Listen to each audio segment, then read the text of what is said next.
Hello. Hi.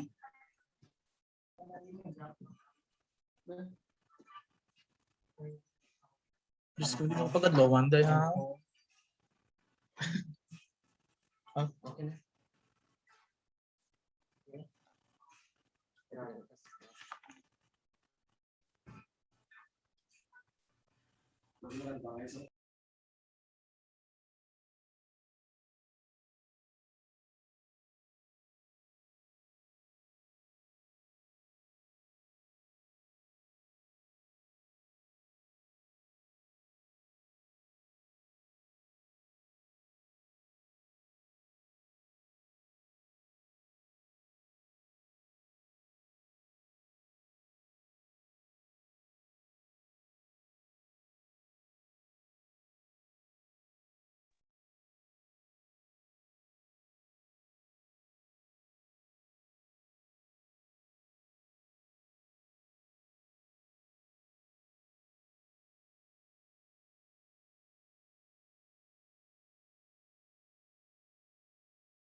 Good morning, everyone. Welcome to the third day of the first International Research Colloquium. It's a Sunday, but the journey to learning never stops because we are about to present to you our research presenters. Let's start the day before we introduce our first presenter with a prayer.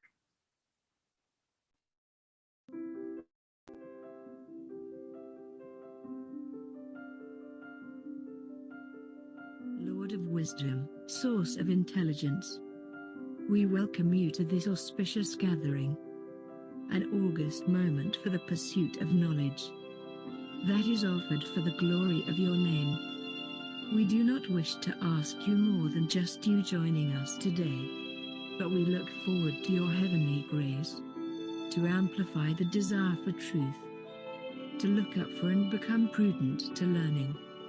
Keep us grounded in your love and mercy as we traverse a challenging path to keeping the inclination of understanding you and your most awe-inspiring creation.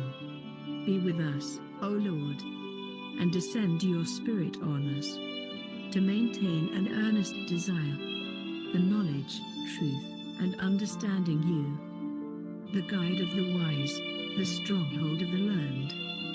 This we ask through Christ, our Lord. Amen.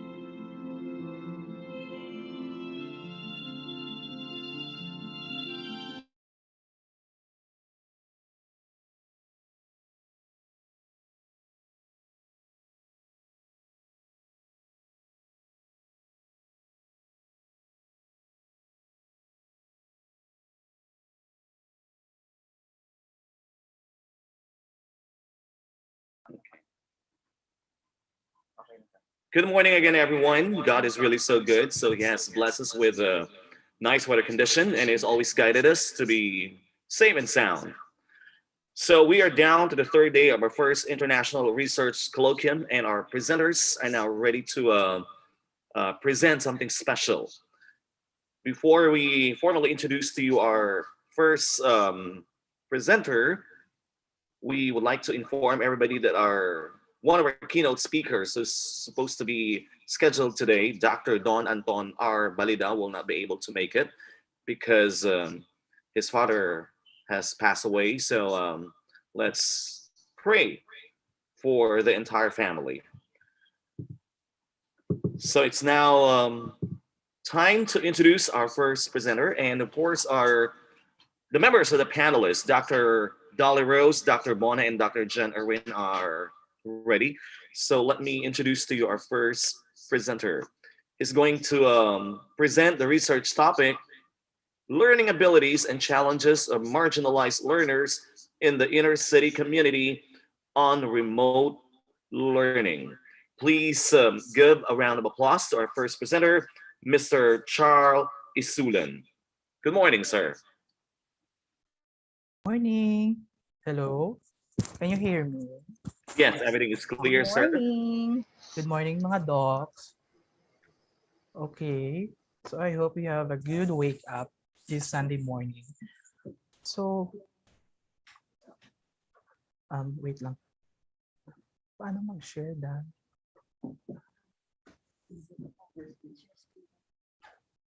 Wait lang ha. Okay.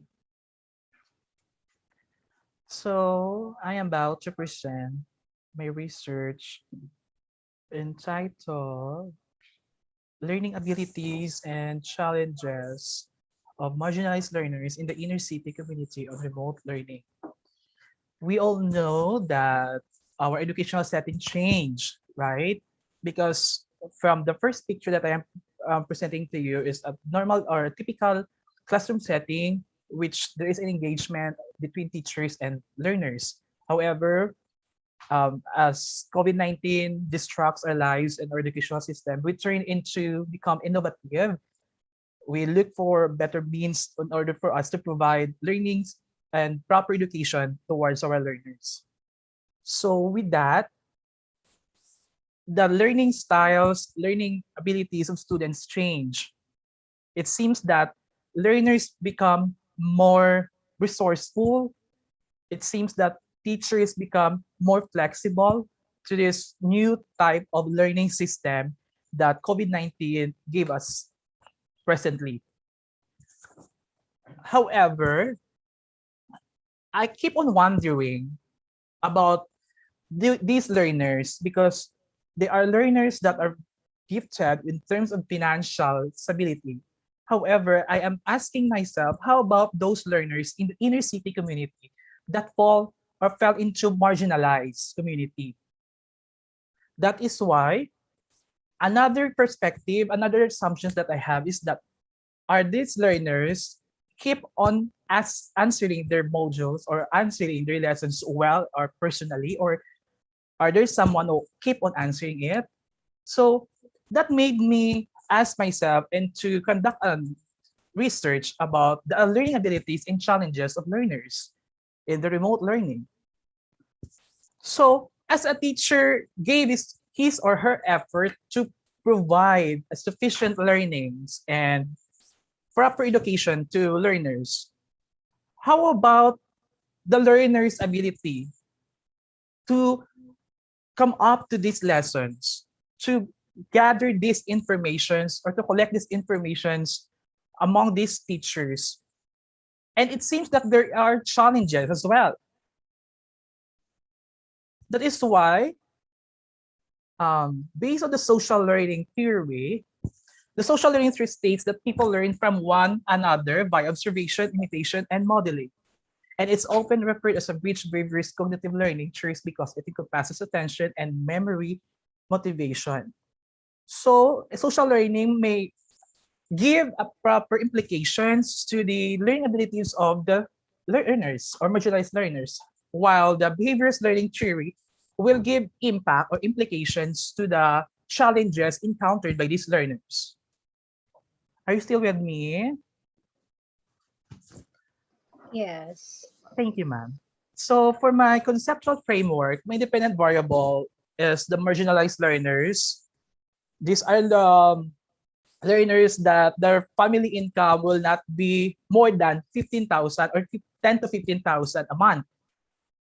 Then the dependent variable is their learning abilities and learning challenges. So I will give you a, what do you call this? My research methodology. So I have this research design, which is quantitative survey, because as a teacher living in the inner city community, I observed that living there or people are not all rich or are not financially stable. That's why I tried to look up onto the gaps in these inner city communities about the remote learning that we have right now. So my respondents were the grade 10 junior high school learners in the parameter of not less than 3 kilometers away from the school. And the data gathering is I come up to the multi-stage sampling. I undergo to um, cluster sampling, certified sampling, and proportionate certified sampling. And the instrument were made is through the research made instrument, and the procedure is door-to-door survey. How this door-to-door survey happens? I tap the attention of the barangay officials to help me determining the families who are marginalized and has learners who are enrolled in public schools near on the educational institution in the inner city community. So after that, I gave my instrument to these learners or selected learners, and I gave up to 3 days for them to answer it with observation of proper protocols, and then gathered it on the 5th day or 6th day of after administrating my instrument.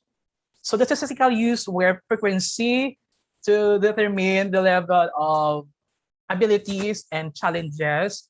The mean is to get the average of these learners in terms to their learning abilities and learning challenges. The person R will help me to find out if there are correlation or relationship between learning abilities to their learning challenges.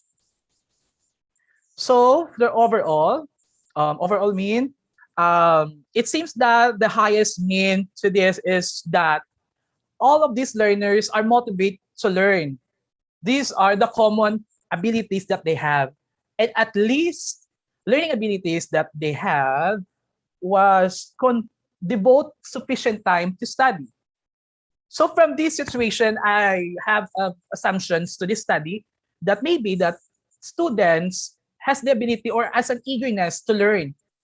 But the biggest hindrance for them maybe is that the time management.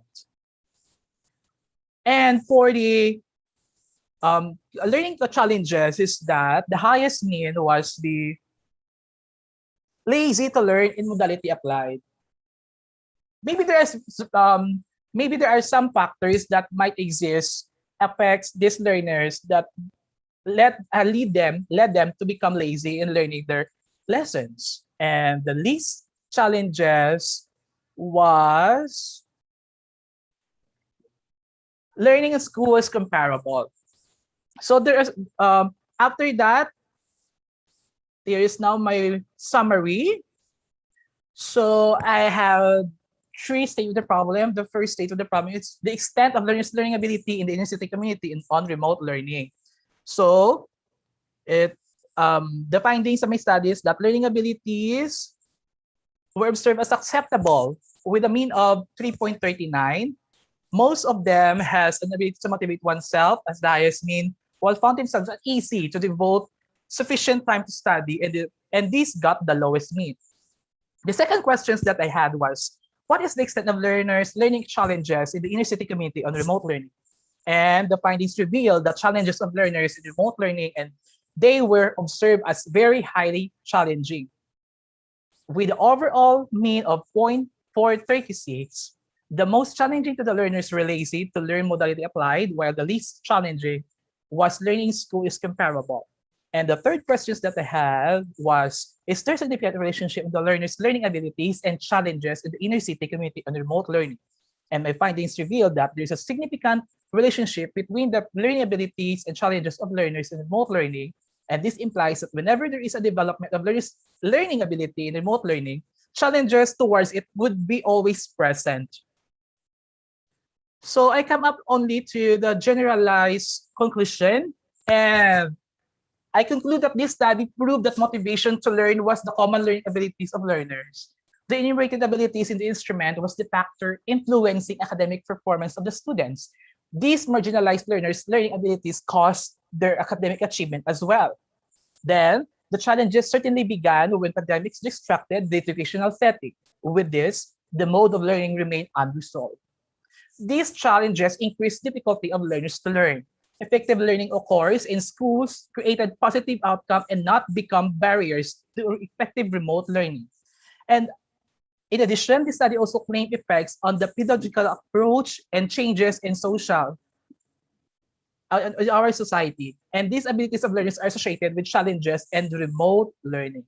And I look into that these changes related to learning abilities and challenges presents gaps that provides an intervention program immediately.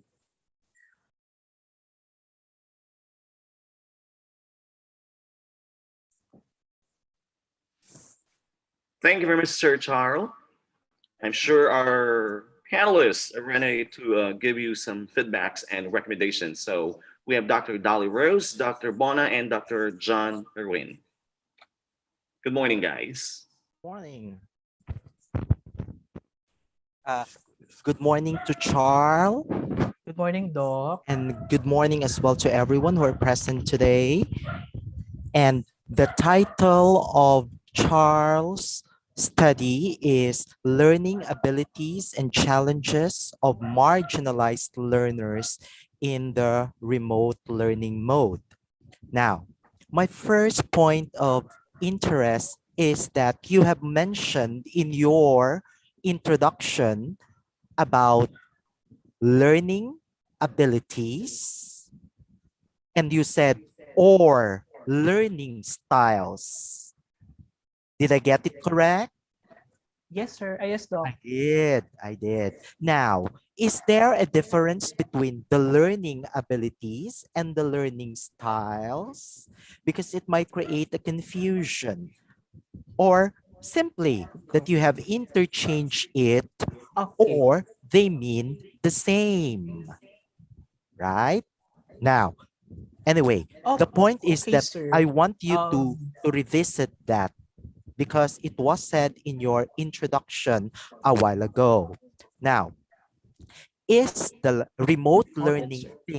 remote learning thing that you mean it would as well include uh, virtual platforms or only modules and so on and so forth? Does it include that way or that Yes, kind Doc. of mode of delivery? Now, in order to help you a little strengthen your theoretical background, because you are trying now to emphasize the behaviorist theory, I would as well like to invite you to revisit Richard Mayer's multimedia learning theory that might help you strengthen if you would like to situate your context in using the virtual platform or using the computer. That would be very helpful for you. Since you have mentioned a while ago that there is the so-called learning abilities slash learning skills, and you anchored it in the behaviorist theory, may I know who is this proponent of the theory, the learning theory or the learning abilities that you anchored your study on? Is it David Kolb? Yes, Doc. It's taken from David Cole. Yes, David Kolb. So it is very good. Then I would as well suggest that for you to make your presentation clearer, you incorporate the different abilities as suggested by David Kolb in terms of what we call abilities. Example, is the ability visual, is the ability auditory, physical, verbal, logical, social, or solitary. And then from there you can look into what you've already prepared in terms of your questionnaire and put these different situations in these different categories. Do you get what I mean? Yes, Doc. Yes, Doc. Yes. And then from this situation now, you can come up with a good picture on how would be the learning abilities or dominant or the least learning abilities of marginalized learners in remote learning. Is there a dominant learning ability is on the visual ability or their social ability and so on and so forth? Because as what I observed that most of your findings were called out from the situations that you have included in your questionnaire that you have crafted yourself. And Yes, I Doc. believe that you have as well have it validated because I knew you to be a very diligent individual when you were in college and in your graduate school. There. The different responses could be anchored onto the different abilities, and in that way, you would come up with a very good argument later. Because this one are now trying to convince me that these are statements in your very own questionnaire that Dr. Dali Timelo would later on guide you as well into that area, which we could probably help you more to beautify your results like the way you are a Noted, beautiful Doc. individual. Okay. Noted, Doc. So likely that's one thing. I would like you to be very clear on what are the different abilities that you are trying to portray to us.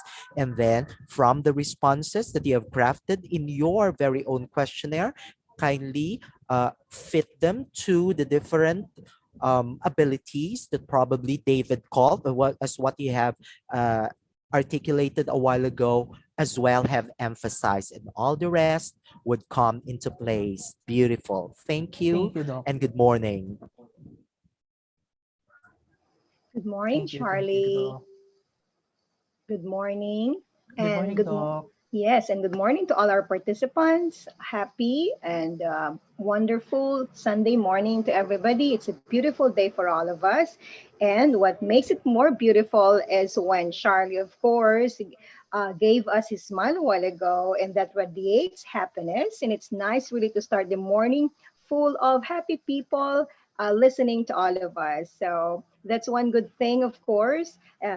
Charlie, in your presentation, you are oozing with happiness and confidence this morning. So Thank you, let Doc. me focus on my area, of course. First and foremost, I like the idea of you including pictures of allowing us to see what's going on. Plus, of course, you enhance it by comparing teaching and learning in the face-to-face time before, compared it with the new normal. That's great. Okay, that was actually one of the best things that I've noticed in your presentation. Your introduction was nice. Your presentation was brief and concise. And I also would like to commend you on putting up with this kind of presentation where you give us a statement of the problem and then the findings and the conclusions. And of course, you actually are very much aware of the time allotment given to you. Brief, concise, but well presented, especially the PowerPoint presentations. They're not too crowded. They are easy to the eyes friendly, and that is what I like most. Aside from, of course, you were able to discuss it without thoroughly giving and overflowing ideas on your slides. So with that, I just would like to say, of course, kindly check some of your rules in grammar, in the use of capitalization, in the use of punctuation. Although I Yes, like Doc. the idea that you did not miss, of course, the use of your apostrophe in there. But in your conclusion, if you can have it in two paragraph form, Yes, so Doc. it will Yes, be Doc. easy for us to understand. Okay. But nevertheless, of course, Noted, Doc. as what I've always known you on how in your manner of presentation as well as in your personality, they all go up together. Such a very nice presentation early this Sunday morning. Congratulations. And I hope your study will be able to help our learners, our parents, especially those who are struggling right now and those who really find difficulty in studying in the new normal. God bless you and Thank you, congratulations, Doc. Charlie. Thank you, Doc. Good morning, Mr. Isulan, and of course, the rest of the Hello, ma'am, members of this Doc. group. May we all have a very fruitful Sunday. I would like to appreciate the very fact that Sir Charles was able to provide us a matrix that will somehow summarize everything that were considered in the conduct of the study. So the slide which I am looking at right now, the one that is being presented, this is actually a very good na manner with which we can capsulize everything that had happened in our study. So during the next colloquium, I would like to recommend to others to have this particular slides as well. But the conclusion is quite heavy. Parang hindi na siya pleasing on the eye of the reader because it's very long. So if we can cut that into two paragraphs according to Dr. Bona, that would be very, very good. Yes, Doc. I would like to Yes, somehow Doc. recommend Sir Charles if a recommendation can be presented right after the column for conclusion. Yes, noted. I just have some considerations when it comes to the methodology that was considered for this study. Um, by the way, before that, while listening to Dr. Pedroso earlier, because I was actually having exactly the same thing in mind. If the major variables are learning ability and as well as learning challenges, I was hoping actually to see specific indicators under these two. So, sample of the specific indicators under learning abilities were actually communicated already by Dr. Pedroso, and so I Yes. will not dwell with that anymore. But my very concern, Sir Charles, is on how the data gathering instrument was actually crafted. You see, learning abilities and learning challenges are quite um, what do you call this? It requires an expertise of someone who who is expected to come up with this very good data gathering instrument that has an ability to measure the variables that are being considered in the study. May I just ask Sir Charles if it was you alone as a researcher who crafted this questionnaire, or was there a pool of experts? Like, for example, there was a psychometrician or a psychologist or someone who is actually knowledgeable in the field of psychology, kasi learning abilities and learning challenges are not just very simple variables that are being considered in the conduct of the study that will be immediately crafted by someone who is not actually very familiar with the facets of learning abilities and as well as learning challenges. So that's actually one of my concern. Sir Charles, so how, Yes. how was the instrument crafted? Ma'am, I applied multi-stage sampling, ma'am. I gathered the data or the marginalized families from barangays that are 3 kilometers away from the school, or inner city community school. And after that, I went through a series of cluster sampling. First, stratified for me to determine how many barangays or inner city community I am about to conduct my study. And after that, stratified, uh, I determined na my total number of respondents. So it's multi-stage. But Yes, Doc. how about the instrument, Sir Charles? How was it crafted? It was crafted, ma'am, based on the gathered literature on the learning abilities of these learners and the new setting of education. So I presume that it was actually adapted from somebody else's work. Tama? Yes, Doc. It may not come from a single person's work, but it's actually a compilation of Yes, experts in that particular field. I really would like to appreciate that, the claim on that, because as I have already mentioned, Gani, our expertise later on in the crafting, most especially that we made mention about the researcher-made instrument, we have to be very careful at writing down the term researcher-made instrument and instrument that were adopted from, because it's okay if you are crafting the instrument that is aligned with your specialization or that is aligned with your major, because nobody will question you on that later. But on things, say for example, that is not so aligned with our specialization, so that would be a pool of that would actually open up many questions coming from the listeners and as well as the readers of our work later on. So I think it's much safer to use, Sir Charles, the term adapted from, then whom were the experts that you considered in the crafting of that particular questionnaire that you used for this study, rather than claiming that it's researcher made. But yes, of Doc. course, I do appreciate the fact that it actually went into the process of validation and as well as um, pilot testing, I presume. Tama ba ako, Sir Yes, Doc. Charles? Yes, Doc. So, I know that you did very well in the process of the methodology.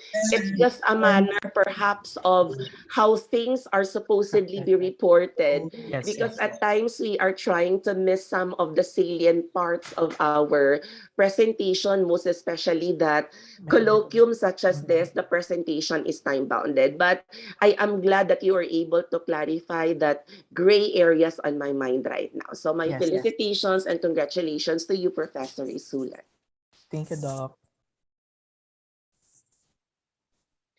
So again, thank you very much to all our panelists, and of course, congratulations again, Sir Charles.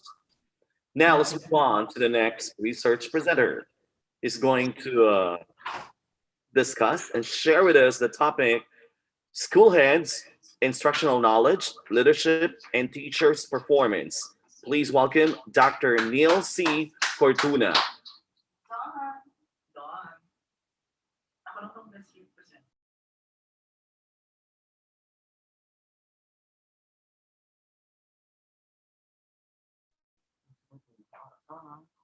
Dr. Neil, are you around? So please bear with us. In just a while, Dr. Neil is ready to present something special to all of us.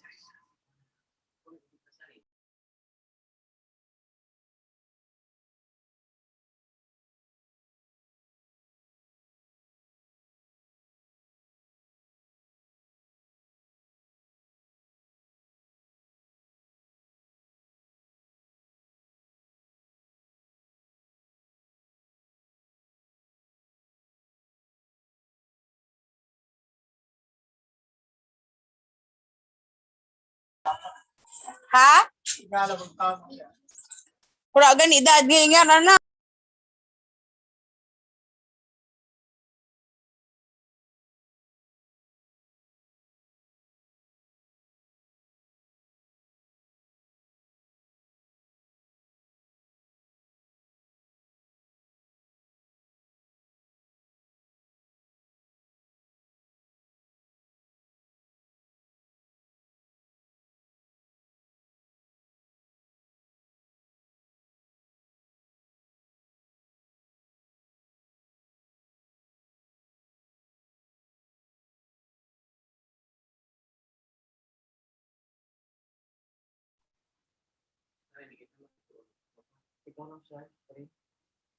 Now we have a sudden twist.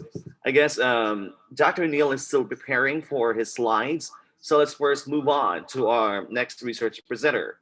The topic is protective role of resilience and the COVID-19 impact on the quality of life of Filipino nursing students. Here is Dr. Ryan Michael F. Adokado. Good morning, Doc.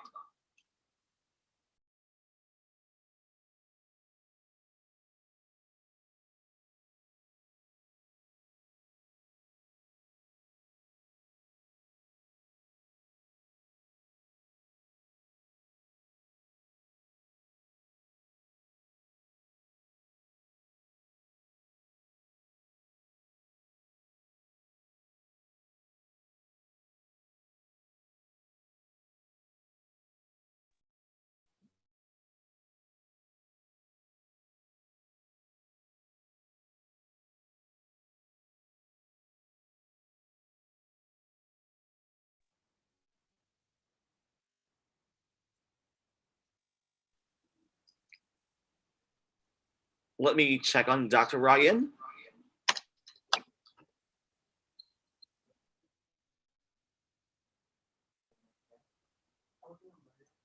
Good morning, Dr. Ryan.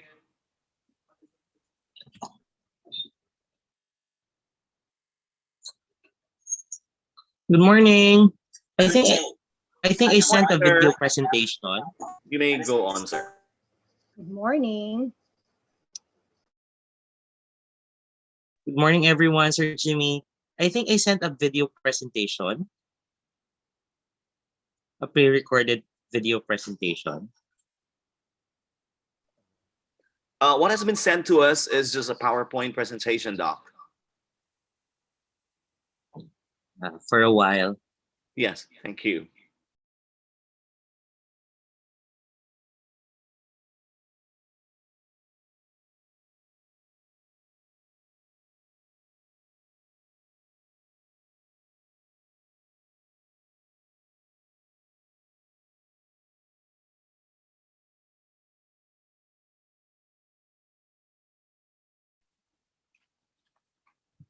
After the presentation of Dr. Ryan, we request Dr. Neil to please get ready.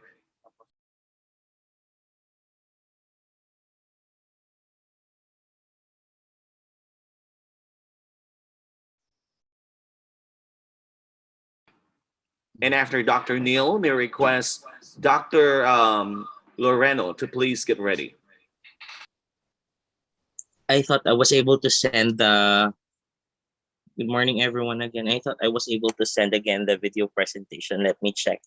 So I'll just present in my laptop my pre-recorded video presentation. Yes, sir. Thank you. Wait for a while. I just have to change my laptop. Or can somebody take my place first? I thought. Uh,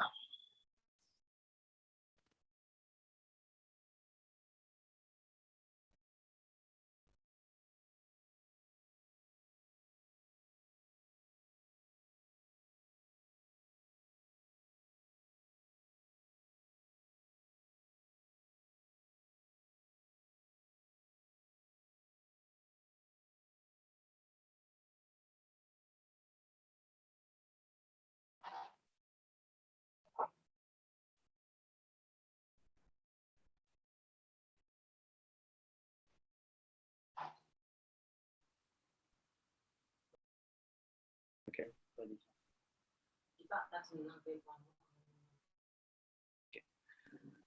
While we're giving ample time for Dr. Ryan and Dr. Neil to prepare their slides, let's move on to our next presenter. She was supposed to present yesterday, but we ran out of time. So we're going to have this next presenter. The topic is inquiry-based strategy, individualized learning, and resiliency of teachers amidst pandemic. Here is Dr. Raylin Loreno. Good morning, Doc. Hello, good morning. Good Thank morning, you. Doc. Can you hear us? Yes, sir. Thank you, Doc. You may go ahead. Thank you, Sir Jimmy. Good morning, everyone. Morning, ma'am.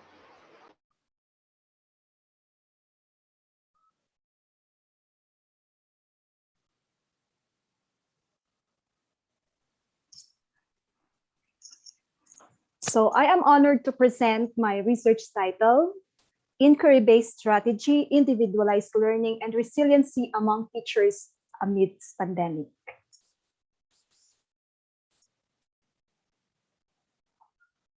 The pandemic is a crisis that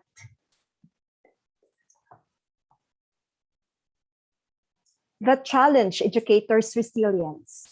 It brought immense impact in the context of education. As such, DepEd tried to mandate flexible modalities to continue the learning process. The researcher believed that there is a need to conduct this study on guided inquiry-based, individualized learning and resiliency that has been considered a key factor in improving teaching and learning process.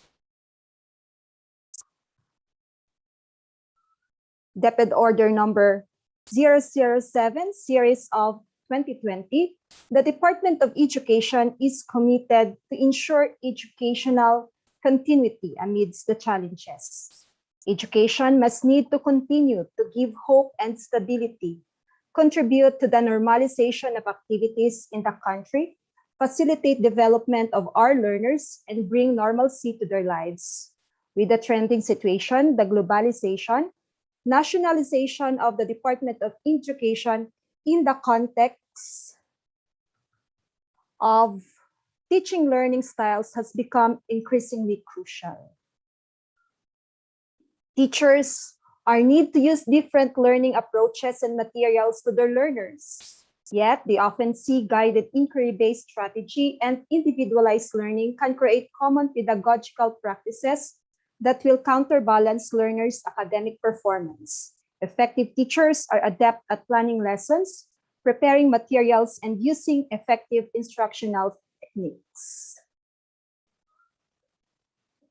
Enclosed to DepEd Order Memorandum Number 050, Series of 2020, in the content, knowledge, and pedagogy state that applying and using a range of teaching strategies, critical and creative thinking, as well as other higher thinking skills are mandate of the agency. In the schools division of Iloilo, positive impact on the teachers utilizing different strategies are observed that brought better learning outcomes to the learners. Contrary to this, the researcher opted to validate the discussion of the above concepts. Thus, this undertaken is to determine the levels of guided inquiry-based, individualized teaching strategies, and resilience among elementary teachers in the schools division of Iloilo. It would be interesting to know which among the variables are generally significant to the Department of Education trends. So with that, the main objective of the study is to determine the inquiry-based strategy, individualized learning, and resiliency of teachers amidst pandemic among grade 4 elementary school teachers in the schools division of Iloilo, Philippines for the school year 2020-2021. For the specific objectives, first is to determine the level of inquiry-based strategy, individualized learning, and resiliency of the grade 4 teachers in the schools division of Iloilo. Second, to find out if there are significant differences at the level of inquiry-based strategy, individualized learning, and resiliency of the grade 4 teachers in the schools division of Iloilo. And third, to find out if there are significant relationships in the levels of inquiry-based strategy, individualized learning, and resiliency of the grade 4 teachers in the schools division of Iloilo. The study obtained will be beneficial to the Department of Education officials. The officials and personnel in the Department of Education would find the research relevant in terms of guided inquiry-based, individualized learning, and resiliency. The results will bring forth some realization on the part of the Department of Education stakeholders. Implications could be drawn from the results of the study. And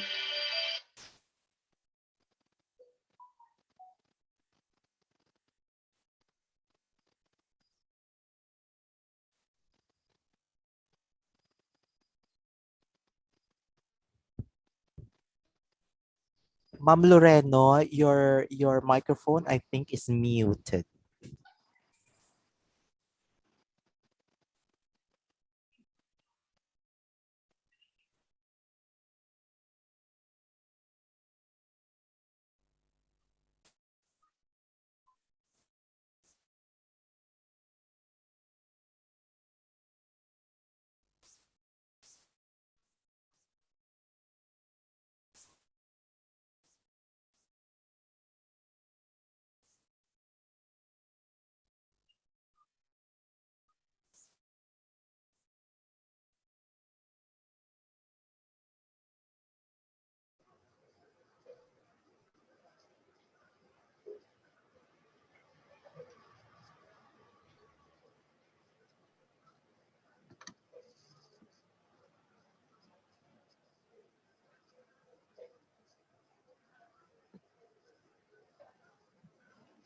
Sir Jim,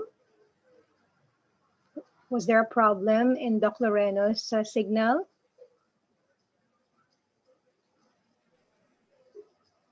Hello?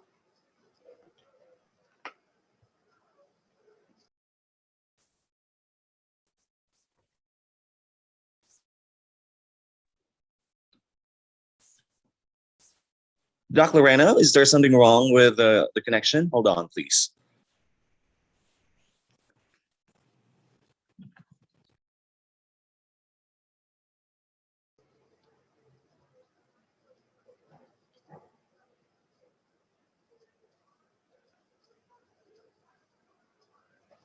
I think Doc is with us, but the microphone I think is muted.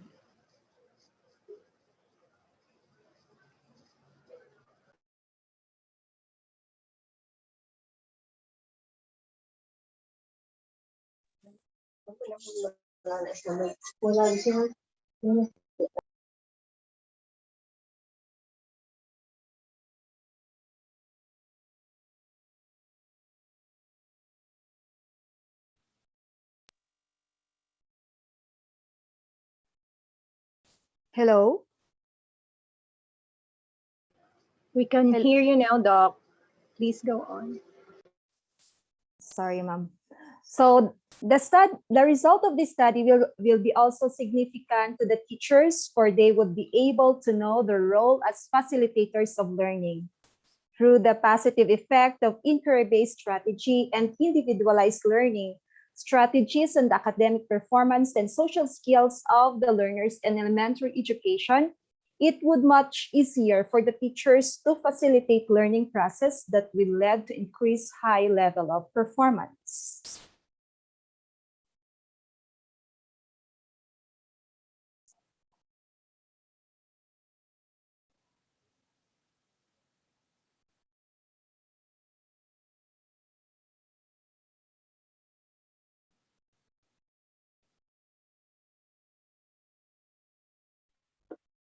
Next slide.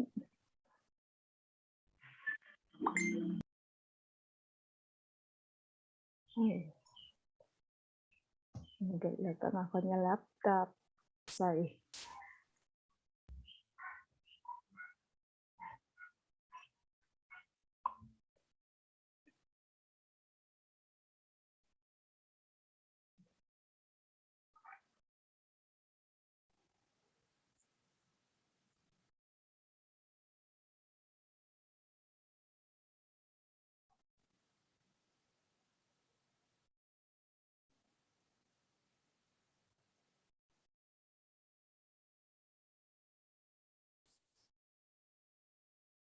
Oh, sorry. I have some technical problems regarding my presentation. I cannot proceed to the next slide. You try and screen sharing first, ma'am, and then share screen again. Okay, so thank you, ma'am.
Okay.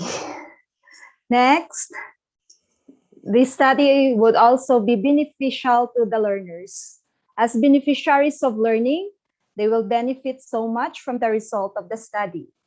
They can be able to reach their highest potentials in terms of their academic performance, behavior, and study habits. For the conceptual framework, I have here the independent variables and the dependent variables. For the independent variables, I have the profile of my respondents, such as age, sex, civil status, educational attainment, length of service, position, and school size. And then for the dependent variable, I have level of inquiry-based strategy, level of individualized learning, and level of resiliency. For the methods, I use the descriptive correlational method. So this study utilizes the multi-stage sampling technique based on the list of teachers from the school's division of Iloilo.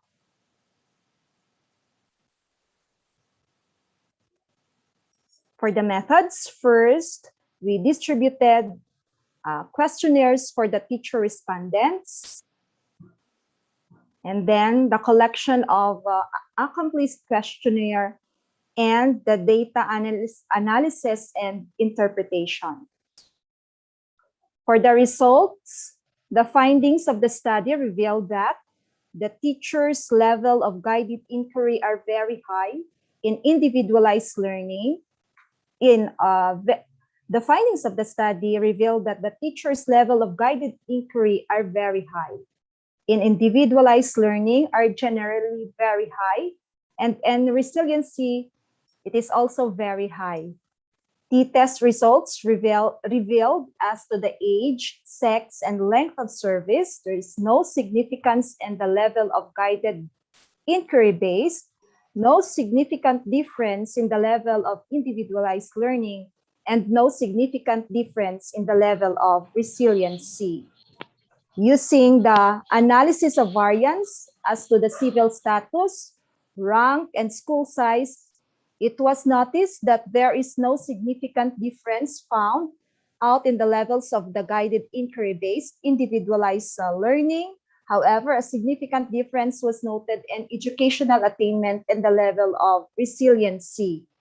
Results further revealed that significant relationship was found out among the levels of inquiry-based, individualized learning and resiliency. Thus, a significant and positive correlation among guided inquiry-based, individualized learning and resiliency are tantamount to the objectives and goals of DepEd. The correlations among variables has been found strong. This implies that any increase of the variables in the study contribute to the context of the teaching and learning process of the learners in the curriculum. For the budgetary requirement, for the proposal making, data gathering, analyzing of data, printing, and for the contingency budget, the total amount is 65,000 pesos. And for the research timeline, so the preparation and the validation, the preparation of survey instrument and validation was done last December 2020. The preparation of communication letters coordinate with schools, division personnel, school heads, teachers, and the teachers was done last January 2021. And the collection of instrument was done during last February to April. The data analysis and the write-up preparation was done last May, and the presentation of the research output was done last June 2021. And then for the references, I have the DepEd order number 007, series of 2020, which is all about the school calendar and activities for school year 2020-2021, and DepEd order number 050, series of 2020, the DepEd professional development for teachers and school leaders for the school year 2020 to 2023. That's all, and thank you.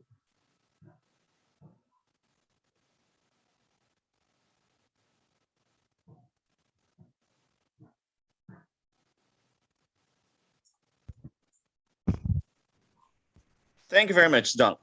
Here are the panelists to say something. Thank you very much, Sir Jimmy. Um, good morning to Ma'am Raylin, Loreno. Good morning, sir. Good Uh, morning, Doc. Thank you for that presentation, and I could determine that you are indeed an innovative teacher and you were able to cut across on how resiliency could as well be a picture on how teachers must behave despite that we are all affected by the pandemic, because it is very evident that you as well revisited the inquiry-based strategy to be measured or to be evaluated or to be seen. Same with the individualized learning vis-a-vis resiliency. Okay. Now, um, I was just taken a little. I was taken a little probably curious when you mentioned about inquiry-based strategy and individualized learning. I suggest that in your future presentations, or probably when you get to have your manuscript prepared for your publishing, you could as well provide the readers and as well as the listeners a good background on what these inquiry-based strategies of the teachers have included. Yes, sir. Inquiry-based strategy, and as well as how did they implemented the individualized learning. What is the picture of that, and what is the picture of resiliency of teachers, because it will provide a clearer picture of the entirety of your study. But I am very much interested in what is this inquiry-based strategy, individualized learning, and resiliency. That is why I am making at this very moment the manifestation and a recommendation that you can probably entertain, not just simply to suffice me, but as well as for information dissemination. Okay. And for the education of everyone, I as well would like to have this manifested before the body who are present today, that when we present in the oral in the research conferences, we as well have to take note of the data that we include in our different slides. But Dr. Loreno's presentation was very clean, very immaculately, and the slides are well prepared. However, when presenting in the conference for the benefit and the education of all of us, um, our study is already finished, correct? Yes. Yes, it's finished. It's a finished product. Let us be guided by at least rephrasing the terms to suggest that we are presenting a finished product. Okay? Because we are no longer on a final defense. This is a knowledge dissemination presentation. Example in the significance of the study for everyone's benefit and for the education of everybody will say learners as beneficiaries of learning also benefited from this study. Then you'll say, or you state your reason. Can everyone get it? That's one suggestion that I would probably make as to a manifestation of what we are been looking into the different oral presentations right now that are made live. So the study has already been conducted. We rephrase our terms in to be included in our slides. But thank you very much, Dr. Loreno, for that presentation. Your smile makes the Sabbath day very, very refreshing. Thank you. Thank you, sir. Thank you, Doc. Good morning, Doc Loreno. Good Okay. morning. It's nice to Good see morning, you ma'am. with a full smile this morning and you're done with your presentation. I just can imagine what you go through just to finish with this Yeah. one. But nevertheless, of course, it's all worth it. Correct, ma'am? Yeah, Yes, it's ma'am. yeah, okay. The Thank harder you. the conflict, the sweetest the triumph. Okay, and congratulations for not giving up. Okay, so thank you for that presentation. Thank you for this new learning again on the new modality of learning. Okay, and I would like to congratulate you for this study entitled Inquiry Based Strategy, Individualized Learning and Resiliency of Teachers Amidst Pandemic. Okay, and this is very timely, of course, now that we are having a lot of difficulties when it comes to learning in the new normal. Okay, just a few suggestions, Doc.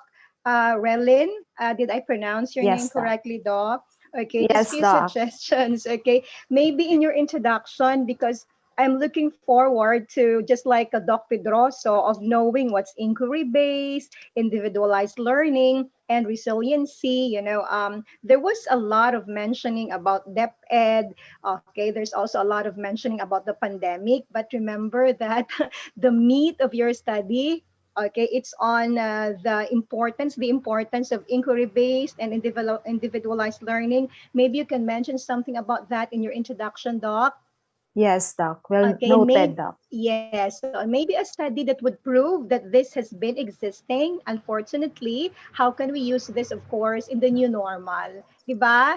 This Yes. type of strategy does exist already, but how can we use this and how can we relate it and how can it be of help to amplify the learning of our students in the new normal? So I want to see this terminologies maybe, and of course a supporting study, or maybe if there is still no study of this type in the new normal, you can also mention that, so it can justify why you delve into this study in this new normal. And that's one thing, of course. Okay, so that again, when you say introduction and say rationale of the study, you are giving an overview. You're giving your readers an overview of what your study is all about. So you can already capture their imagination and their interest in going through your paper.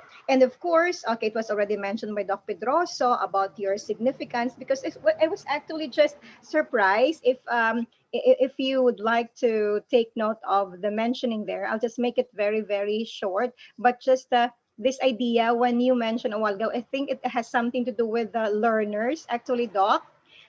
Significance, the result of this study will be significant to the teachers, for they will be able, through the positive effect. You already mentioned the positive effect, or maybe you can rephrase it. The positive result of the study will be very significant too.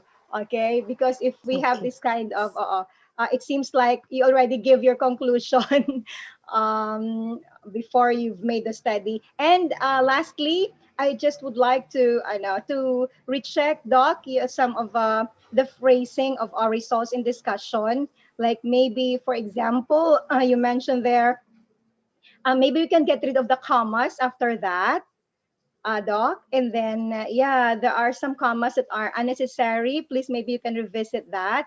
And also, I think, what do you mean you say tantamount? I think I would say thus a significant and positive correlation among guided inquiry-based individualized learning and resiliency Okay, are Doc. tantamount to the objectives. I know tantamount could mean, yeah, equivalent, but if you want to say in line with that of the goals of DepEd, maybe we can just use the word in line. Some words could be synonyms, but sometimes it could be tricky, Doc. Okay. Yes. Okay, yeah, okay. And of course, lastly, yes, those things I would like you to revisit. Or maybe you can just say, for example, if we have the same result, Doc, you can just say Yes, it all Doc. together. Like Noted. the teacher's level of guided inquiry, the individualized learning, and resiliency all had, okay, or revealed high resiliency. Just one sentence, simple, clearer, and easy to be understood by the readers. Doc, okay, so congratulations. Okay. Thank you, Just Doc. few Thank things. you so much for the insight. Yeah, okay. Very important ang pag-phrase natin, especially with the results in discussion, not to cause confusion to our readers. Nevertheless, job well done and congratulations. Thank you. Thank you so much. Good morning, Dr. Loreno, and congratulations for coming up with this research study. I presume this was your dissertation, is it? Good morning, ma'am. I think there is a problem with the internet connection because your audio is not Yes. Yes, well ma'am. heard. Okay. So it was your dissertation. I would just like to ask I would like to recommend in order that you can later further enhance your presentation to include the following items as well. The objectives of the study were not presented. I was actually waiting for a PowerPoint presentation that will actually discuss and that will actually capture the main and the specific objectives of the study. Also, there was missing discussion on the part of the methodology, specifically on the aspects of instrumentation and the participants, the manner on how they were chosen, the sampling criteria that was utilized, and many others. So I want you to look into this as well so that the next time you will be presenting this particular research study to a colloquium, at least your listeners will already have a complete grasp about what are expected of them to listen to and what are expected to be heard in the discussion of the results. I would like to focus my discussion today on the manner on how the discussion and the results was actually framed. Allow me to read a portion of your presentation, Ma'am Loreno, if it's okay Okay, with Doc. you. Yes, Doc. T-test results revealed as to age, sex, and length of service, no significant difference in the level of guided based inquiry. I would just like to catch this because, again, when we're talking about inferential statistics, the significant differences is actually not made on the basis of the dependent variable, but it's actually made on the basis of the independent variable. So the significant differences in there, the no significant differences in there should not be coined or should not be associated directly with our dependent variable, which is the level of guided based inquiry. But perhaps there was just a miscommunication on this. Supposedly, significant differences was not observed in the level of the guided based inquiry when the respondents are grouped according to age, sex, and length of service. Um, Perhaps you might be asking why I am so very particular with this. Because having the statement no significant differences in the level of guided based inquiry and no significant differences in the level of guided inquiry when the respondents are grouped according to a specific independent variable are actually two very different things. And I want not only Ma'am Loreno, but also the rest of our participants in this day's colloquium, in this 3 days colloquium to take note of as well. We have to write down our discussions very well because the discussion is already our way of telling the world that you are already done with your study and you are already ready to share this to a wider community. So that is why we have to be very careful with that. Also, I suggest, Ma'am Loreno, that you report the test statistic for your respondents to believe that indeed significant differences did not occur in the dependent variables when they are categorized as two specific independent variables. I think it would be of very great help on the part of the readers to see the test statistics as well. So you report the test statistics for no significant differences in level of guided based inquiry, individualized teaching, levels of resiliency when they are grouped according to a specific categorical variable. So you do not forget to report the test statistic because that is another way of validating whether our claims in the discussion are valid or not. May I just ask Ma'am Loreno if the teachers were asked according to how do they adapt on this guided based inquiry and individualized teaching, or were they asked, I actually do not know if what had happened here. What is your very purpose of giving them a questionnaire that is on guided inquiry and individualized teaching? Can you share a little of the things that was done? Perhaps an item or items in your questionnaire? Because West. I'm actually a little bit of confused as to whether they were asked regarding their adoption on this, or were they asked about their idea about it. Okay, just for a while then. Kasi according to I presume that the first statement of the problem is, what is the level of the guided based inquiry of the teachers? Tama ba ako? And what is the level of individualized teaching? Isn't it supposed to be their adoption of these methods of teaching rather than their level of, I actually do not know. Kasi I would suppose to have it supposedly na the manner of their adoption, because anyway we don't have any other choice right now but to embrace the very fact that the kind of teaching that we will be having to our students is lean towards individualized teaching and learning process, because they are learning at home, right?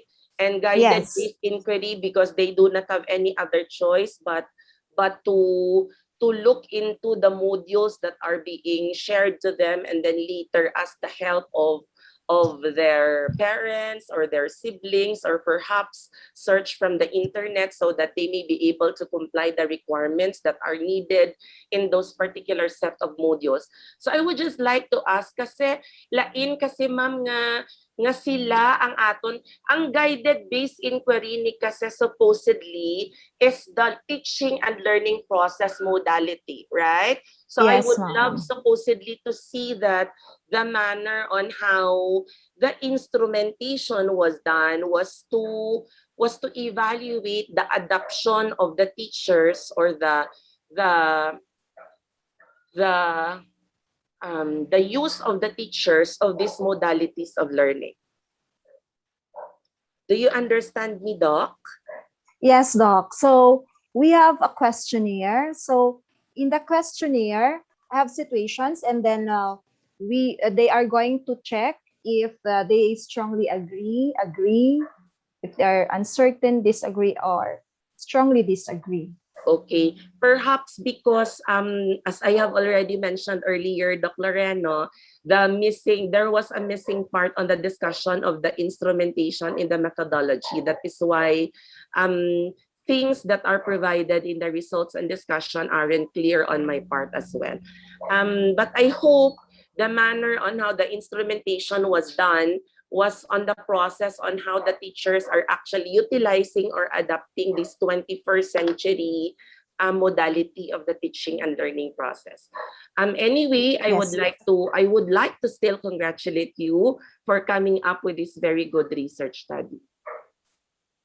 Sir Jim, I'm done. Okay, thank you, Doc.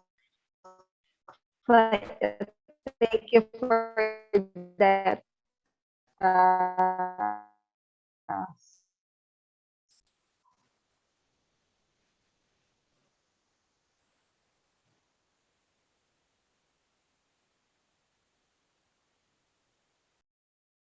Sir Jimmy, I think we are already ready to listen to our next presenter, unless there are some other things which my co-panel member would like to add to the observations that were already posed to Ma'am Loreno's work.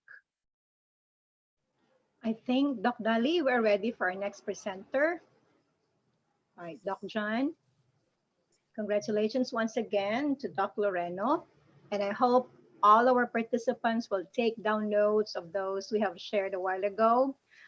We have to remember that this is research, and some people and many will be reading our work. So we really have to be careful, especially on the results and the discussion of our work, because it will become a basis for their own researches someday. And we don't want to give them false, wrong concepts simply because we have done this research and there are some, what you call it, gaps along the way. Doc, we're ready now. Thank you. Sir Jimmy, Ready?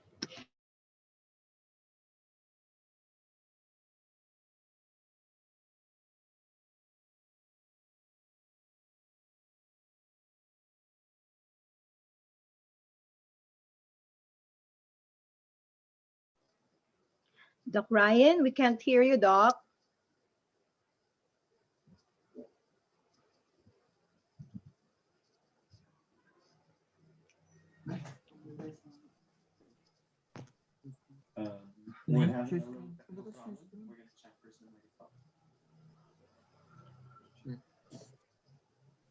Unmute ko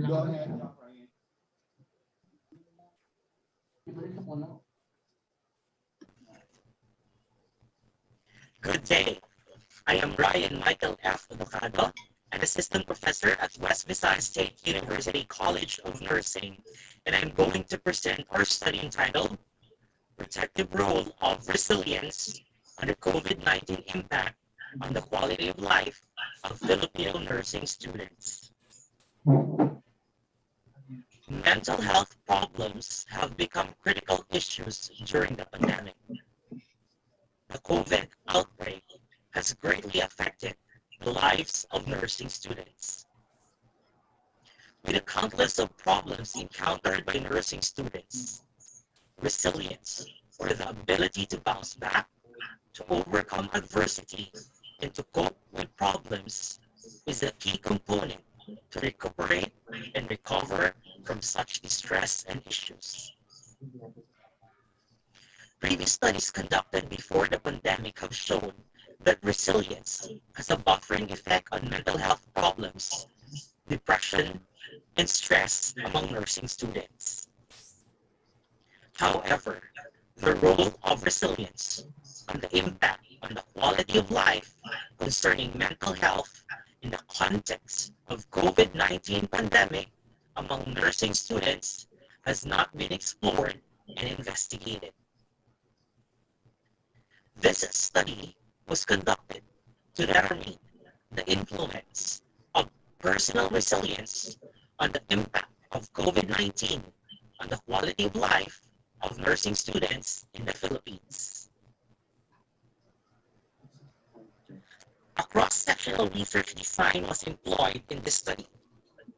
The web-based survey was administered from August 18 to 31, 2020. 345 students in one government-funded nursing school in the central Luzon part of the Philippines responded in the online survey. A response rate of 59.38% was obtained in the study.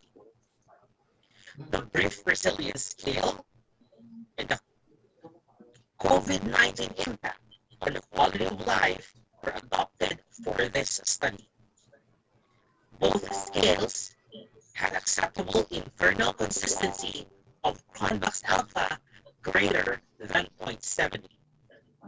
The profile of the participants were also collected. Statistical data analysis was carried out in SPSS version 23. We used descriptive statistics and t-tests for independent samples, and one-way ANOVA were used to test for differences, while the Pearson's R was utilized to correlate selected variables. Stepwise multiple linear regression was used to identify predictors. The alpha level of significance was set at 0.05. This study was approved by the San Beda University Research Ethics Board. For the results, presented in Table 1 are the demographics and descriptive data of the independent variables of the study. The mean age of the participants was 19.92.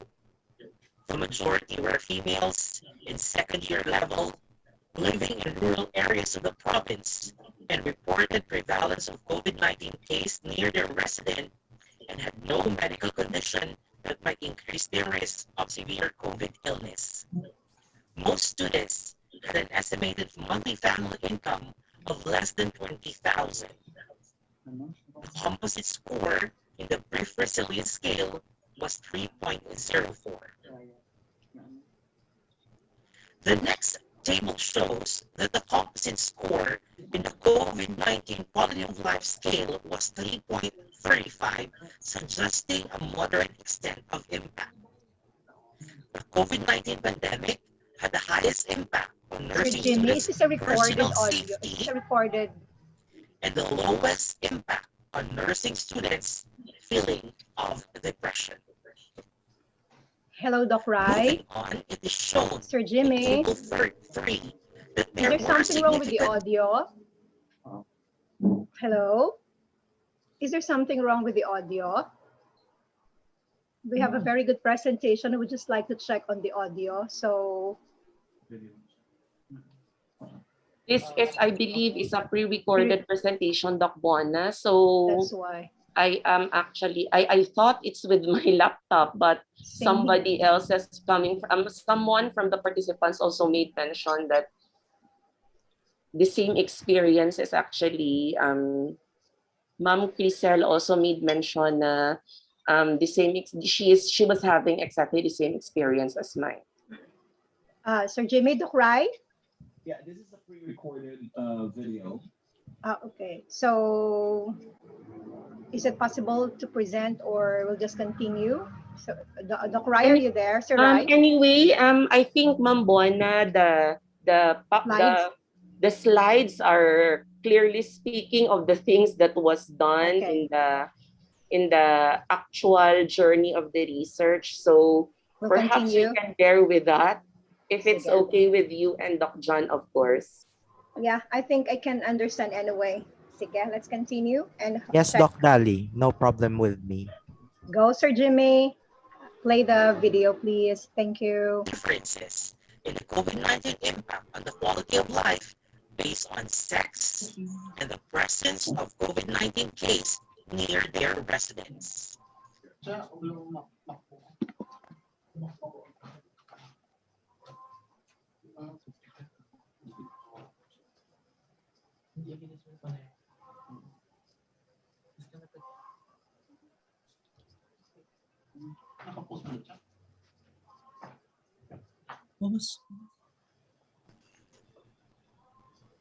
Good.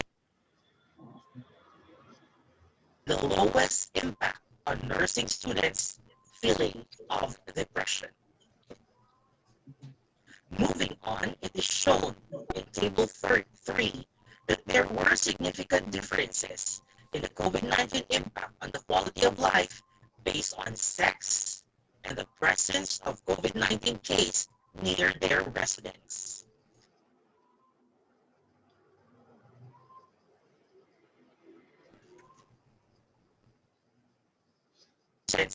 Feeling of depression.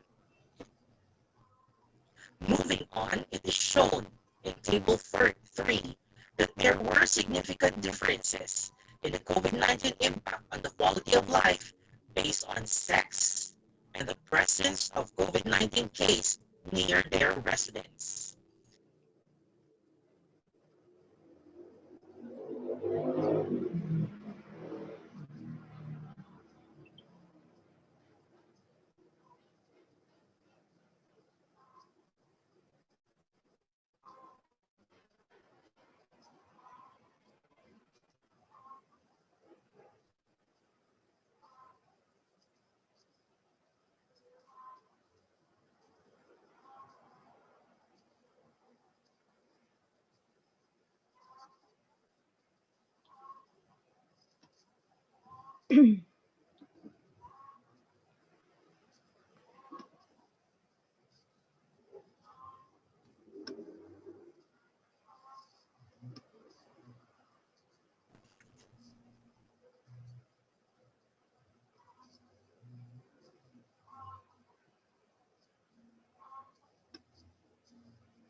Hello, Sir Jim.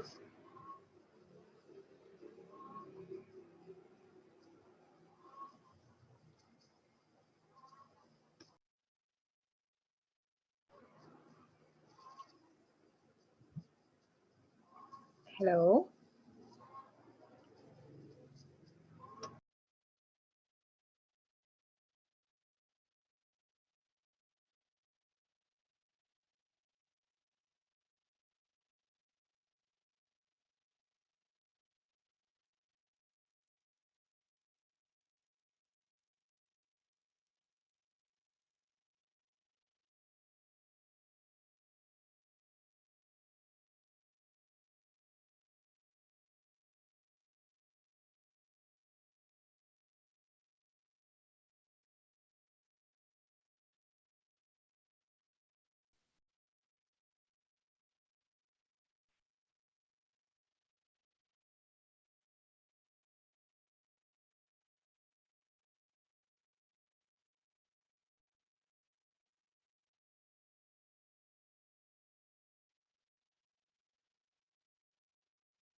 Hello. Hello? We can hear you now, Doc Rai.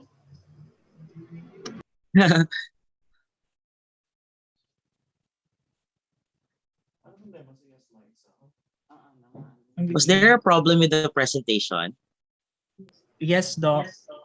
The Oh audio is yeah. not that Okay. audible actually, Sir Rai. Can we proceed with the results? I think I can present it on my own, Lala. Okay, Doc.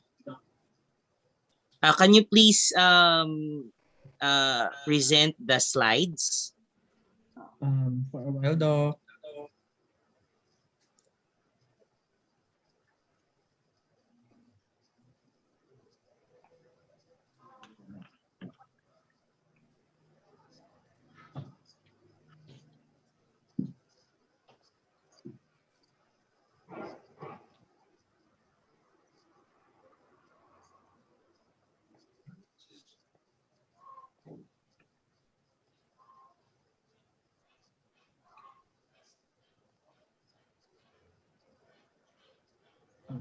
Okay.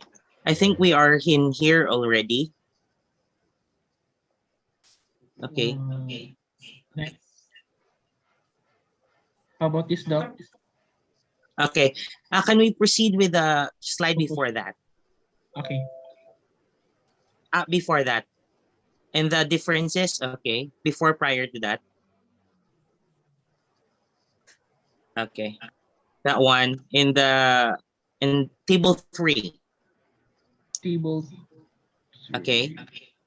Okay, please show it. Table 3, please.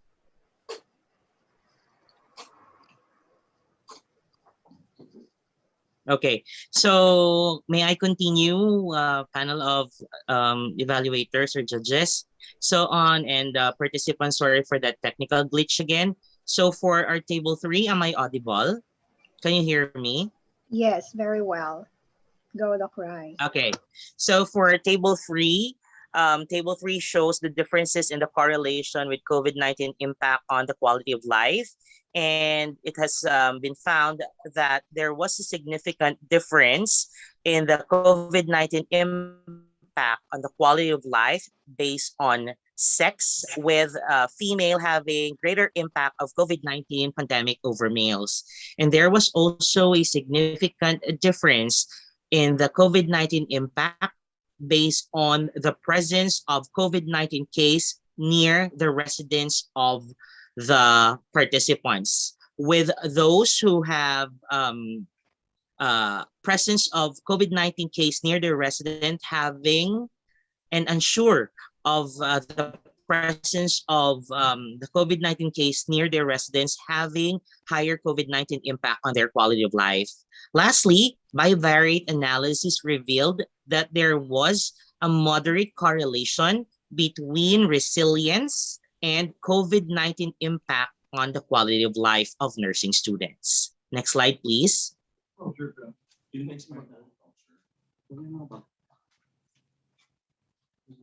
Next slide, please. Am I showing it correctly, Doc? So to determine the predictors of the COVID-19 impact on the quality of life, only resilience was a significant predictor of the COVID-19 impact on the quality of life of nursing students based on stepwise multiple linear regression analysis. Also, resilience explained 13.2% of variance in the COVID-19 impact on the quality of life of nursing students. Next slide, please. So for the discussion, our study found that personal resilience had an inverse or negative association between the impact of quality of life on the impact of COVID-19 on the quality of life of nursing students, meaning that the higher the resilience, the lesser is the impact of COVID-19 on the quality of life of students. Please press. So our finding is consistent with other studies disclosing the inverse. Wait lang. Prior slide, please.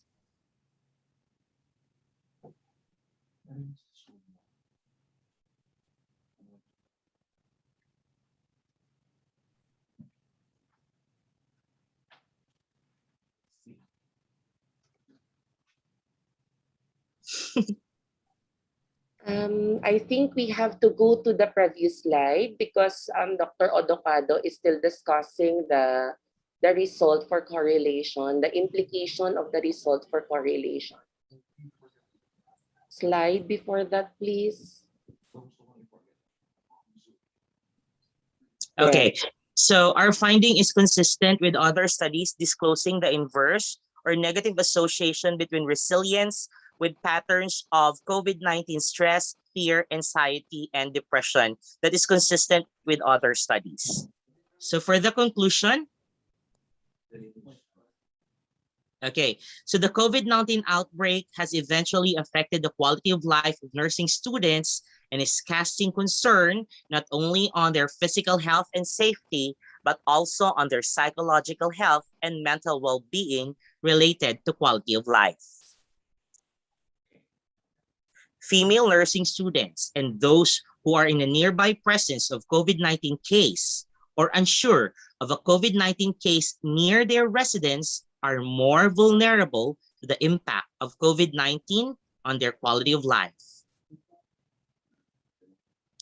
Psychological resilience has a protective or cushioning role on the impact of COVID-19 on the quality of life in the context of COVID-19 pandemic.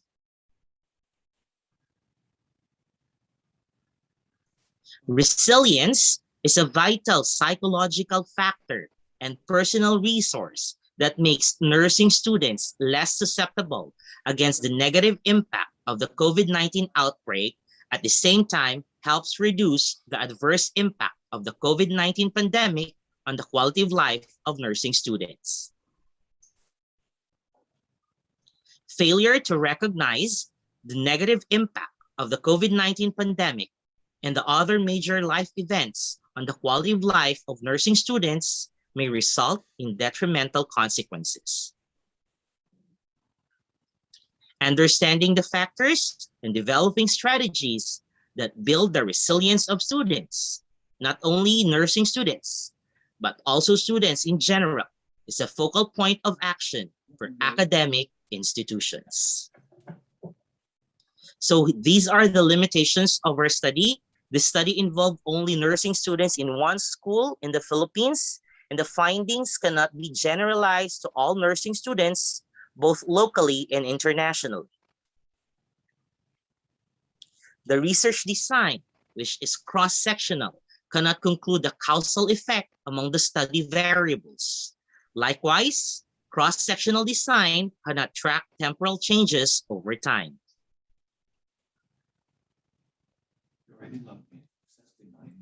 Also, our study used online survey, which lends itself to social desirability and self-reported bias. Nonetheless, despite these limitations, our study has contributed to the body of knowledge concerning the topic. So we declare no conflict of interest as researchers for this study. This study did not receive any funding or grant. And we would like to acknowledge the nursing students who willingly participated in the study. If you have any question, you can, regarding my paper or our paper, you can contact me with the email provided on the screen. These are my references. Maraming salamat. 4FE 758E1. Okay na siya. Good morning. Good morning, sir. There you are, Dr. Adokado, on your presentation on the protective role of nursing students on the COVID-19 and the quality of life that they have amidst the pandemic.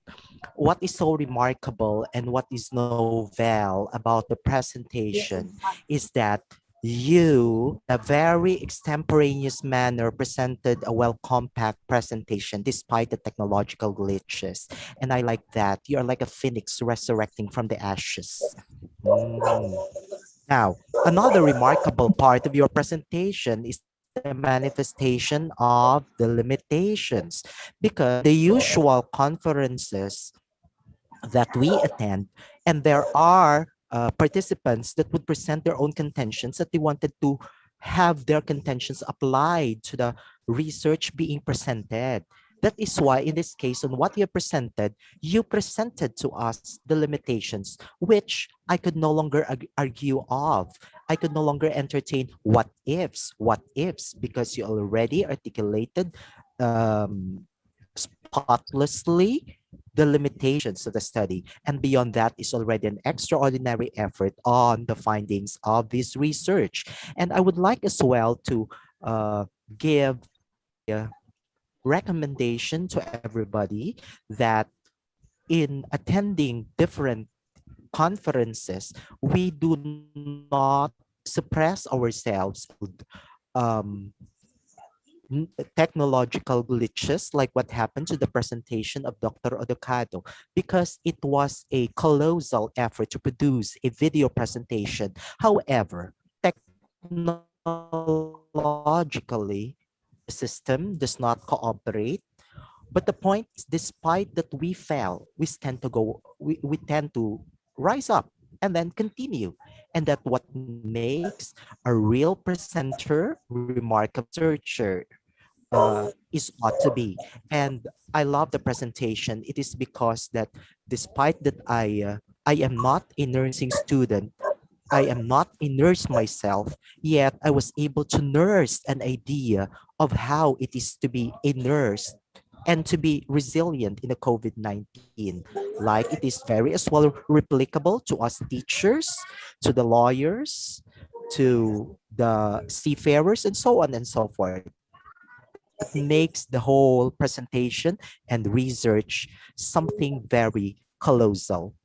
Thank you very much, Dr. Adokado. And that is a resounding joy and a big jubilation for the nursing people to have nursed this kind of advanced research in your own field. Thank you very much. Okay. Thank you, sir. Good morning, Dr. Ryan. It's a wonderful day to see you right now, okay, joining us and of course presenting to us this exceptional research, of course. What actually is outstanding, very much astounding with the presentation is of course, the introduction itself was well presented. So I hope that, I think the participants are also listening to all of us and they're also trying to, hello there, to get a screen. May we request our dear participants to turn off the microphone, please? Thank you, everyone. So, what do you call this? This is also a part of the online, okay, happening, of course, okay. So, what do you call this?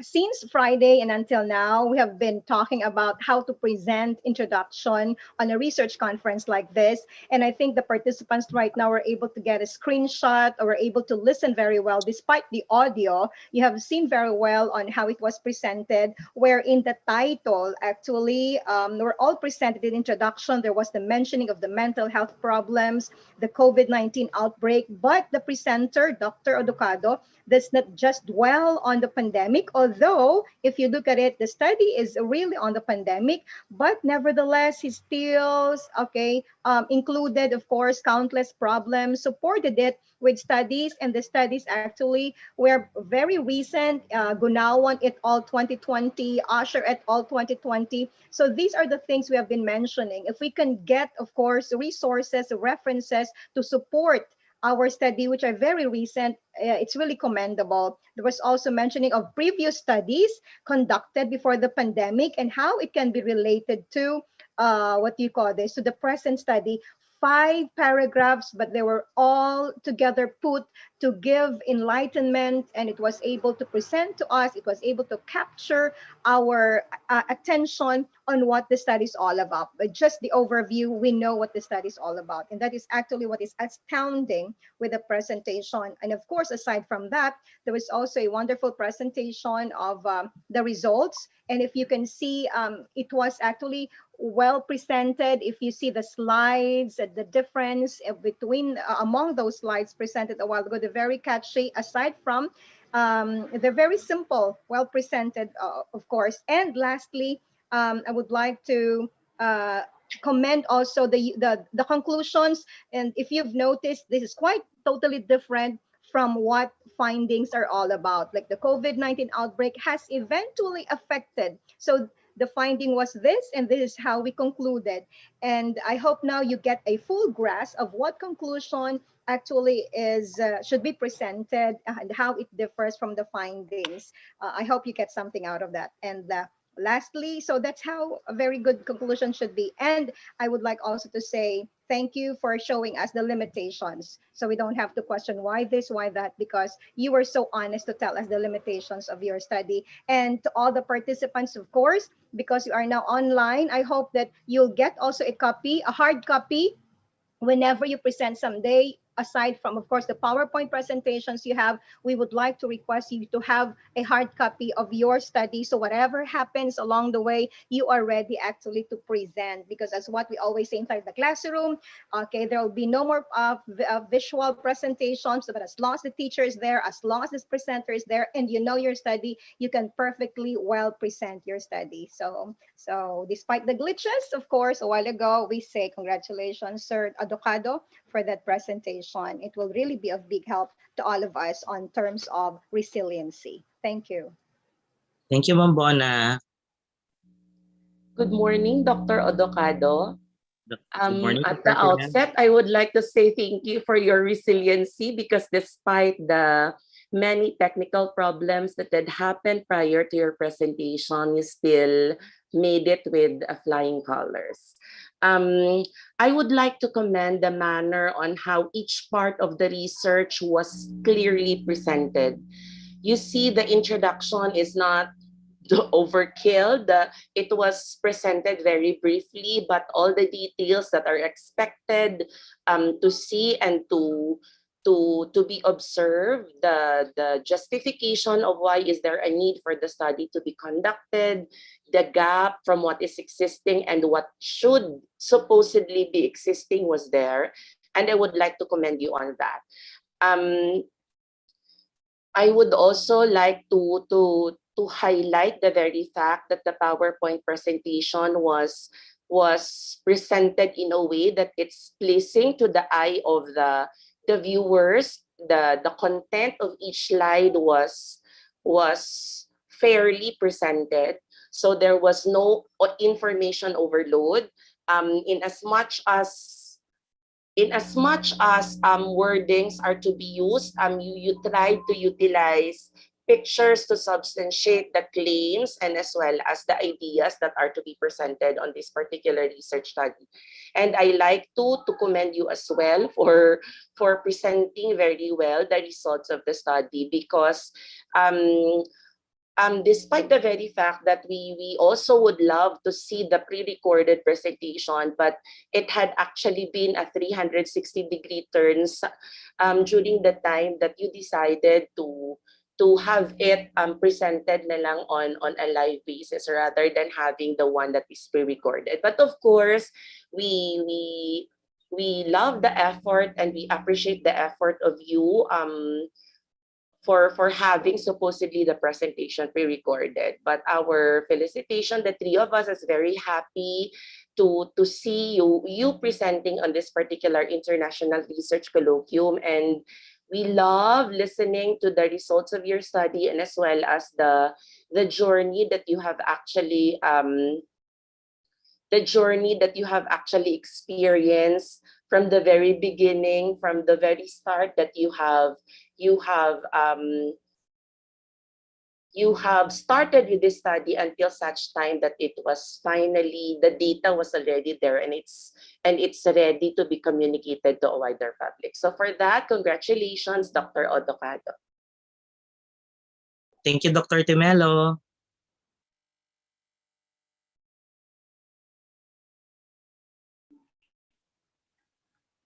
So again, we want to say thank you to Dr. Ryan and to our panelists. Let's move on to the next research presenter. The title is School Heads, Instructional Knowledge, Leadership, and Teachers' Performance. Here is Dr. Neil Fortuna. Good morning, Dr. Neil. Hello, Sir Jimmy. Thank you so much. Good morning, everyone. Am I heard? Yes, Doc. Okay.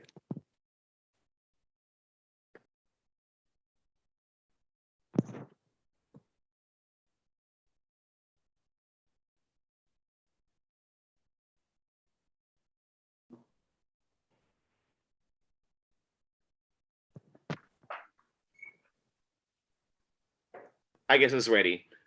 Dr. Neil, can you hear us? Yes, Sir Jimmy. Good morning, Dr. Neil. Yes, hello. Good morning. Am I heard? Yes, that's right. Okay, go ahead, please. Okay.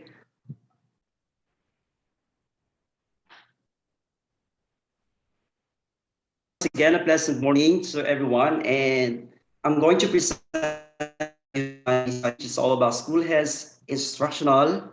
Excuse me.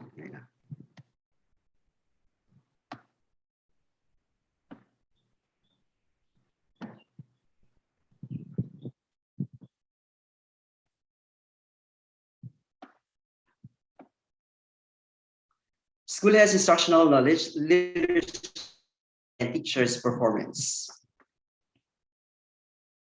Okay, abstract.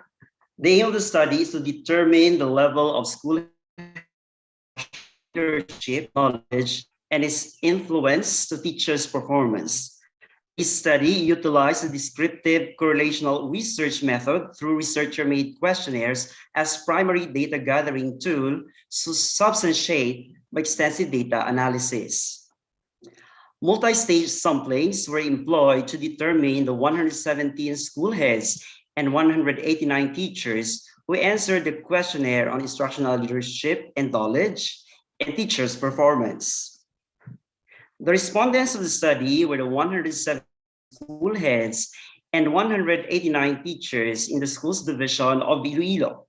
The data gathered were analyzed, used frequency count, percentage, mean, and standard deviation for descriptive and inferential statistics for t-test, analysis of variance or ANOVA were used.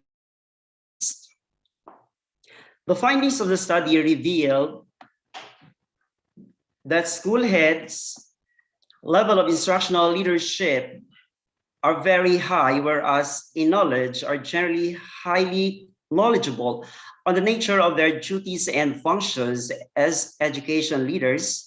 On teachers' performance, the teachers are generally very high in their performance. Test findings revealed no significant difference in the level of instructional leadership and no significant difference in the level of knowledge, no significant difference in the level of teachers' performance. It denotes that school heads that very high on their level of instructional leadership, highly knowledgeable in knowledge may have or may not have a high level of teachers' performance noticed. Thus, the school head's instructional leadership and level of school heads as knowledge serve as the basis of teachers' performance. So introduction. Globally, educating a nation remains the most vital strategy for the development of the society throughout the developing world, and that the competitive world today warrants a trajectory towards a robust development in order to achieve the developed nation status. A world-class education system is an important factor towards this end. With this, instructional leadership has become an important aspect of reforming and improving the performance of schools. The educational system of the present society demands new strategies, practical mindset, new process, and a new standard of instructional leadership. Apart from the school heads who is undertaking instructional leadership of school at a micro levels, classroom teacher also is concerned as instructional leader since he or she is dealing directly with the learning behaviors such as student achievement and establishing a productive school climate. Instructional leadership may refer to teachers or school heads, should also be a direct effect on learners' achievement because they are key establishing a productive school climate. In order to go global, school has instructional leadership and knowledge, and teachers' performance need and plays a significant role in the organizations. The aims for organization is to move the performance of their employees that can make differences, significance, and create excellent performance. Perhaps the potential power of an organization is to possess excellent or above average employees. Perhaps the potential power of organization is excellent or above average employees. Along with this, achieving global performance, it requires significant changes in the classroom. The changes concerning what the learners learn about the world and other cultures, the opportunities they have to practice what they learn, and how teachers support this learning by working with diverse learners. Okay, this is according to EOCD 2018. And in the Philippines, education is given high regard and to a great extent serve as an indicator of the quality in country's sociocultural, economic, and educational growth because it creates, develops, and enhances the inherent capabilities of every human being. The school provides the citizenry with relevant knowledge, skills, attitude, and values necessary for growth and development. The educational thrusts of the DepEd today are designed to create a functional basic education system that develops productive and responsible citizens equipped with essential competencies, skills, and knowledge for both lifelong learning and employment. And this is according to Republic Act 10533, or also known as the Basic Education Act of 2013. There is also increasing recognition that schools require effective leaders and managers if they are to provide the best possible education for their learners. Schools need trained and performed teachers, but they in turn need the leadership of highly effective school heads. To fill the gaps in this study, the researcher need to investigate on instructional leadership, knowledge, and teacher performance, how the school head effective in delivering instruction serves at the utmost of their knowledge as basis of developing and honing teachers' performance, in the context of quality education. And this dissertation is undertaken to determine the elementary school heads' levels of instructional leadership, knowledge, and teachers' performance. And it would be interesting to know which among the variables in the study are generally significant to the Department of Education, as strong gauge for such claim in these premises that a researcher was conducted this study.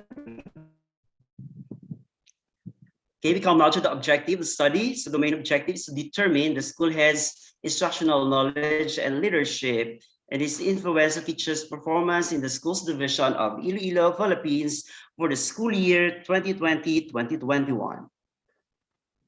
And for the specific objectives, we have here to determine the level of school heads instructional knowledge, in the schools division of Iloilo. Next, to find out the level of school heads instructional leadership in the schools division of Iloilo. And finally, to determine the level of teachers' performance in the schools division of Iloilo. So here's the conceptual framework of the study. So you have here the independent variable for our respondents' profile. So we have age, sex, civil status, educational attainment, position, category, and school location. And for dependent variables, so we have the level of instructional knowledge. The second one, we have the level of instructional leadership. And the last one, we have the level of teachers' performance. So the significance of the study. So this study aims to bring significant contribution to the academe, particularly the Department of Education, in reviewing policies governing hiring and promoting potential school heads in the future. Significantly, this would help improve the quality of school heads we have in the years to come. And finally, this would give paradigm shift for those in the teaching profession should they desire to become school heads in the future. Consequently, this study will be significant to the following. First, the Department of Education. So the findings of this study will inform about the quality of school heads and teachers that are assigned at the elementary school. With the information they will gain, they will be able to plan for any improvement regarding the performance of teachers. Likewise, implications could be drawn from the results of the study and necessary adjustments can be made for the Department of Education. Next, learners. The learners will become updated with the new trends in the modern world and may be able to things which are relevant to the present time. By this, they will be able to deal with anything they will encounter in their life. Next, for the local government units or LGUs. The LGUs will know the quality of school heads and teachers in the local schools, and with the information they will gain, and they will be able to decide what help and support they could give to teachers and the schools so that improvement in school performance could be affected. Next, teachers. Teachers will be encouraged to use them knowledge and skills in the performance of their jobs, especially in teaching learners to be knowledgeable and skillful in the use of teaching strategies that will enable their learners to be updated with current trends in education. And school heads, the findings of this study may provide baseline information to the level of instructional leadership, knowledge, and teachers' performance so that at least they can apply their knowledge and skills to school improvement and to raise school performance to a higher level. They can also teach and encourage teachers how to be updated with the contents of the lesson and the new trends in teaching strategies so that they can be at par with others in the knowledge about modern things. So the study used descriptive correlational design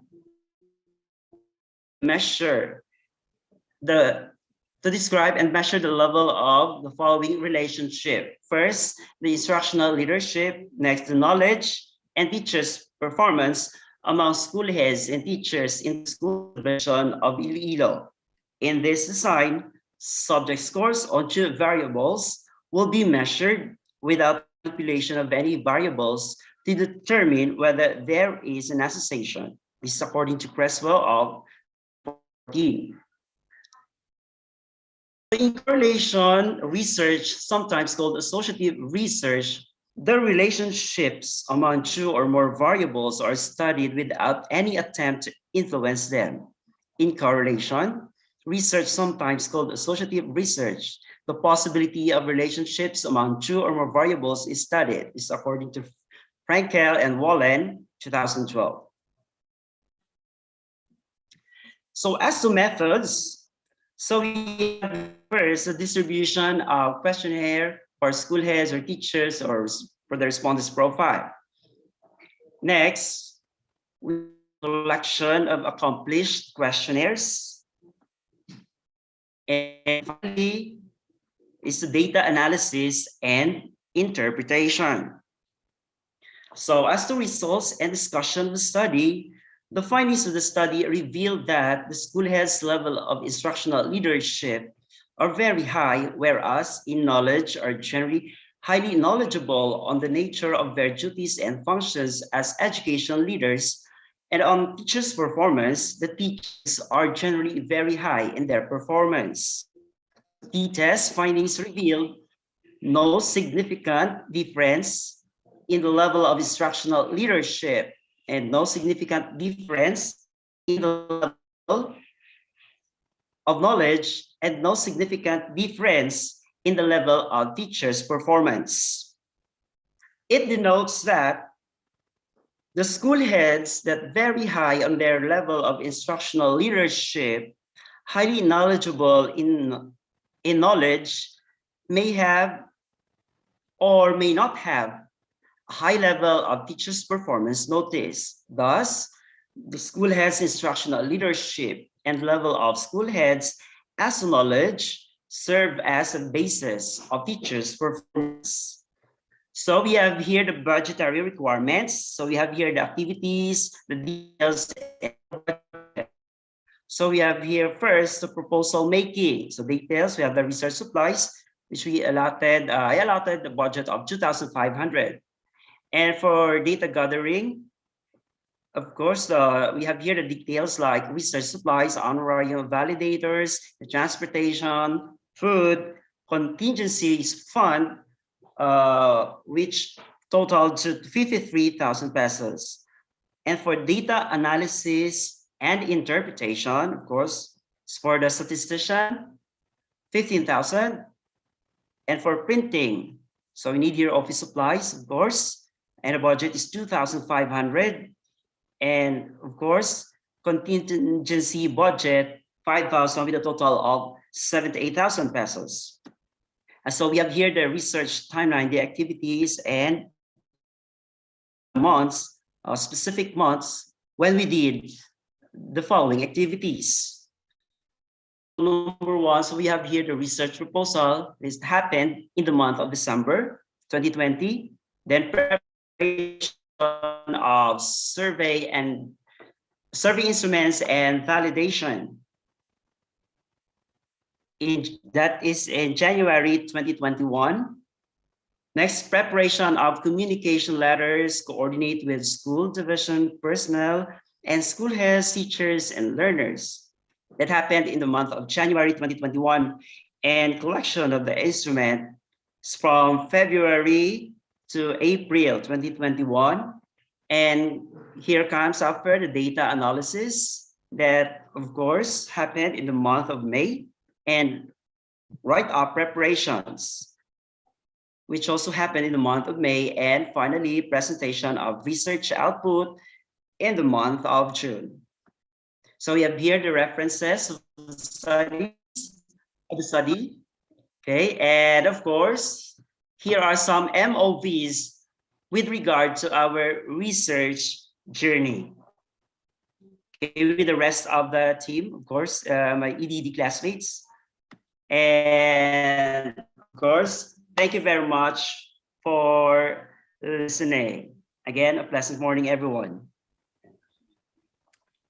Thank you, Doc Neil. It's time for our panelists to give you feedbacks and recommendations. Hello. Good morning, Dr.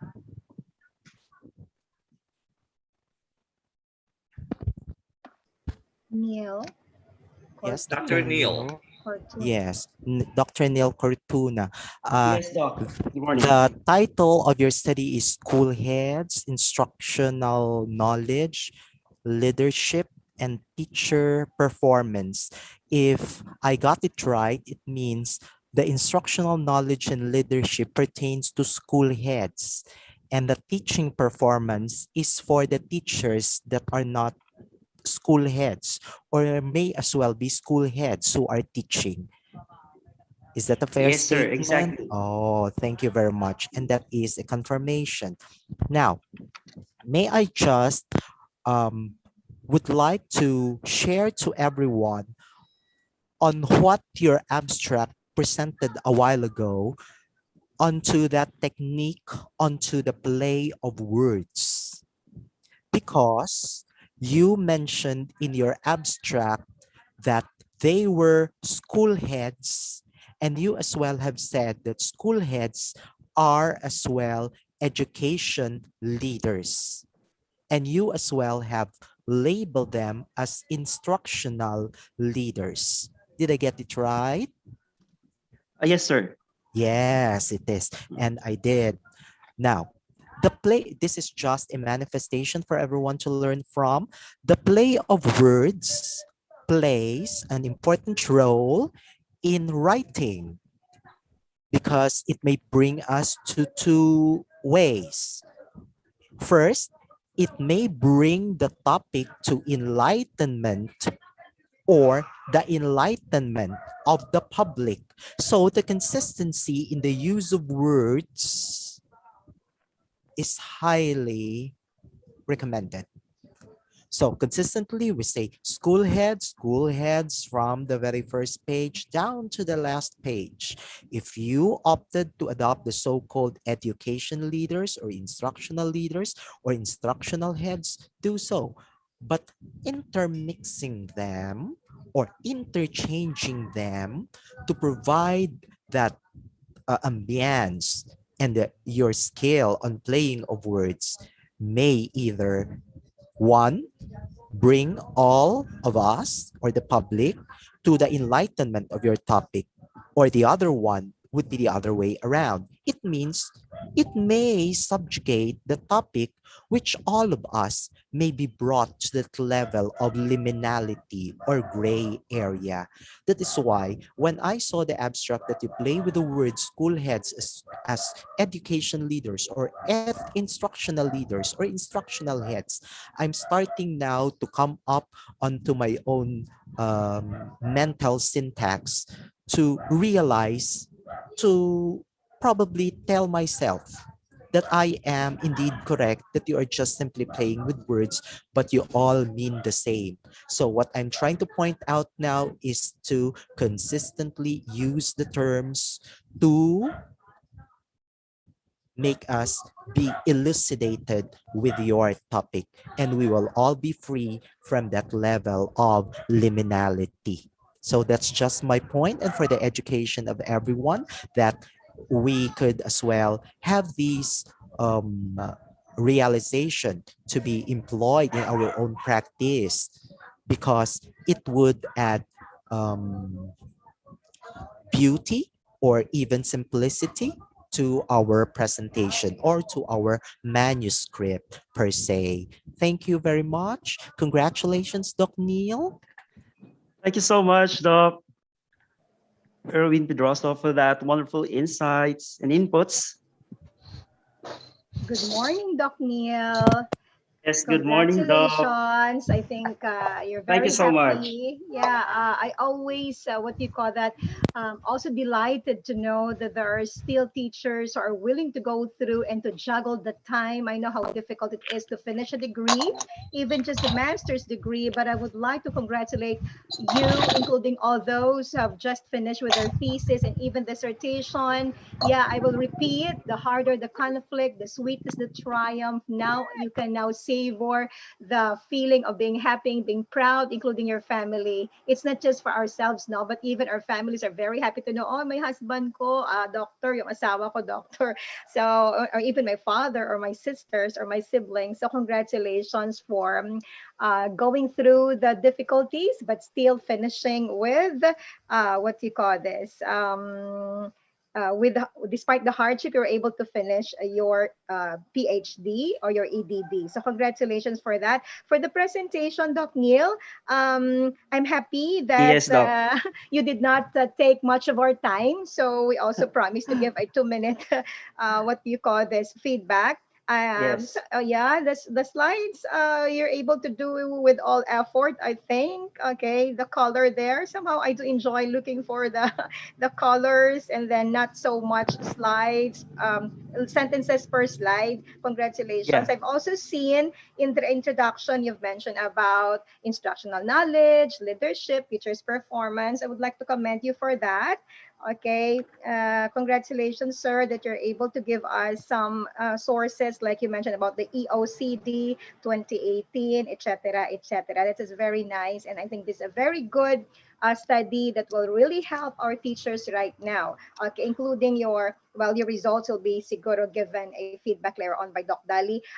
My comment only, my only siguro one comment na lang I will generalize for you, Yes, Doc Doc. Niel. I Yes. would like to agree with Doc Pedroso. We really have to be careful, including to the 140 plus participants who are here with us right now. Since Friday, I've been mentioning, I've seen most of the presenters using commas in the sentences. My dear mga moms and sir, okay, Sir Neil, I will just generalize, no? Whenever we have dependent clauses o nag-lesson na si ma'am, a few seconds lang gid ne, introduced by words like that, maybe when, which, etc. These are neither preceded nor followed by a comma. And I think maybe for you and for the rest of the, because you know it will really make a confusion. Just the period in the comma will really make a confusion. If you're all listening to me, I'll just give you a very brief example. If I say go slow, pause, men are working, that's a totally correct, okay, sentence. What can you imagine Okay. if I say go slow, men are working?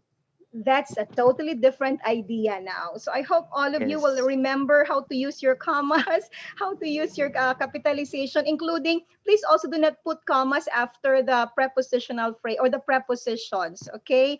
And please, when I talk about consistency, which I agree with Doc Pedroso, not just on the terminologies, not on the words, but even on the use of the apostrophe. If we say teacher apostrophe S or teachers apostrophe, then we also have to be consistent with that all throughout the study. Consistency lang siguro. And also be careful lang kita. We can play with words, including our adjectives, like when you say tall boy, tall building, that's correct. And the synonym is high, you say high building. But we can never say high boy. I hope everybody will understand. Doc Neil, maybe we can just recheck Yes, Doc. on the rules Noted. of grammar.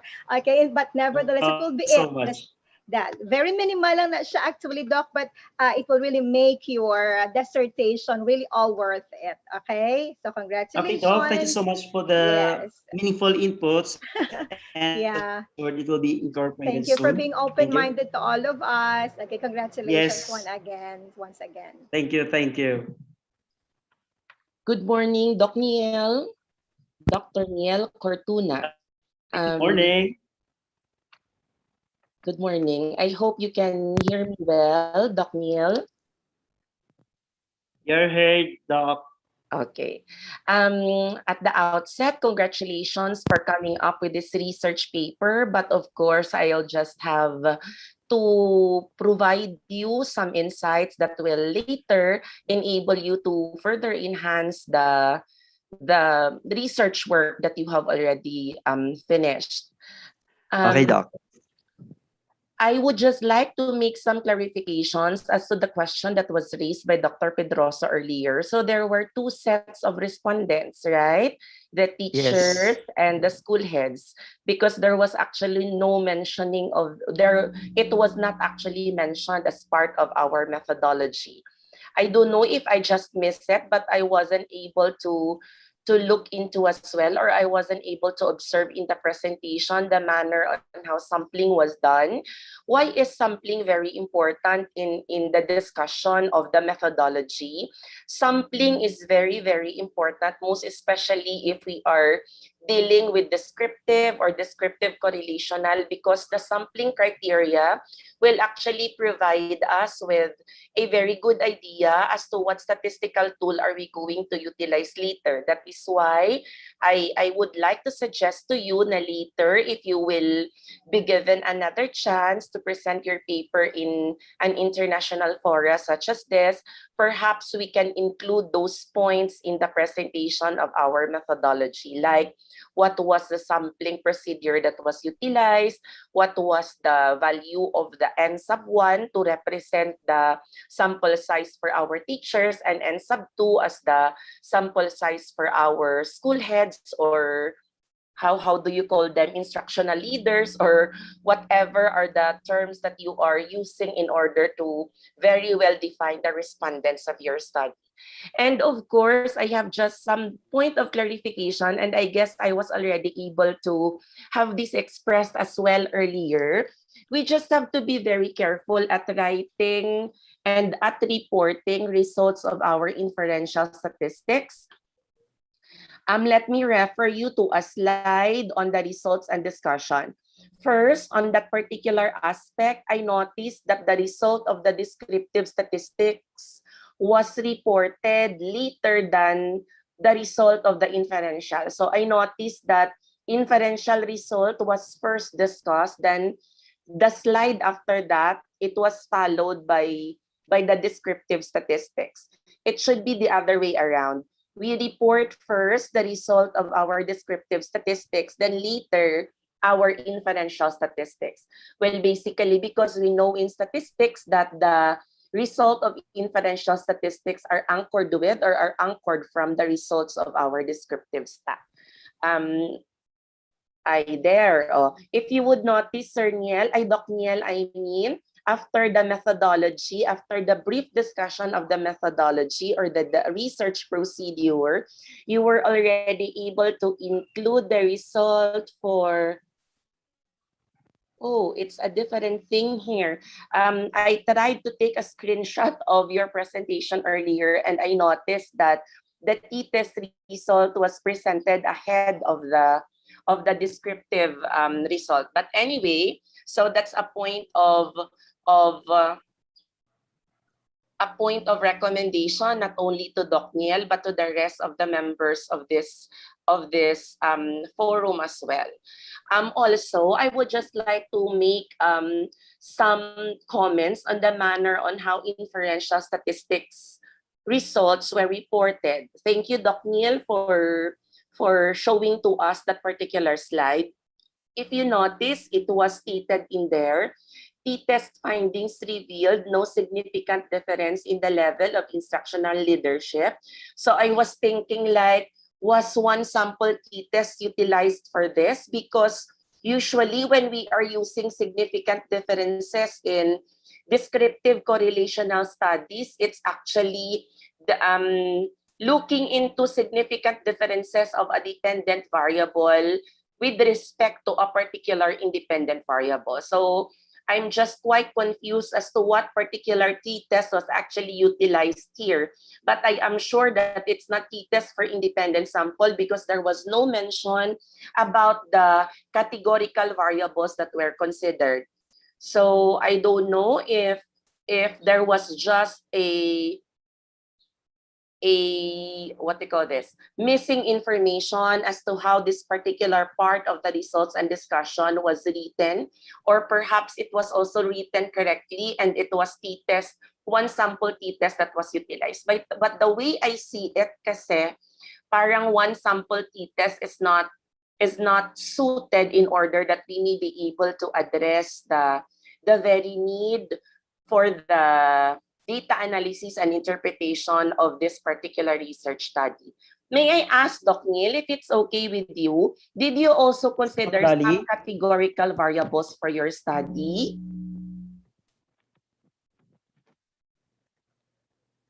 Doc Neil, what were some of the categorical variables that you considered?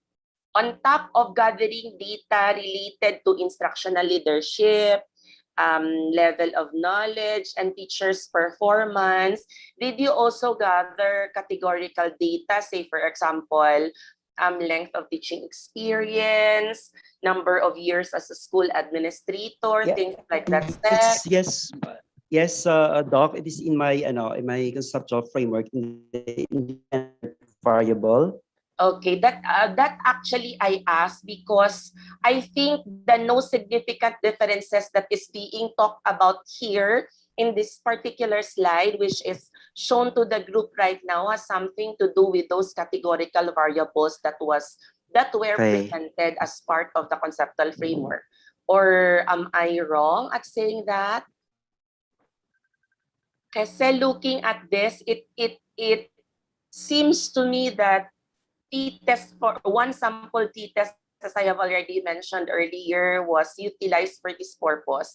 But again, I would like to make a clarification again that somehow one sample t-test is not appropriate for this particular research study, considering that according to you, there were some categorical variables that were looked into and that were considered in the conduct of the study. So I hope that in the future endeavors, we would be able to look into this very important aspect of writing results and discussions, and as well as, by the way, I appreciate the very fact that Doc Neil also made use of smart art, auto shapes in the presentation of the methodologies. However, I would like as well to provide an insight that important aspects such as the sampling criteria and the like has also to be very well noted for our listeners and as well as our readers to have a complete grasp of what the research study is all about. But generally, I would like to say congratulations, Doc Neil, for a job well done in this particular research endeavor. Congratulations and God bless. Thank you so much, Doc Dali.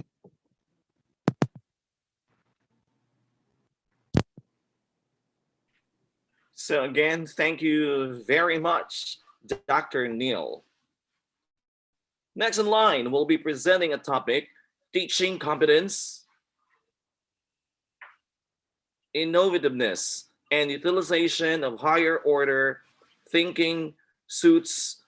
We have, ladies and gentlemen, we have Dr. Agnes P. Vinofiel.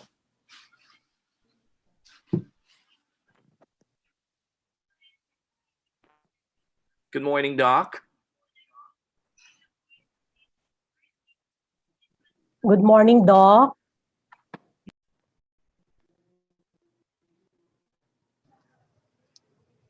Yes, we can hear you, Doc. Okay, can you see my slides, Doc? Yes, we can, Doc Agnes. Okay, so morning once again. I am Agnes Peñafiel, a grade 5 classroom teacher in the school's district of Potatan 1.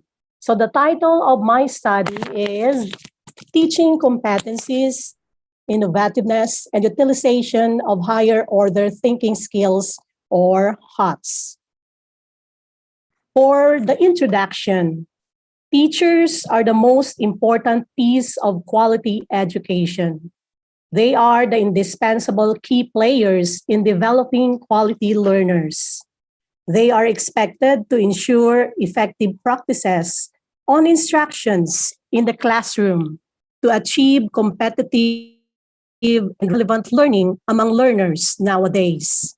Learners' performance is primarily dependent on the teacher's competencies, innovativeness, and higher order thinking skills and methods. The teacher is more and more accountable for learners' academic achievement. Thus, the institution's success that is hinged on the vision, mission, and core values of the Department of Education is actualized. Inclusion to Department of Education Memorandum Number 050, Series of 2020 on Content, Knowledge, and Pedagogy as one of the domains states that teachers use a range of teaching strategies that enhance learners' achievements in all the learning areas.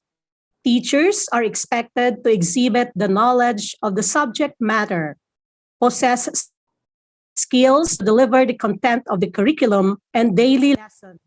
For this to be done, they employ instructional strategies. Teaching competencies, innovations are in great value for educators.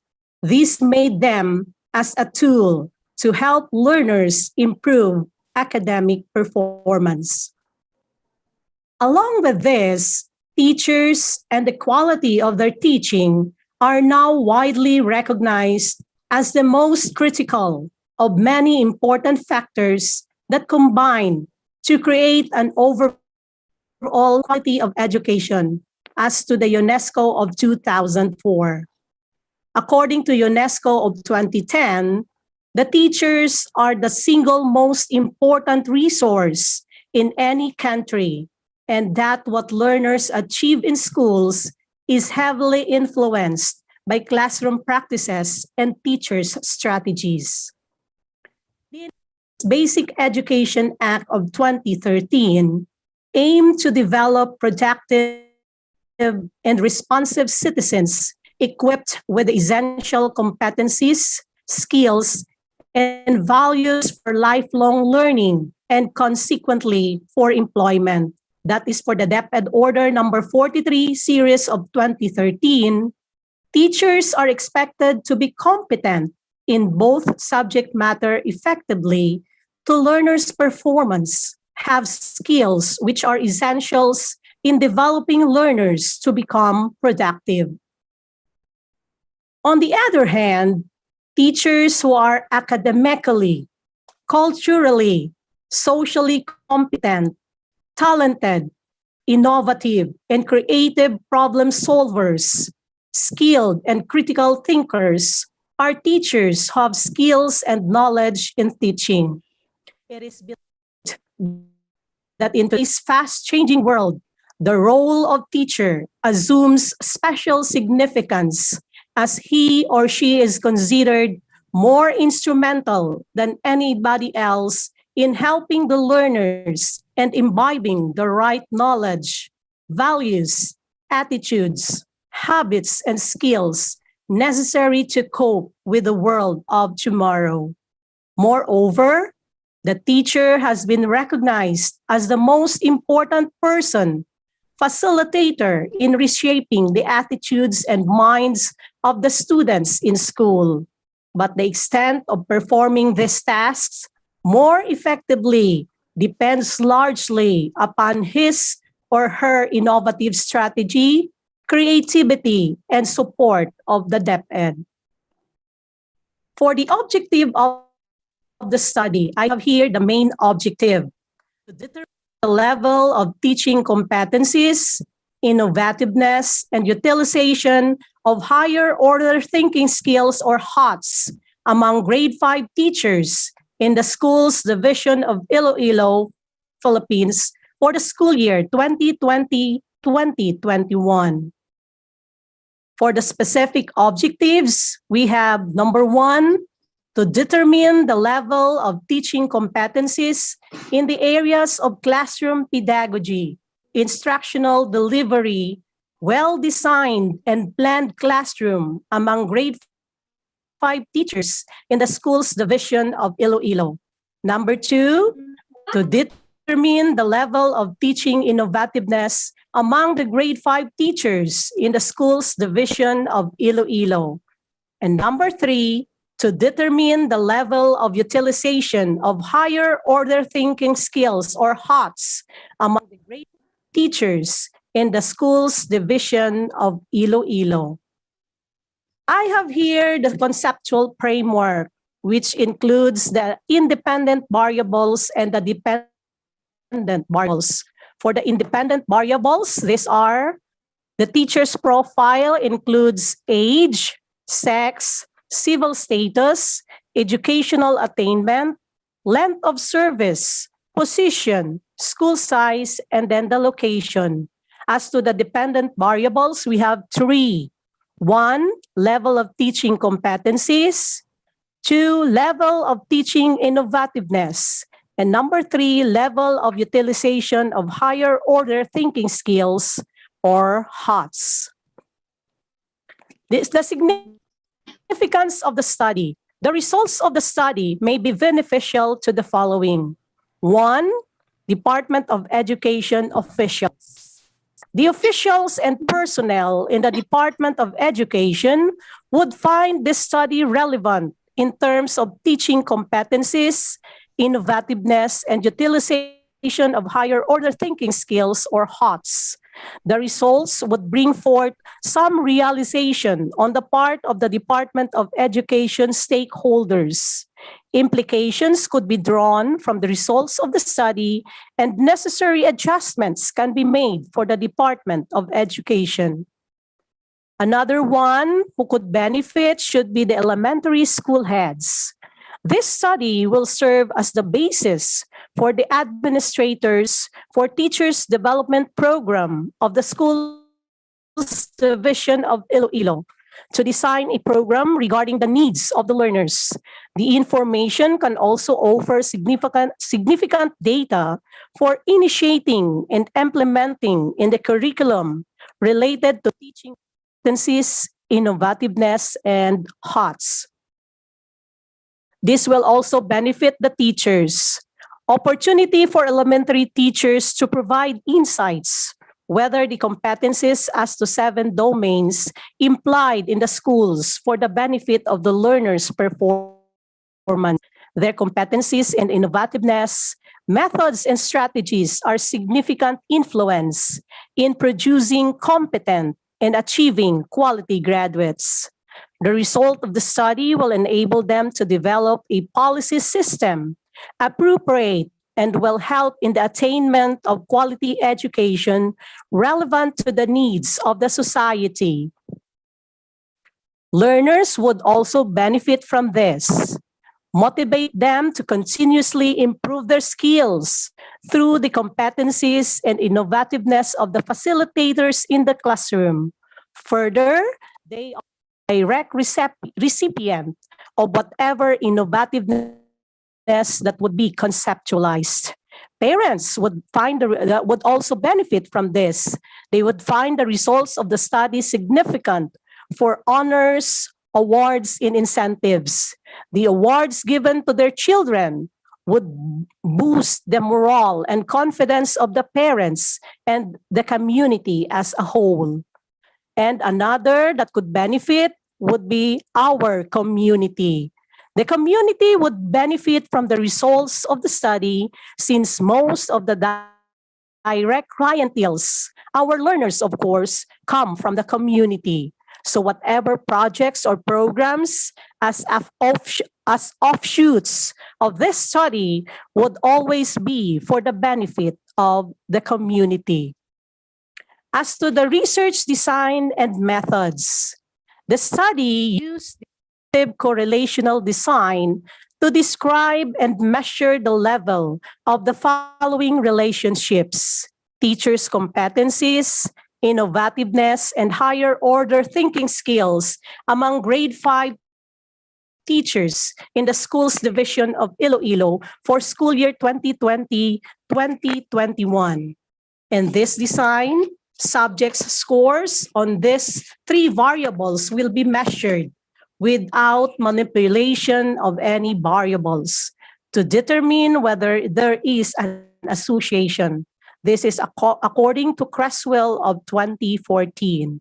In correlation research, sometimes called associative research, the relationships among 2 or more variables are studied without any attempt to influence them.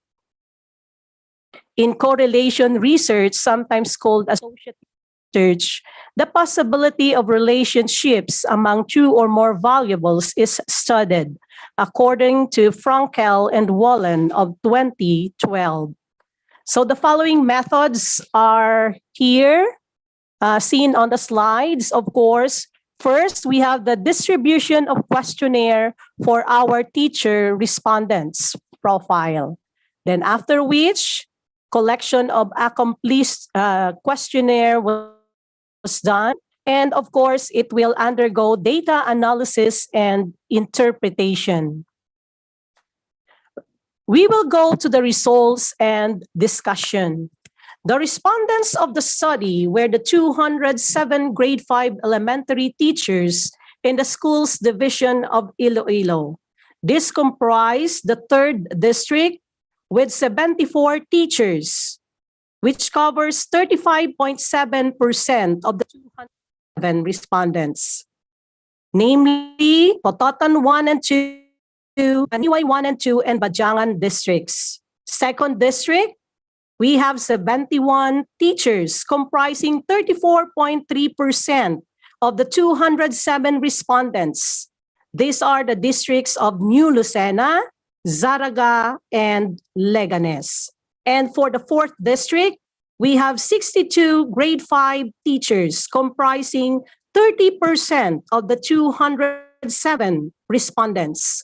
These are the districts from Rotac Nuevo, District of Dingle, and of course, District of Domangas 1 and 2. And I use the multi-stage sampling for this. The data gathered were analyzed using frequency count, percentage, mean, and standard deviation for descriptive and inferential statistics. T-test, analysis of variance, or ANOVA were also utilized. The findings of the study revealed that the teacher's level of teaching competencies are very high, whereas in innovativeness are generally very high. Whereas on higher order thinking skills, results revealed very high. T-test findings revealed a significant difference in level of teaching competencies and innovativeness, and no significant difference in the level of teaching competencies and higher order thinking skills.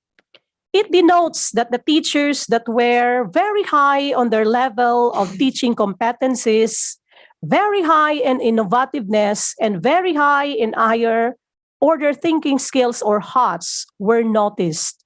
Thus, a significant and positive correlation of teaching competencies, innovativeness, and higher order thinking skills are tantamount to the objectives and goals of DepEd domains on the strategies used by the teacher in instruction. As to the budgetary requirements, the following activities, as you can see in the slide for the proposal making, the details would be the research supply in the amount of 3,000 pesos. The activity data gathering, the details are the following: the research supplies, honorarium of validators, transportation, food, and contingency fund amounting to 50,000 pesos. Analyzing of data of our statistician amounting to 5,000 pesos. For the printing of the office supplies, 3,500 pesos. And of course, the contingency budget amounting to 7,000 pesos for the total amount of 68,500. As to the research timeline, so I have my research proposal ready last November 2020. And then the preparation of survey instruments and validation in the month of December 2020 up to January of 2021. For the preparation of communication letters, coordinate with schools division personnel, school heads, teachers, and learners. This was done last February of 2021. And of course, for the collection of the instrument, it was done last March and April of 2021. For the data analysis and for the write-up preparation, it was done last May of 2021. And of course, for the presentation of research output was done last June 2021. As to the references, we have the following: Department of Education Memorandum Number 50, Series of 2020 on Content, Knowledge, and Pedagogy. Enhanced Basic Education Act of 2013, DepEd Order Number 43, Series of 2013, and of course, Romeo M. Lipagi A. and Lil B. of 2017, Computational Thinking Development through Creative Programming in Higher Education, International Journal of Educational Technology in Higher Education, 14, 1 up to 15. So that's all for my presentation today. Thank you and good morning once again. Good morning to Dr. Vinofiel. I'm sure you're ready to be given feedbacks and recommendations from our panelists. Yes, sir, Panelists, Jimmy. Dr. Vinofiel is now ready. Yes, thank you very much, Sir Jimmy, and good morning to Dr. Pinafiel. Good morning, Doc John. And I would as well like to extend my thanks for your presentation and for the effort of having this topic presented before us. And I would first like to commend the oral presentation of Dr. Peñafiel because the delivery was crystal clear. And I believe that you are as well a school head, Dr. Peñafiel. Actually, I am a grade 5 elementary teacher, master teacher 1 of our school, sir. There it goes, that you are as well ahead of your own family in the grade 5 or probably in your school. That is why your confidence is really exuding on the way and how you enunciated the very words that you would like us to learn about your study. And that is really a good facet of an elementary teacher, of a grade 5 teacher in this case, that you can really articulate your idea very well. And I hope that the results of your study could as well be shared to other teachers as well, that this can be replicated when they get their own master's degree or when they as well venture onto their own PhD degree.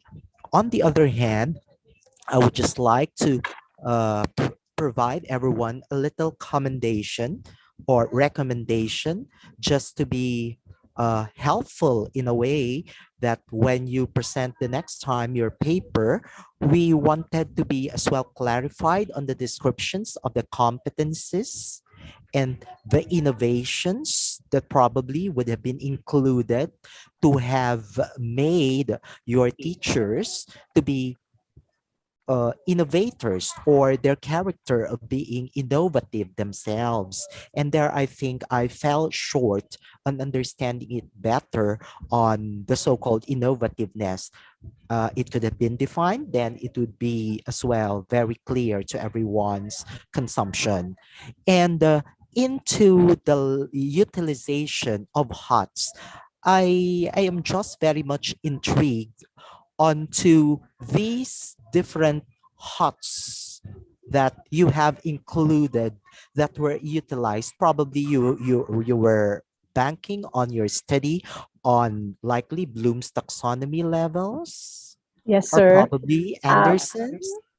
Yes, sir. Because I took that kind of study because I myself, because it was part of the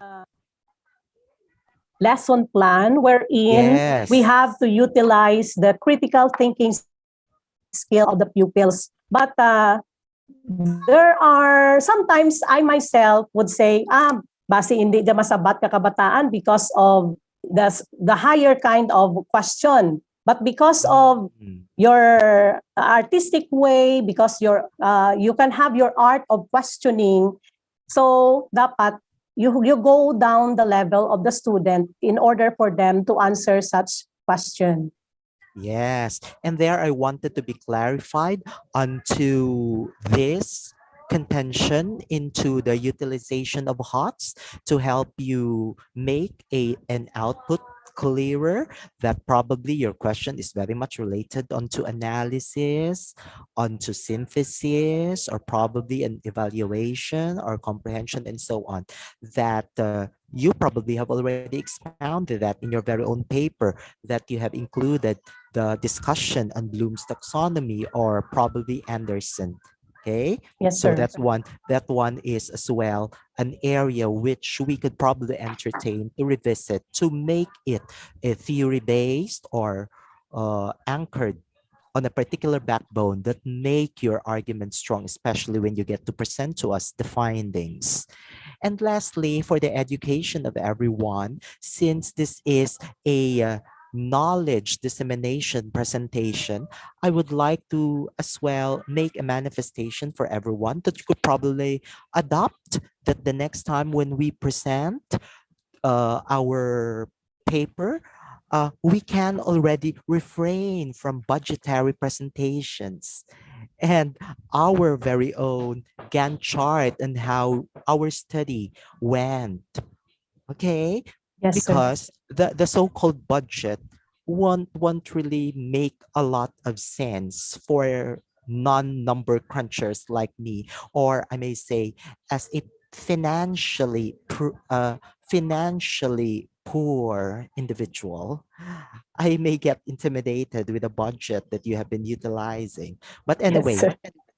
that would make a lot of sense actually into the so-called presenting your budget implication. What is so beautiful about it, that despite that you have less budget utilized, you were able to come up with a good product. Despite that you had a very big budget utilized, still the product is still very good. So I am pleading to everyone that next time when we present, let's go away with the budgetary requirement or budgetary presentation. Thank you very much, Dr. Agnes. Thank you so Your much, presentation is Doc as well John. commendable. Thank you very Thank you much. so Good much morning to for the everyone. comments. Well noted, sir. Doc Agnes, good morning. Good Can you morning, Doc. are you okay? Or do you have runny nose or it's Yes, only yes, my Doc. yeah, okay, I am on very a quarantine period right now. oh my god. I hope you're okay. We're praying that you're all okay in there, Doc. Yeah, I can sense it in your ano eh. Yes, Siguro Doc. that's the way I'm how still we coughing and have a runny nose. yeah, I can feel it. Very particular with the diction and the pronunciation, including the breathing, no? Yes, Doc. So that's why. But nevertheless, I hope that this day will bring you happiness somehow, despite what you're going through. And you know, you're finishing your EDD. That is really, really something that your family, friends, and maybe colleagues will be very proud of. So I would like to congratulate for that. It's not easy, you know, to be finishing one's PhD. But with you Yes, and the Doc. rest of our presenters a while ago, I'm very, very happy for that. And of course, I like the idea of you presenting it with no noise background, very clear audio. Okay. I closed all the windows in my room, mom, so I that just nobody can disturb me. That's great, as if they are to get away, including all the Yes, background barking of the dog. Sometimes that's part of the online class now. So, yes, Doc. Doc, congratulations. I think Doc Pedroso had mentioned about the things that we are supposed to, to remember in the presentation. I would like to say congratulations. Thank Same, you, ano Doc. lang, Goro, minimal comments with me. Siguro next time, not too crowded slides, but with your in your case right now, I just can imagine how I could think about that. Just strong faith. Kuro hold on na lang. I cannot really say anything because if I wear on your shoes, I don't know if I can think well of my presentation or my Yes, slides. Doc. Okay, but I know that this is well presented, and knowing that you have also another beautiful thing about what you've done is if I can see there, although not really necessary, you know, you have conducted this at the moment when pandemic is really on its peak, November 20, ending it up sometime I think this June only, Yes, Doc. when we are also facing with the Delta variant. You're very strong, you're very brave, going through a lot. pursuing your degree despite all this. And that's one thing I would like to say. I salute you for that, Ma'am Agnes, Doc Agnes, Thank you, no? Doc. Okay. Actually, we are 8 in the team, Doc. Okay. We have our advisor or very so uh, dedicated nga ipursugid namon, and we have to finish that right on Yes, time. yes, very good. It's really all worth it despite the difficulty. So Yes, to Doc. you, to the team, and maybe to the rest of the presenters, and also to the team who are helping them. Okay, congratulations and God bless all of you. Kag amo na, mga minimal ano lang, recheck lang natin din yung doc again ang Yes, mga Doc. usual comments ko. Kaya it becomes so ano na consistent na ang mga commas after the mga mga ano ni mga Yes, Doc. words. So the students might familiarize with that and they think it's already okay or correct because they've seen that many times. So siguro ano lang natin, i-consider talaga na. Okay? Yes, Doc. Thank So you. Well taken. congratulations, and we will be praying for your safety there and hope everything is okay. Thank you so much, Congratulations Doc. again. Thank you. Good morning, Dr. Peñafiel. Good morning, Doc.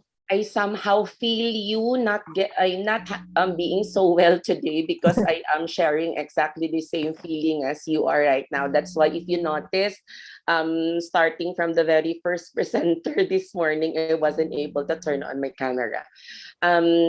I would like to congratulate you. I was actually really amazed looking at the Gantt chart that had been presented by you and other members of this research colloquium when your research dissertation was actually done in a period with which is considered to be a very challenging time for others, and yet you were able to surpass the very limited na face-to-face data gathering, the very Yes, difficult Doc. times at the data gathering, because I know that some of the teachers are hesitant as well to become participant, considering the very fact that COVID-19 is just like around the corner, right? But I would Yes, like Doc. to commend your strength and as well as your dedication, that despite all this, you were able to gather your data and you were able to finish the degree in the expected time, that you were able to do it with flying colors. One thing lang, Dr. Piñafiel, Doc. in the next na research presentations, I hope that during your time to present your research, you can do it in a slideshow na manner para na the contents of the slide would be clearly presented to the listeners and as well as to the viewers. Thank you, Doc. Right now kasi Well taken. naka-outline view kita, so mas ma-appreciate namon, and as well as mas ma-appreciate ko, and at the same time the other members of the group, na if the presenters would have their PowerPoint presentations presented using the slideshow format. I would like as well to take notice of the very comprehensive presentation of the methodology, the manner on how the respondents were selected, the manner on how I presume there was either cluster or stratified sampling, because you were able to make mention about the schools and the districts with which the data were actually gathered from, and I would like to again Yes, Doc. commend you on that. I would just like to make some comments on the way the objectives of the study, Ma'am Peñafiel, was Yes, Doc. crafted, because while I was listening to your presentation, while I was looking at your presentation, and while I was listening to you, I noticed that results of the study actually included results on relationship, and there was actually a mention that there was a strong correlation, but there was actually no mention in the objectives of the study that correlational analysis is to be looked into. So I hope SOP number 4 or objective number 4 may be included, looking into the relationship of the 3 dependent variables that were considered, because I think that was very clearly illustrated in your conceptual framework earlier. I would just have to ask you this, siguro, Dr. Peñafiel. What was the role of the categorical Yes, Doc. variables in your conceptual framework. Kasi there was no question on significant differences. There was also no results on the They were also categorized, Doc. Okay. So on the original paper, I presume they were also taken into consideration. But I guess because of the very limited Yes, time Doc. during this presentation, some Limited part of the slides. discussion and limited slides, that's true. That is why they were not already looked into. So I hope na next time when we are given exactly the same opportunity to present in an international colloquium, we can actually try to interconnect, or we can actually merge the result of both the descriptive and the inferential. I would just like you to be directed at the presentation of Dr. Adokado earlier. If you have noticed, Yes, Doc. there was actually no report of the descriptive statistics, but the descriptive statistics was reported together with the result of the inferential statistics. So to give due justice to the inclusion of the categorical variables, Doc Agnes, I hope that Yes, Doc. whenever you will be given another chance to have this research paper presented, we can also take a look at them, so that the question on how their roles were actually identified in this research study won't be left out.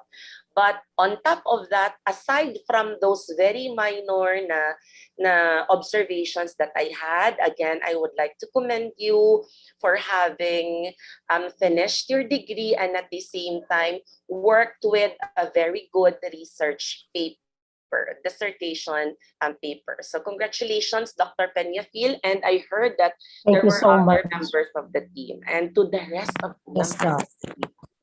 God bless Dr. Agnes. Let us get well very Thank you so soon. much, Doc. Yes, Doc. Thank you. Well taken ang all your comments and suggestions, Doc. Thank you so much. Thank you very much, Dr. Vinofiel, and God bless you. Keep safe. Here's the next one. She's going to present the topic music, arts, physical education, teaching strategies, and creativity skills, its influence to learners' performance. Here is Dr. Maria Elaine Labrador. Good morning, Doc.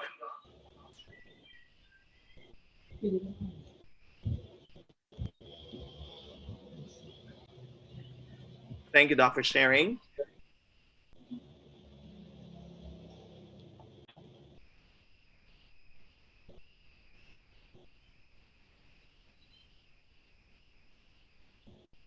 You may start, please.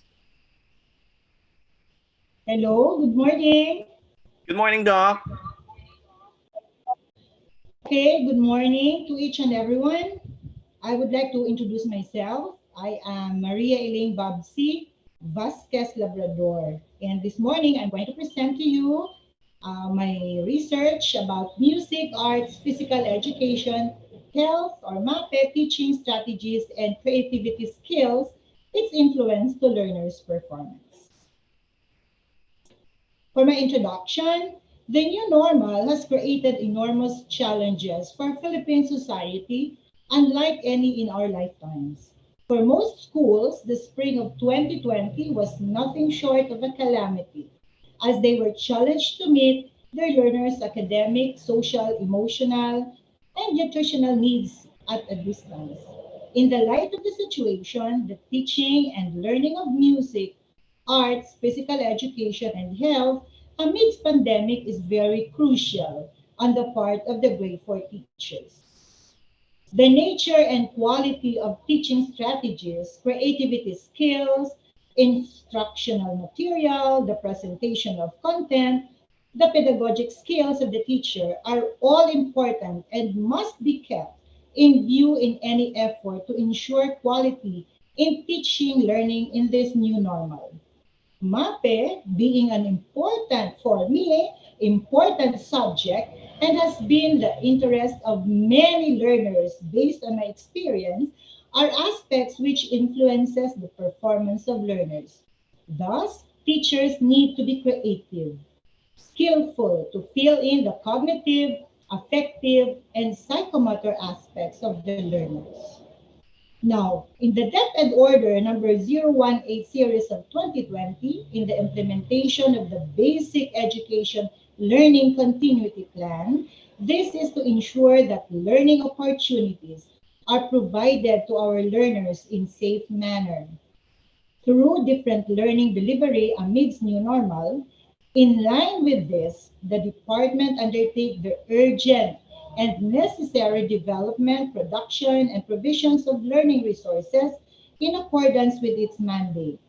Further, the Dep Ed Order number 21 series of 2019 sets forth flexible learning options that include alternative learning modes and its corresponding learning resources that are responsive to the need of the learners.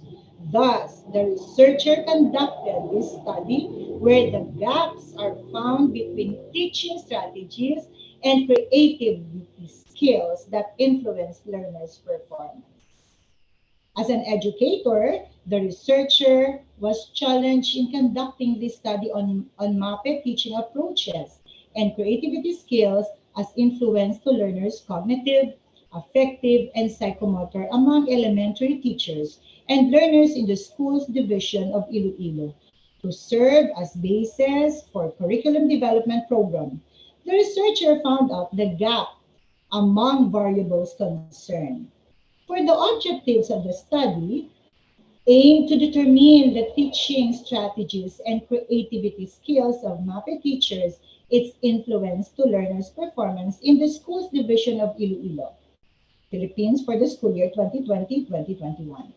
For the specific objectives, this is to find out if there are significant differences in the teaching strategies of the respondents when classified according to age, sex, civil status, educational attainment, length of service, and the designation or the rank.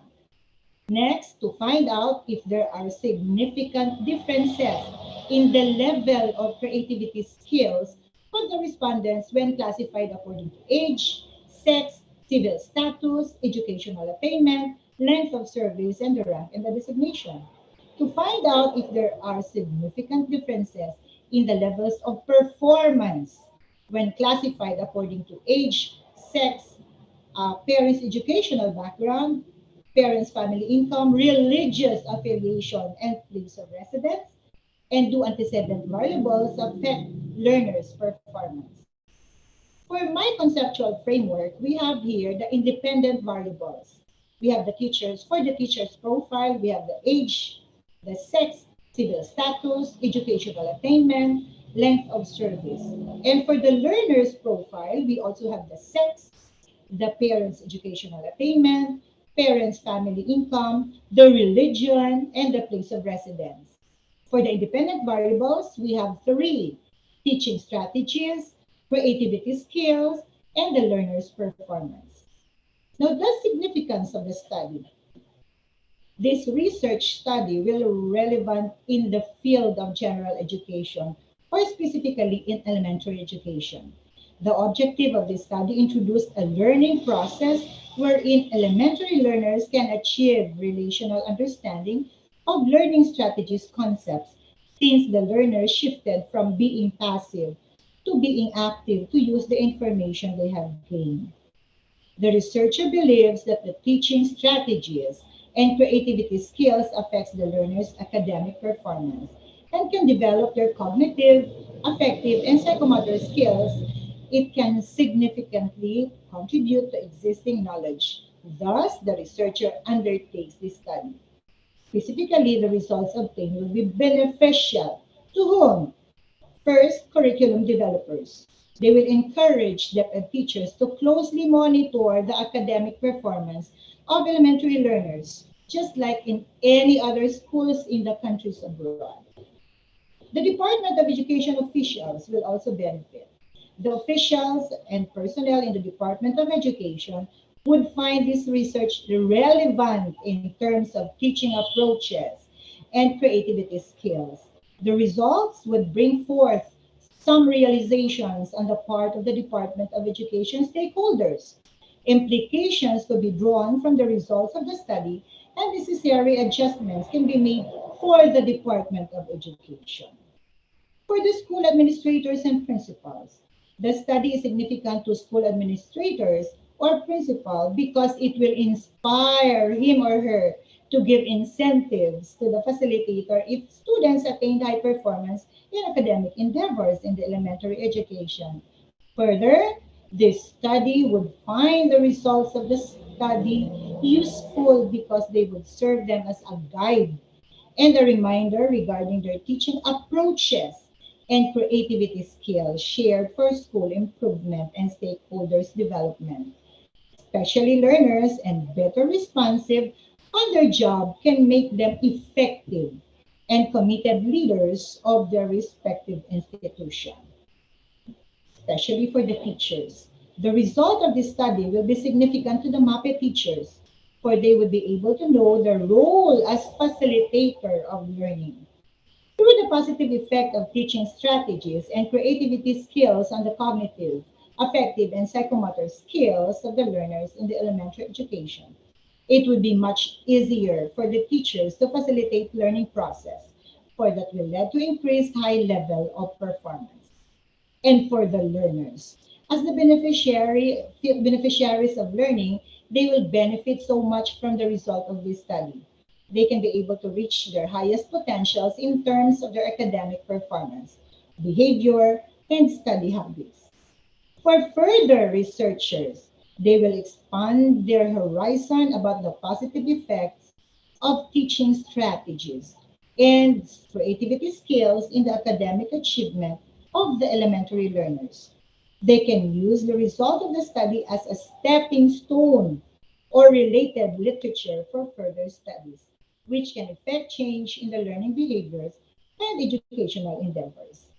For the research design and methods, I have there the descriptive correlational used in this investigation. A researcher-made questionnaire was utilized to gather the data. The study utilized multi-stage sampling technique to 182 teachers and learners based on the list of the schools from the schools division of Iloilo. Specifically, from the second, the third, and the fourth district, I got 63 respondents from the second district and 52 from the third and 67 from the fourth district, congressional district. For the methods, we have the distribution of questionnaire for teachers, learner respondents profile, and after that, collection of accomplished questionnaire and the data analysis and the interpretation. For the results and the discussion. Now, the findings of the study reveal that MAPE teachers' level of learning strategies are very high, whereas very high on creativity skills, whereas learners' performance results revealed very high performance. The t-test finding revealed no significant difference in the level of MAPE teaching strategies, no significant difference in the level of creativity skills, no significant difference in the level of learners' performance. It denotes that the MAPE teachers that were very high on their level of teaching strategies and creativity skills may have or may not have a very high level of learners' performance notice. Thus, analysis of variance was likewise deduced from the results. The results reveal that all variables are predictors and among learners' performance. However, it is the religion among the antecedent or independent variables that is considered the best predictor. Now, for the research timeline, starting November to December, we started the research proposal. Comes January of 2021 is the preparation of the survey instruments and the validation. Until preparation of communication letters, coordinate with schools division personnel, school heads, teachers, and the learners. And come Feb for the collection of the instrument. And then for March, This is the collection of instruments from Feb, March, and then April. And then come May and June, May to June, the data analysis. And then for July, and the write-up of preparations, I mean, and for July, we have the presentation of research output. And here are the references. Only a few were written. Thank you so much. I hope you enjoy my presentation. Yes, Thank you Doc? very much, Doc Labrador. It's time for you to hear something from our panelists. Good morning, Doc Elaine.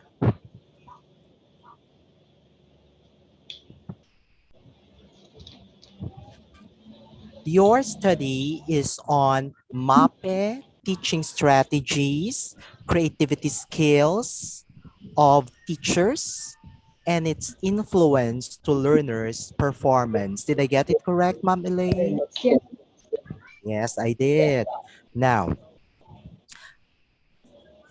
I hope that it will be a fair statement if I suggest that in your manuscript or in your future presentation, you as well help us to be enlightened on what consists MAPE teaching strategies. Because I believe that what I saw and what I have observed in your presentation, you took it as a whole, the whole teaching strategies. So we call it MAPE teaching strategies. And there I get to have the contention of what could likely be teaching strategy number one of teachers in MAPE, teaching strategies number two, number three, number four. So I would be so delighted to be enlightened with such issue that I am starting to be belabored with.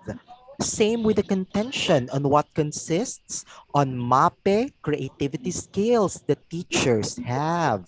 Like for example, creativity skills on what? Number one, number two, and number three, and number four.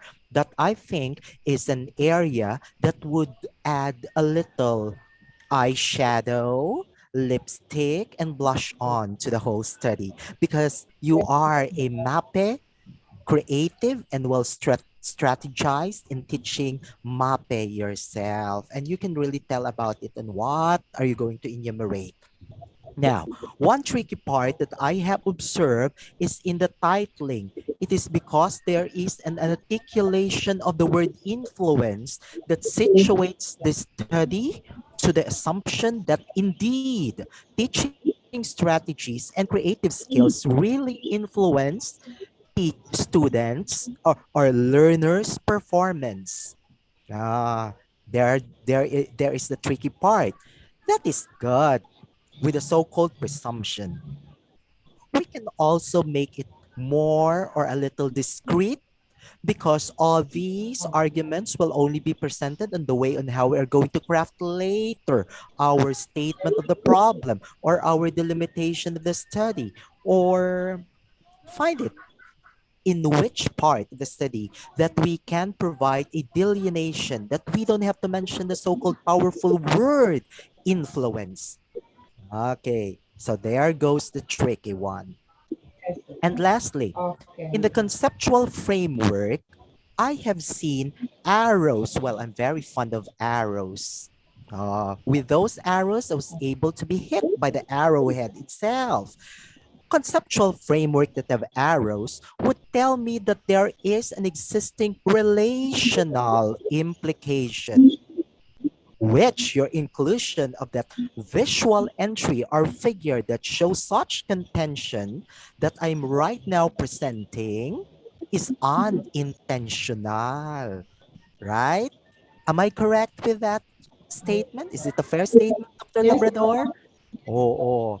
Na ano ka lang Yes, siguro, Doc. no? Na iway mo lang na nakita na ang daw iya na ulo-ulo na sang araw nga ina because Dr. Dali later on will present to you Yes, Doc. the so-called araw-araw mystery that I could not expound it more. Okay. Now, to my very good friend, Dr. Okay, Dali, Doc. please Thank let you us for be enlightened if my shortcomings in the issue of numericality into the so-called presentation of the title mentioning of the term influence, because that one is very powerful, and I believe that is so. For example, like qualitatively speaking, we could entertain that tricky part of the conceptual framework that would present different questions like how do teaching strategies and creative skills of teachers influence the learner's performance. I don't know if I am coming correct, Doc Dali. Uh, or in a quantitative perspective, because in the presence of the word influence, there might be a misleading part of it, which we need to as well look into meticulously by probably if it is correct, if my notion is correct or my presumption is correct, that uh, an issue on what is the level of influence of teaching strategies of Muppet teachers to learners' performance, because there is a mention of the word influence. And at the same time, the other contention is what is the level of influence of Muppet teachers' creative skills in the learner's performance, like that. I don't know which likely the Gorgon knot could probably be untied by Dr. Dali, as she is a statistician par excellence. Okay. And that I would as well like to throw the big challenge to Ma'am Bona, Dr. Bona. That's something to do with the so-called trick in the so-called influence in my second proposition a while ago. Thank you very much. Doc Dali, please help us later on onto what I have presented. Thank you, my friends. Congratulations to Dr. Labrador. Thank you, Doc. Thank you so much. Okay, good morning, Doc. Maria Elaine, Bobsy Labrador. Hi, Doc. Good morning, Okay. Doc. Yes, good morning. And again, good morning to our participant. It's almost lunchtime. I hope you're still with us. Okay. What do you call this? I will leave, of course, the question later on posed by Dr. Pedrosa to Doc Dali with the word influence, but my focus is on, okay, again, the title.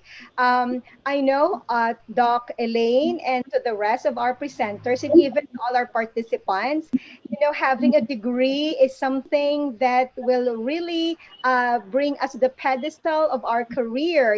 Having the master's degree, MA, whatsoever, or PhD. But there goes the challenge. I think all of you will agree with me. There comes a challenge now when it becomes when we all become. Um, I think there is a feedback. May I request our participants to off their microphone?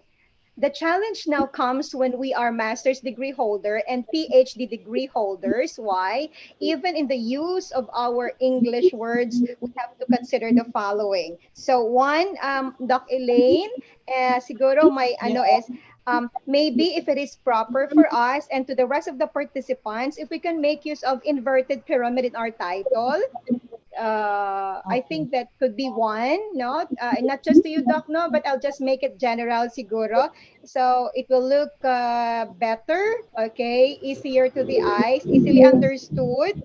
Inverted pyramid. And of course, to everybody else, please don't put na quotation in your title. You don't have to emphasize it with quotation marks. No need for that. Unless, of course, because we are always in what we call exemption to the rule, unless your institution, unless, okay, the publication you want to publish in would require you. But if there's none, please don't put any more quotation marks. Another is the use of and.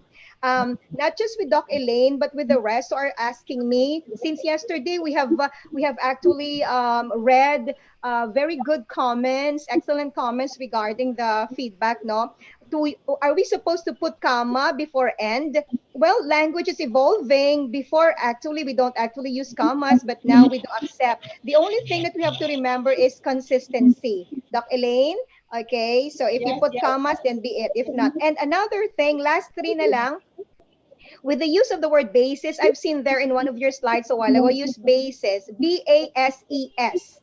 BASES, okay? But if you're only referring to your study, only one study, maybe we can use the word basis. BASIS. So we should not act, yes, thank you, Doc. And we should not be confused of the thesis with I and theses with E, or analysis with I and analysis with the E. The E always will be the plural. So I hope that is also something that we have to learn. And when you talk about, again, the paradigm in American English and the paradigm in the British English, both are correct. I just would like Doc to comment there sa my conceptual framework, no? Because the apostrophe you've placed there a while ago, learner's profile, meaning it's the profile of the learners, possessive, parents, educational attainment, but kindly put in apostrophe and parents' family income. Whose family income? So parents. So you need that. The same through with on the independent variables, you also put apostrophe after learners, because I think you're referring to so many learners. Okay, so from the chapter 1 up to the end, that will be. And also, Doc, last na lang the references. Maybe you can check on, okay, what edition of the APA are required. So you can check on that. Nevertheless, Doc, congratulations. My God, I'm so happy that now you're done with your EDD. I just can imagine the happiness you've got, including maybe if you have children, no? Okay, our family members. I think they're very proud of you. And we too are very proud of you. It's never too late to finish one's degree, right? So thank you, Doc. Okay, congratulations. Good morning, Dr. Labrador. Good Allow me to commend your personality during the presentation and even now that the comments are being actually shared. From the Agree. start, you have actually opened your camera up to now. You have been smiling as if you are trying to radiate the happiness in each and every one of us who is present in this particular colloquium. And thank you for spreading that particular good vibes. Thank you. Of course, congratulations for having finished your degree and at the same time for coming up with this very good research paper. But I just have some very few notions with which you may consider in the revision later on of your paper for future research endeavors. But before that, I would like first to address the recommendations that were posed by Dr. Pedroso earlier on the use of an arrow in the research paradigm. That's the first na contention which my friend has given me as an assignment. I think this is not just for the sake of Mom Bubsy, but also for the rest of the members of this group.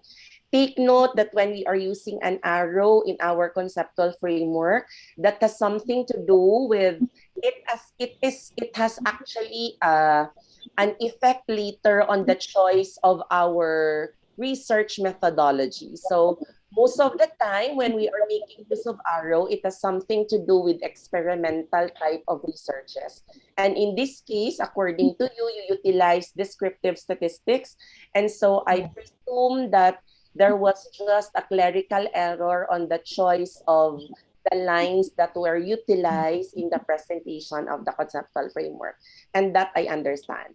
Second, the interplay, the great role which the word influence had actually had in your research study. I think Dr. Pedroso had made mention about this yesterday, or if not yesterday, last Friday.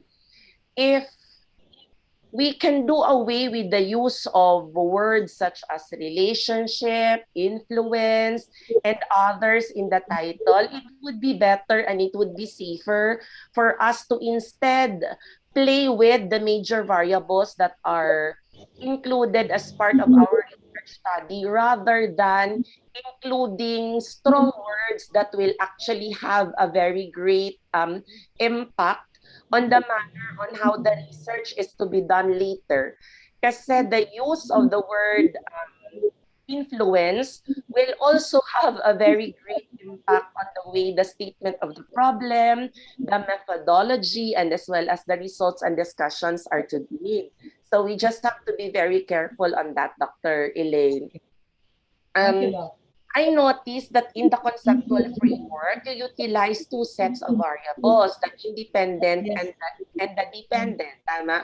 Although there was a clerical error on the right part, It could have been dependent variable. However, I suggest, because part of your objective number 3, or perhaps I may also be mistaken, what regression na analysis supposedly would look into the predictors of the learner's performance. Am I right, Elaine?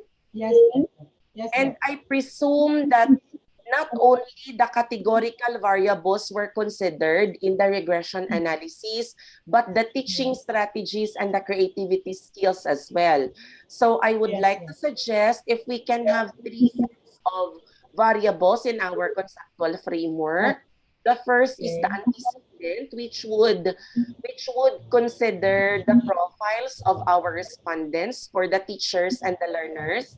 And our independent variable should be the teaching strategies and the creativity skills, which are variables associated with that of our teacher respondents, while our dependent variable is the learner's performance. Anyway, the very reason why this research study, I believe, was conducted is because later on we wanted to allay and we wanted to provide some more insight that can be very helpful in improving our learners' performance, right?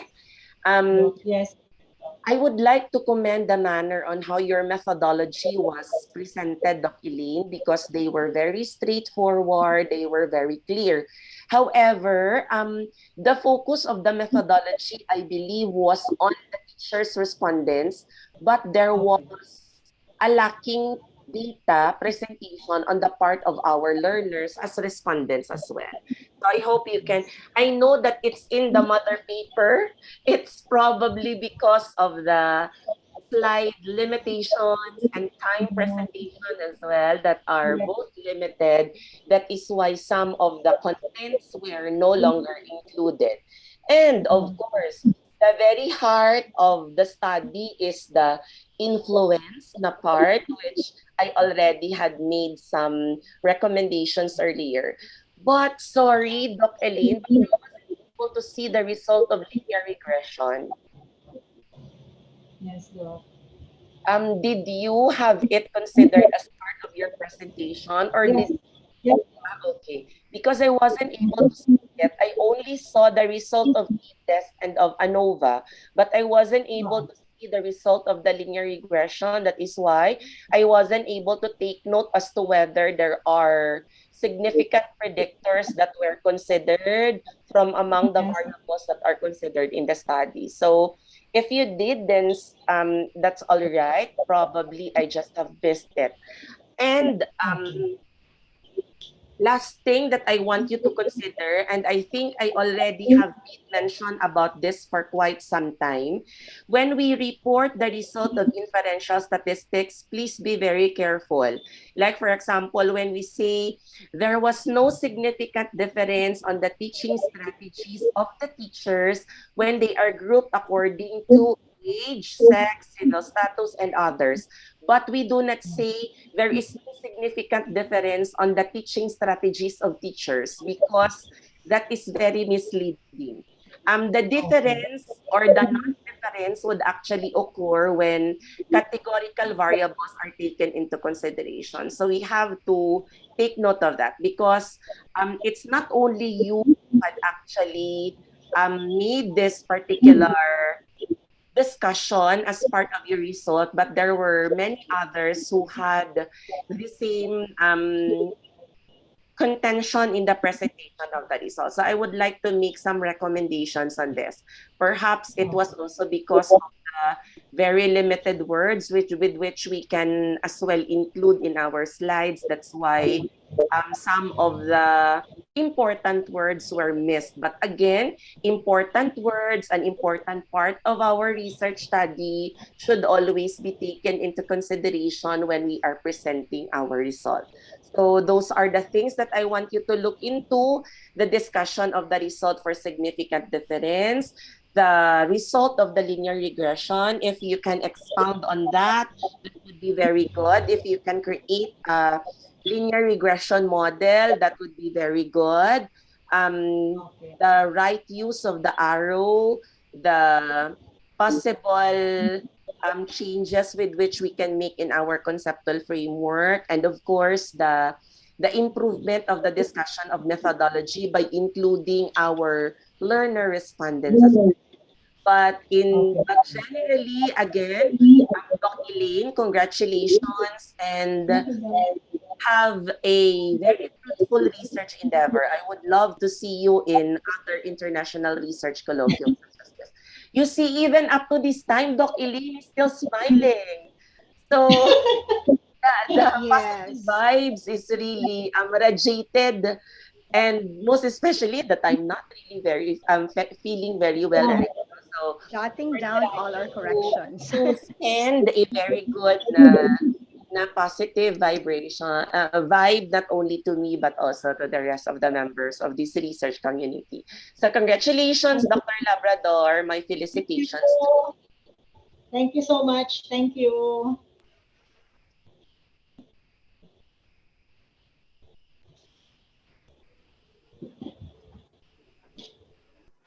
Okay, Sir Jimmy, we're done.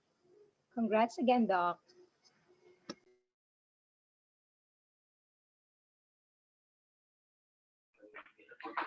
So there you have it, guys. Thank you very much, Dr. Labrador, and of course to our panelists. Now let's move on to our next presenter.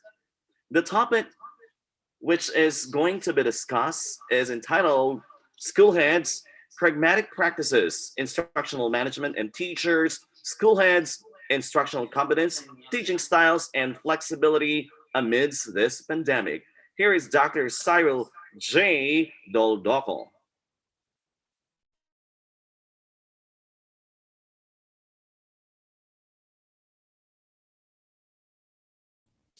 Good morning, everyone. Am I heard? Yes, Yes, sir. Doc. You can start now. Thank you. Wait, sir, I can't, paano siya mag-screen share, man? Screen share. Tapos, di nga makato, sir, sa files.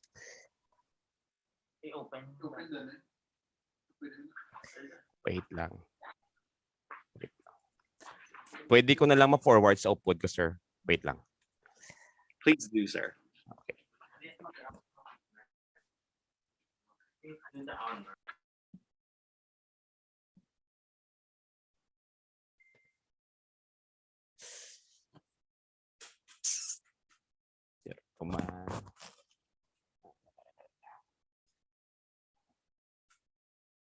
Wait.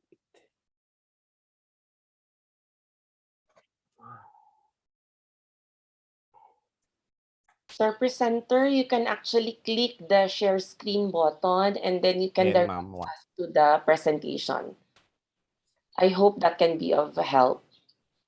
Wait. Screen share. Then, di na ako makadto, ma'am. Sa share screen button. Share Dalom, sir. button, the green one, and then you can choose the presentation with which you wanted to share to the group.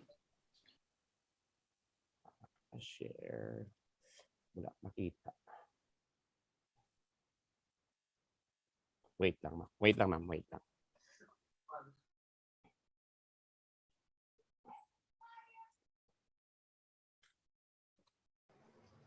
But Doc, have you opened already your file? I think you need to open your file. Have you opened your file already for the presentation, Doc?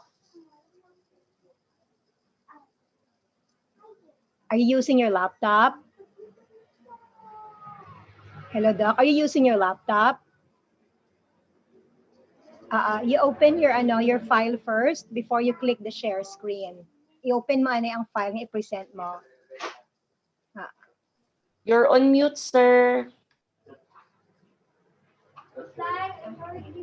Para pag-click mo, Doc, sa share screen, i-click mo man dayon ang file na i-play mo and then the word share.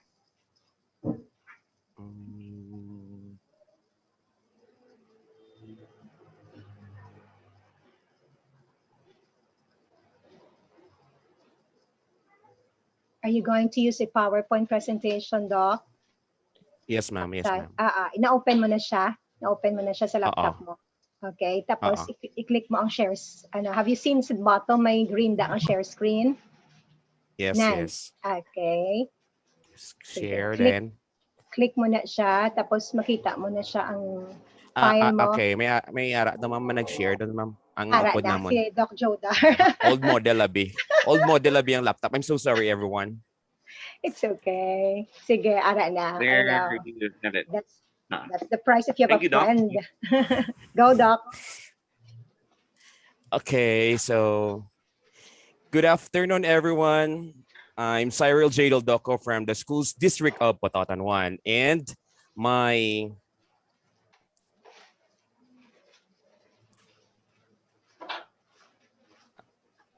screen slideshow, Sir Judar. And of course, my study is about the school head's pragmatic practices, instructional management, and teachers' pedagogical competence, the basis for capability development program.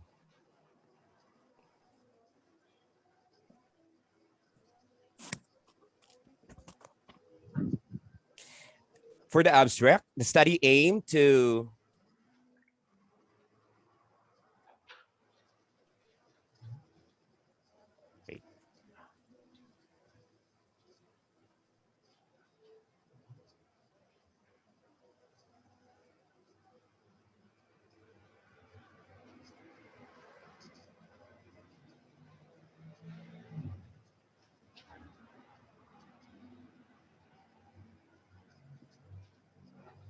Dr. Doldoco, sorry, but we can't hear you right now. I think your microphone is on mute. There you go. Okay, am I heard, ma'am? Sorry, kid. Go ahead. For the abstract, the study aimed to determine the level of school heads' pragmatic practices, instructional management, and teaching competence amidst pandemic. This study utilized a descriptive correlational research method through researcher-made questionnaires as primary data gathering tool.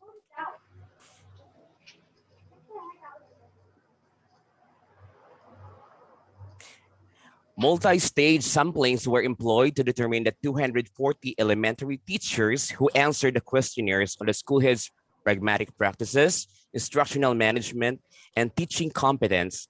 The respondents of the study were the 240 teachers from elementary schools in the schools this division of Iloilo. The data gathered were analyzed using frequency count, percentage, mean, and standard deviation for the descriptive and inferential statistics. T-test, analysis of variance or ANOVA were utilized. The findings of the study revealed that the school heads' level of pragmatic practices are very high.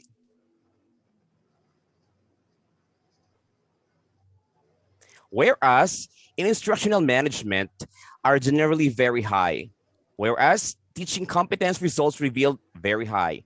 T-test findings revealed a significant difference in the level of pragmatic practices and a significant difference in the level of the instructional management, a significant difference in the level of teachers' competence.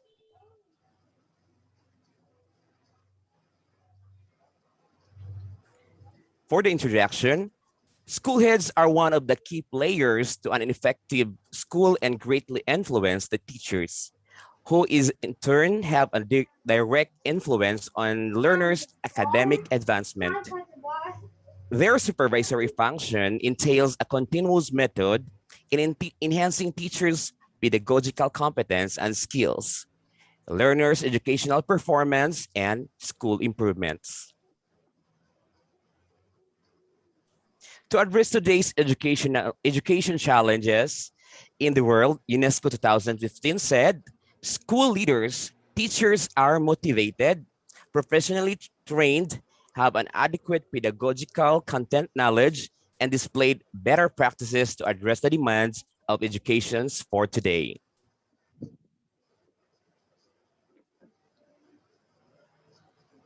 Indeed, improving the quality of teaching and learning is multifarious, and it demands high effort of pedagogical competence of teachers and school heads. Teachers are in the center of teaching improvement process, and school heads are considered as a driving force that stimulate, support, and lead towards the improvement of the school. The study attempted to find out school heads' pragmatic practices, instructional management, and pedagogical competence among teachers. Hence, this study will fill in the gaps of knowledge regarding the variables considered in the study.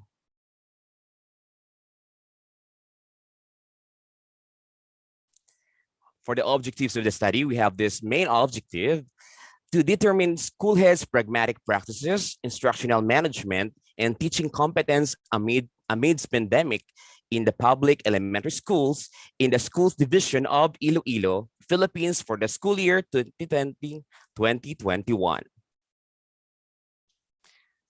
For the specific objectives, first we have to determine if there are significant differences in the school heads' pragmatic practices, instructional management, and teaching competence.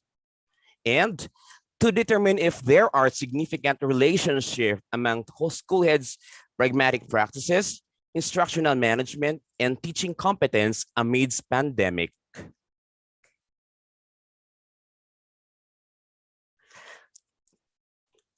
And of course, we have these specific objectives that are there significant difference in the level of teachers' teaching competence when classified according to age, sex, civil status, educational attainment, position, and school size and location. And lastly, are there significant relationship among school heads' pragmatic practices, instructional management, and teaching competence amidst pandemic? This is the conceptual framework. We have the independent variable and dependent variable. Under the independent variable, we have the teacher's profile, the age, the sex, civil status, educational attainment, position, school size, and school location. For the dependent variable, we have school heads' pragmatic practices, level school heads' instructional management, and teaching competence. For the significance of the study, this study aims to bring significant contribution to academia, particularly the Department of Education, in reviewing policies, governing hiring, and promoting potential school heads in the future. Significantly, this would help improve the quality of school heads we have in the years to come. And finally, this would give paradigm shift for those in the teaching position should they desire to become school heads in the future. Consequently, this study will be significant to the following. The Department of Education. The officials and personnel in the Department of Education would find this research relevant in terms of school heads' pragmatic practices, instructional management, and teaching competence. The results would bring forth some realizations on the part of the Department of Education stakeholders. Implication could be drawn from the results of the study, and necessarily adjustments can be made for the Department of Education.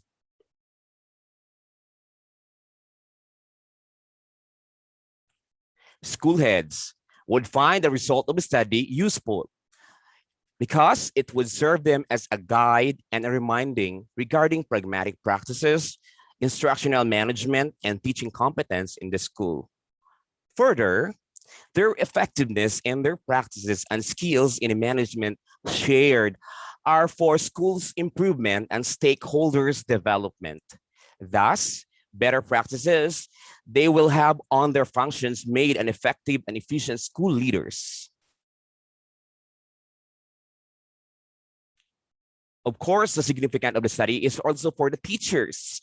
We'll find the results significant for they would be able to identify the pragmatic practices, instructional management, and teaching competence of the school heads so that in one way or the other, they will adapt, improve, and change their behavior towards the work. Learners will benefit out of the result of this study since they are the direct recipient of the whatever project or program that will be conceptualized out of the result of this study. So my study is all a win-win process. The researcher method of this study will be descriptive correlational research. This study is conducted to describe the relationships among school heads' pragmatic practices and instructional management as influence to teachers' pedagogical competence. The process of instrument is central to this method because it provides the fundamental connection between empirical observations and mathematical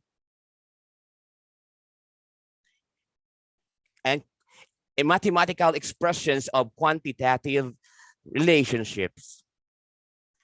Respondents of the study included in the study are the clustered 240 respondents in the schools division of Iloilo, wherein 76 respondents from 2nd Congressional District, 85 respondents from the 3rd Congressional District, and 79 respondents from the 4th Congressional District, with a total of 240 respondents.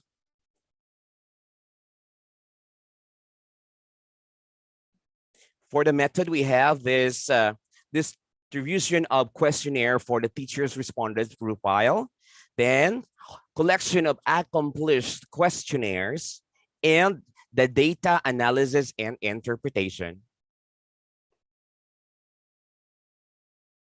The findings of the study revealed that the school heads' level of pragmatic practices are very high, whereas in instructional managements are generally very high. Whereas teaching competence results revealed very high, t-test findings revealed a significant difference in the level of pragmatic practices and significant difference in the level of instructional management, a significant difference in level of teachers' competence.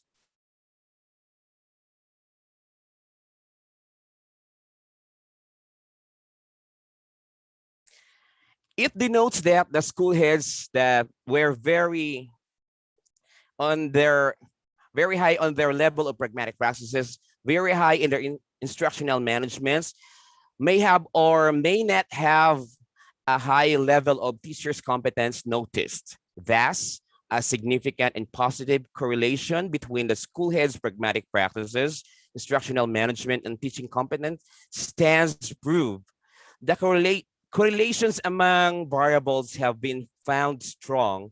This implies that any increase in the school head's pragmatic practices, instructional management, and teaching competence have led to excellent outcomes in the context of managerial effectiveness.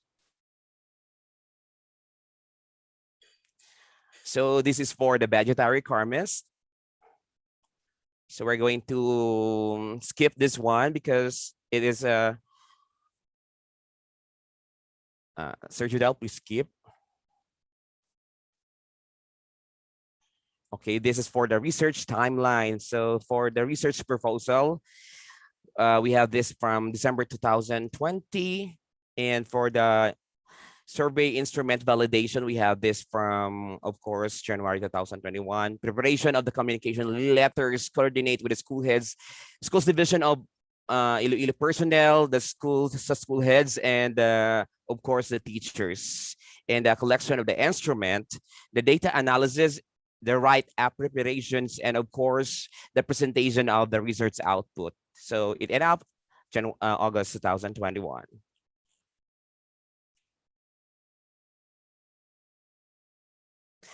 These are my references, so we're going to skip this one. And of course, this is my MOVs. So the team is known as the Sapupuhanay team, sa hirap at ginhawa. So we are all 8 in the group.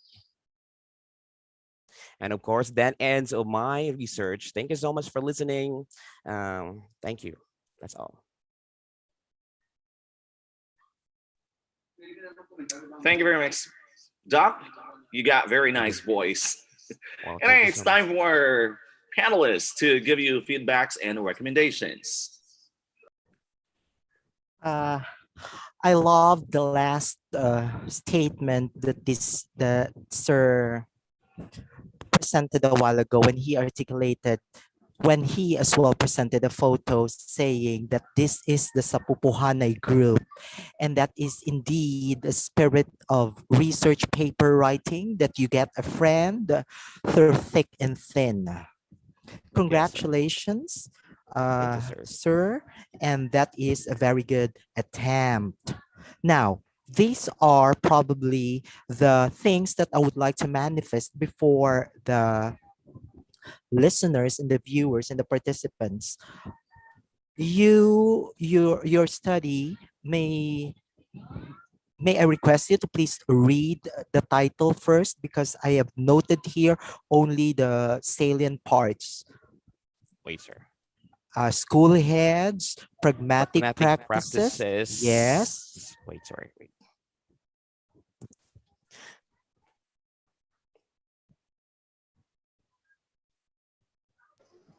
Instructional management and Yes. teachers. Damo ubra, sir mo. Karalipat, sir. A school head's Yes, there pragmatic it practices. goes.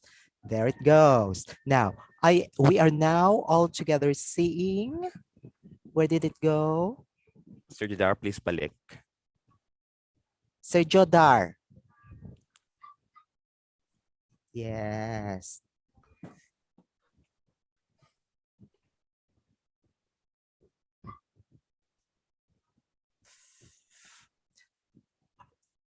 Sir, was there a mention of the so-called inputs to, like that, in the slide presentation? Uh, no, sir. There is none. Only school heads' pragmatic practices, instructional management, and pedagogical competence of teachers. Yes, sir. Yes, sir. Yes, there it goes. Now, there was as well a part of your presentation that you as well shared to us the term teaching competence, and Yes, yes. probably interchange with the so-called pedagogical competence. There, I would like you to revisit and meticulously consider the factors that could probably influence the way on how your study could be well polished. That which really, what is the word that you would really like to adopt? Teaching competence or pedagogical competence? Okay. And the other one is, in your presentation, it would be clearer if in the background that you presented a while ago, that though it's already a viable kind of presentation because your voice was very pleasant in presenting to us your arguments. However, I could have wished that you as well emphasize to us what includes in the pragmatic practices of teachers or school heads, because the term itself would tell practices, it means damo na sila. So you could probably just simply have it enumerated in your future endeavors. Okay, sir. Same with instructional management, and what are as well included in pedagogical competence or teaching competence, that I suggest you have to clarify that in your own background. And the Okay. other one is, you mentioned now here in the slide that we are all together seeing, basis for capability development program. Now, Yes, sir.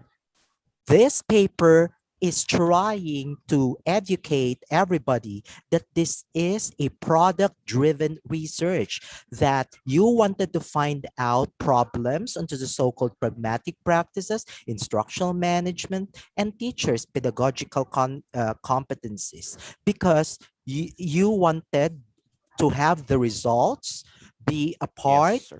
or make it applied in the development of a particular material, like for example in this capability development program. So it's an addendum to your own research paper. However, I would like to emphasize that if this is a product driven kind of a research, we as well have to establish a very strong argument into the rationale or into the introduction of the study. Why making ourselves be belabored with producing a capability development program, or making the results of this study the basis for the capability development program. Because this is not just simply out of the whims. Yes, So sir. I hope that comes clear to everyone now, that we do not just simply put their colon basis for capability development program, in which I I hope that I did not take it wrongly, that I wasn't able to find a presentation on what happened to the capability program that you probably have considered, to share Okay, to us how these results on pragmatic practices, instructional management, and competencies of teachers have been applied to be an elucidating factors to the capability development program. Okay, so that explains now why do we have to put that into the so-called another addendum of your research. research. Yes, sir. Okay, Thank you sir. very much. And then the second one is you have considered 240 participants, the total number of school heads from the division of schools division of Iloilo. Correct, sir? Sir, I'm referring to the teachers. The Teachers. teacher will rate the school head. Okay. The Teacher teachers that respondents. rated the school heads. Now, you mentioned a while ago about the multi-stage sampling. Am I correct? Yes, sir. And then, Yes, sir. uh, and then I bank on the credibility of your method, which probably Dr. Dali could later on provide us a good background on what is this all about, because this has something to do with the numbers that I myself could not really manage quantitatively. Sorry for my shortcomings in numericality, but there is an inclusion of the second, the third, and the fourth district. Am I correct? Yeah, sir, there is because we have this multi-stage sampling, so we draw Yes. only. Yes, there it goes. That is why there was no mentioning of the first and the And fifth yes, sir. districts because Yes, of the yes. multi-stage sampling that later on probably Ma'am Dali will give us a very good explanation. Okay, sir. And lastly, it is for the benefit of everyone that when we come up with a product at the end of our research, we need to justify why such product must be included to be a product of our research. And all the arguments must be thrown onto the introduction or the rationale or the background of the study. However, look at this in two ways. Looking into the first stage of Sir's research, that he is researching on pragmatic practices, instructional management, pedagogical competence of school heads, is already a big body of knowledge that he has a very good contribution to the field in enlightening us or in elucidating this particular topic. So that's already a big contribution by research. But he wanted himself to be belabored with a production of a so-called capability development program. And that is the second part of his research. So there could be two products, and there is really a clarity of two products that could have been produced. And the other one, the capability program that I failed to see, probably because of we are pressed by time or pressed by your presentation. In the next presentations, you could as well have that presented. So, ang punto ko lang, kung manami naman lang nga pragmatic practices, instructional management, pedagogical competence of school heads, ang i-research natin, then be it. Do not make ourselves too belabored with having such product, because this first part of your research is sir. already a product itself. Thank you, Okay? sir. Kuhaon That ko na might lang, be sir, ang punta. Yes. Or you can present it later. Definitely. There are two things that you have present. That's why I would call you Dr. Dolocado, like that. Because Duldoko, sir. Doldoko. Dr. Doldoko, because you presented those dissertations. Wow. Thank you very much. And then Thank you, sir. congratulations, Well noted, sir. Thank you. Sir Cyril, thank you very much for this big attempt and gave us a very good idea of this particular contention. Thank you. Good morning. Thank you so much, sir. Good morning, Dr. Cyril. J. Dolduco. Hi, Good morning, Doc. Good ma'am. Hello, morning. ma'am. Good morning. Yeah, how I wish to put on my camera to the rest of the participants, but I tried a while ago. I think I'm logging. If I do, so forgive me. Anyway, I'll be seeing you in person anytime soon, someday, somewhere. Okay. Wow. First and foremost, I was mystified by your voice. I think the participants will agree with me with that. It's very rare we can hear aside from Sir Jimmy, of course. Okay, who also share the same well-modulated voice. That's what something that I actually admire with your presentation. That's why we don't mind a while ago there was a delay in the presentation because of that I'm voice of so yours. sorry, ma'am, for the delay because But my laptop is still but old. nevertheless, okay, so don't be sorry. Okay, your aura suffice the delay in that few seconds of your presentation. Plus, of course, another thing that really mesmerized me, okay, and I was smiling here on the comfort of my house is the last picture sa pupuhanay, sa hirap at ginhawa. The reason why, no, sometimes things get easier because we have friends around us. That is one good thing. And for those who have not yet decided to go on master's degree or PhD, you will actually gain so many things, including friendships, okay, when you go into the PhD degree. Am I correct? No, Doc Yes, yes, Cyril? yes, ma'am. Yes, ma'am. That's true. Yeah, find your and what scaffolding friends. We call that scaffolding friends, and when you Yes, ma'am. go to your Tambara. master. Yes, correct. Okay, so thank you for the presentation. This will really be of great help to the institutions, especially where you are in. Okay, kasi manwa kita, taga-Pototan ako. Okay. I Uh, hello kasi Manwa. Yes, sa Tuburan ako actually, Doc. Okay, but now in the city Okay. already. But my family is still there. Okay, so it's nice that so many among you there are finishing their degrees. That means to say something good for the community. More doctors, more innovations. Correct, Doc? No. Yes, Okay, yes. so. I really commend you for that, despite all the telling us nga kadamo sa obra. But congratulations, it's one monkey off your back. Okay, Yes, you're ma'am. able to go through the hurdles in the hardships, and of course, being a pride of our family, of our relatives in our community. I'm very proud of you. So very minimal again, okay, because that's my area in English. Siguro, Doc, ano lang, as what I've mentioned since Friday and yesterday, call a friend, okay, to check and to help Okay. us with the more grammatical errors that we have missed there. Okay, like for example, because this is already a finished study, am I correct, Doc Sai? So Yes, ma'am. siguro, Yes. we can use na the past tense of the verb and be consistent with that siguro, no? Okay, I think I've seen some of the slides, and then of course there are also some what you call auxiliary verbs that should not be placed anymore. Like there are two verbs and what do we call it? Some significant of the study. For example, a while ago, please get rid of some words that are not necessary.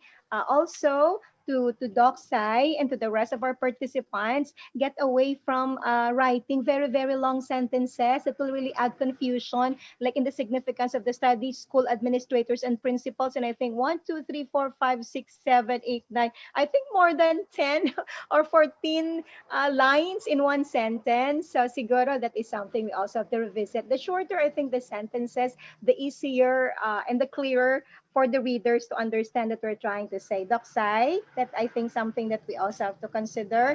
And Yes, ma'am. siguro, and also I'm also mentioning this, and English we call this diction or the choice of words. Like na-mention ni Doc Nemelo yesterday, the word adapt and adopt. Siguro we have to remember pag adopt nga O, everybody remember O gani, the word to remember is own, meaning you own it. You have to accept it. You have to get it. I mean, that's why adopt a child. But when you say adapt with A, just remember the word adjust.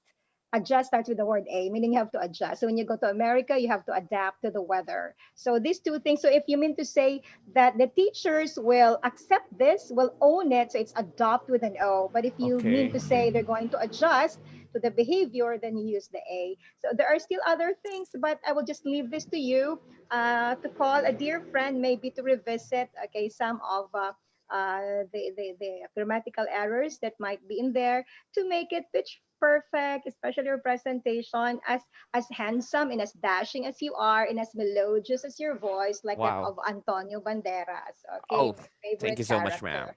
Okay, so sir ha, parang nga daw ka namin gid sa aton nga nga dissertation. So when somebody reads it or make it as a reference, you'll be proud it's your work. Okay, so that is how important actually grammar will be.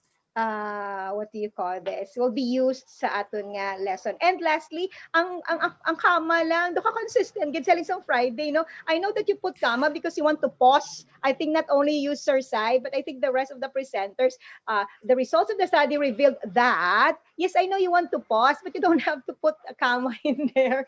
So I hope all the participants will also learn from this, okay? We only put commas, okay? No, do not put a comma if we are actually trying to use dependent clauses that start with that, when, etc., etc. You can check in the website for some rules, okay? And maybe soon sa aton nga mga soon nga international conferences in Docromi and the Ayori and the Guimaras State, we can have an area on this. Okay, thank you. And once again, congratulations to you, Doc. And I'm proud. Okay, Thank we you so come much, from ma'am. the Well same noted. place. Thank you. Okay, bye-bye. Bye. Dr. Dolduco started it in the morning, but I think it's already a good afternoon to you and to the rest of the members of this research community. Yes, Um, ma'am. of course, I would like to commend you for presenting your research paper with a voice that is so good to hear. I was actually surprised that the presentation is already about to end because the manner on how you were presenting the ideas to us was done in a very clear manner. Plus, of course, the very fact that the presenter really have a modulated voice. But just like what Dr. John had mentioned a while ago, I think I have to comment on the manner on how sampling technique was utilized. I would just like to call the attention of Dr. Dulduco and as well as the rest of the members of this research group that when we talk about multi-stage sampling, that would mean utilizing 2 or more sampling techniques in order that we can carefully identify research respondents for our particular study. So that would mean when we say multi-stage sampling, we have to clearly discuss as well with our readers, and during presentation, we also have to discuss it clearly among our listeners of what were the specific sampling techniques that were utilized under multi-stage sampling. And while I was listening to your presentation earlier, Dr. Dulduco, I think there is a combination of cluster sampling, 2 stages of cluster sampling, and of course, simple random sampling technique. Those things just need to be perhaps mentioned in your methodology to give a clearer understanding of the things that were utilized in the identification of our samples. I would just make some clarifications as to whether you were really able to create a capability program, Dr. Dulduco. No, ma'am. Maybe I Because have. it's part of the title, right? So Yes. I presume that the study would supposedly be developing this kind of program, most especially that it's not just kumbaga part of the desired output, but it was clearly indicated as part of your title. If we can go back to that, there was a mention na basis for the development of the capability program. A proposed capability program, I presume, would Yes. already be enough as an offshoot of this study, so you can look into that. As to the choice of the respondents, I know that you took into consideration teachers, right, Dr. Dulduco? Yes. Only teachers, ma'am. And it was also the teachers who were able to evaluate the pragmatic practices and as well as the instructional management of their school Their heads. school head. And on that aspect, it's their personal pedagogical competence with which they were able to evaluate as part of the research objective. Am I right, Dr. Yes. Delduco? Yes, ma'am. If you will have time to revisit your limitations of the study later on, I think this could be a very good insight to add or to be clarified of, because by simply looking at the title, though I was expecting that there will be two sets of respondents, the school heads themselves and the teachers, but you were able to as well as discuss and explain it earlier that it was actually the teachers who made evaluation on the aspects that are supposedly be evaluated by the school heads. So on the delimitations of the study, I hope you can have this pondered upon and considered so that it is not only clear to you as a researcher, but on your readers as well. But overall, I am having a very good impression of the study, and I would like to congratulate you for coming up with this wonderful research study and for obtaining your degree as well. So God bless. Thank you so much, ma'am. God bless Doc, and God bless everyone as well. Here's next in line. The next presenter is going to give us the topic school heads, instructional competence, teaching styles, and flexibility amidst pandemic. Here is Dr. Fe Cerebo.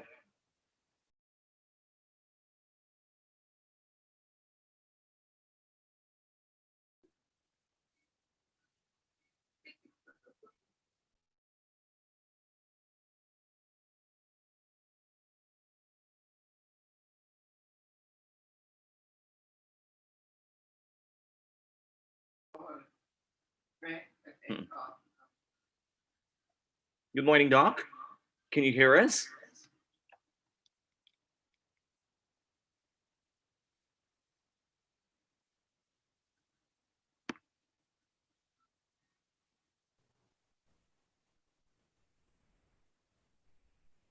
Thank you for sharing your slides.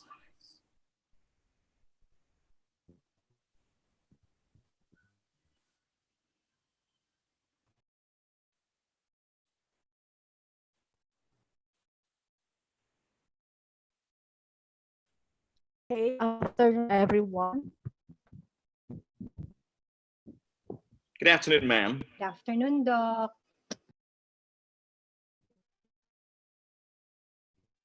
My I am going to introduce myself. I'm Mrs. Fe Cerebo from the District of Lucena. The title of my dissertation is School Heads, Instructional Competence, Teaching Styles, and Flexibility Amidst Pandemic. For the introduction, education to learners. School heads, instructional competence affect outcomes. Some way or other, need of effective delivery of instruction in the school. Thus, no matter how teaching in various subjects, but teaching styles and flexibility of learning ideas and different platforms are crucial. Their commitment to organization is why I am a better teacher.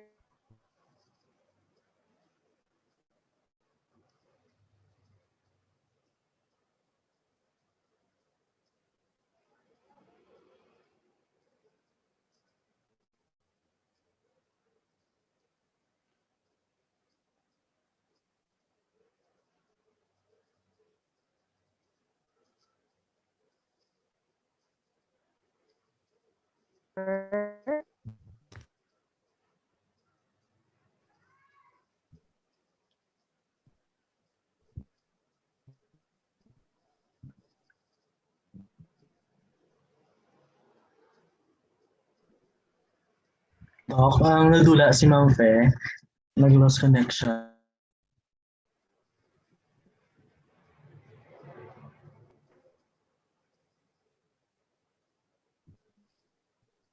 Sir, na ko. Hello? Sir? Hello, Ma'am Fe. Na. I am heard. Sir?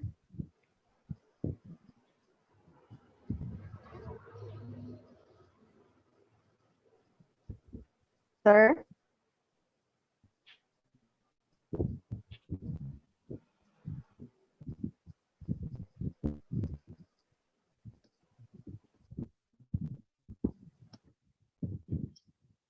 We can hear you, Doc, but we cannot see your presentation.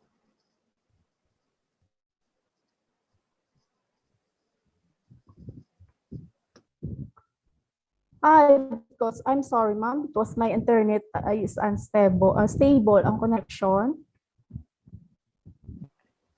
Doc Dali and Doc Jan, can we just allow ma'am to continue, even though we cannot see the slides? I think we can understand anyway the presentation. What do you think, Doc Fe?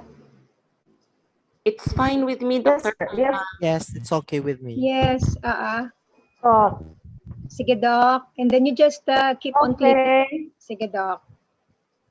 Okay. Along with this, DepEd Order number 52 series of 2015 states that the Department of Education trusts decentralizes the decision-making power from central office to individual schools to empower and respond, to enable them to respond to their own specific problems and needs being associated with conceptual, technical, managerial, and financial demands of education systems on government competencies and increasing complexity of education. Upholding the need to improve the quality education, educational institutions all over the world have exerting so much effort, which to pave the way for the existence where educational leaders try to yield various positive results. World Bank 2007. Republic Act number 9155, school heads has an authority, accountability, and responsibility to the national educational policies, plans, and standards.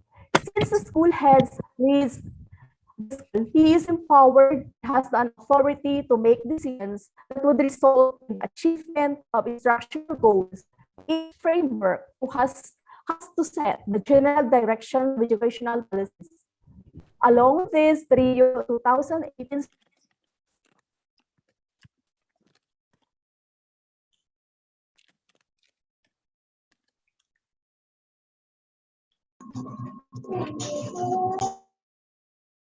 Mom, I'm so sorry because of my internet connection. It's okay, Doc. Continue lang, Doc. We're here to listen to you. Okay lang. Yes, Go. Doc. Thank you. Kaya yan, Doc. Kaya yan. Changes concerning the opportunities and the practice and how to support improvement. So this was supported by the study on Punsulan in 2018, claimed that managers in educational institutions assume essential roles in achieving the quality in all spheres.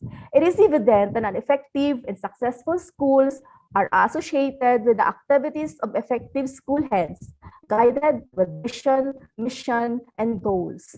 To fill in the gaps, there is a need to study instructional competence, teaching styles, and flexibility amidst pandemic, so that in one way or the other, they will adopt and improve the change their behavior towards instruction, styles, and flexibility in terms of their school administration and the level of teaching.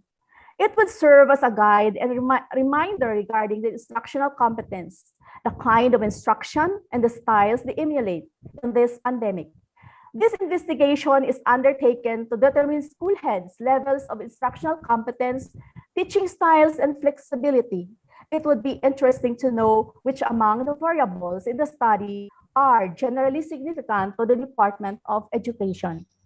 For the objectives of my study, we have there the main objective to determine the school head's instructional competence, teaching styles, and flexibility among teachers amidst pandemic in the public elementary schools in the schools division of Iloilo, Philippines for school year 2020-2021. For the specific objectives, we have to determine the level of school heads, instructional competence, teaching styles, and flexibility among teachers amidst pandemic.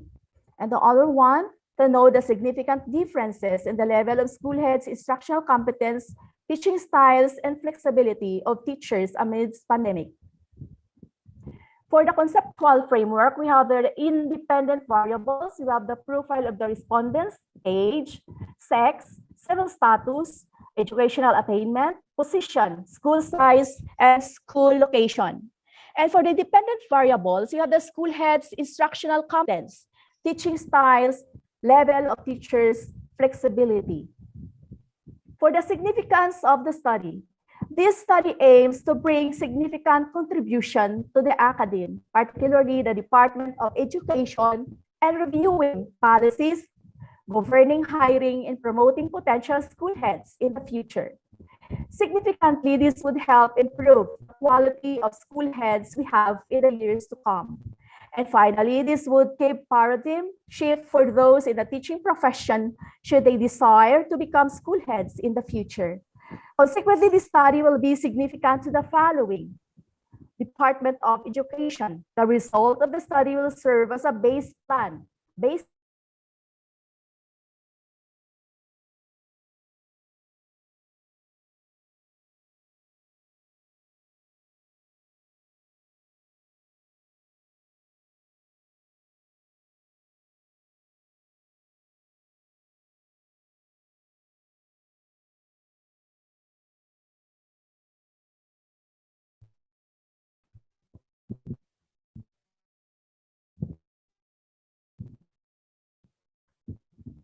I am heard.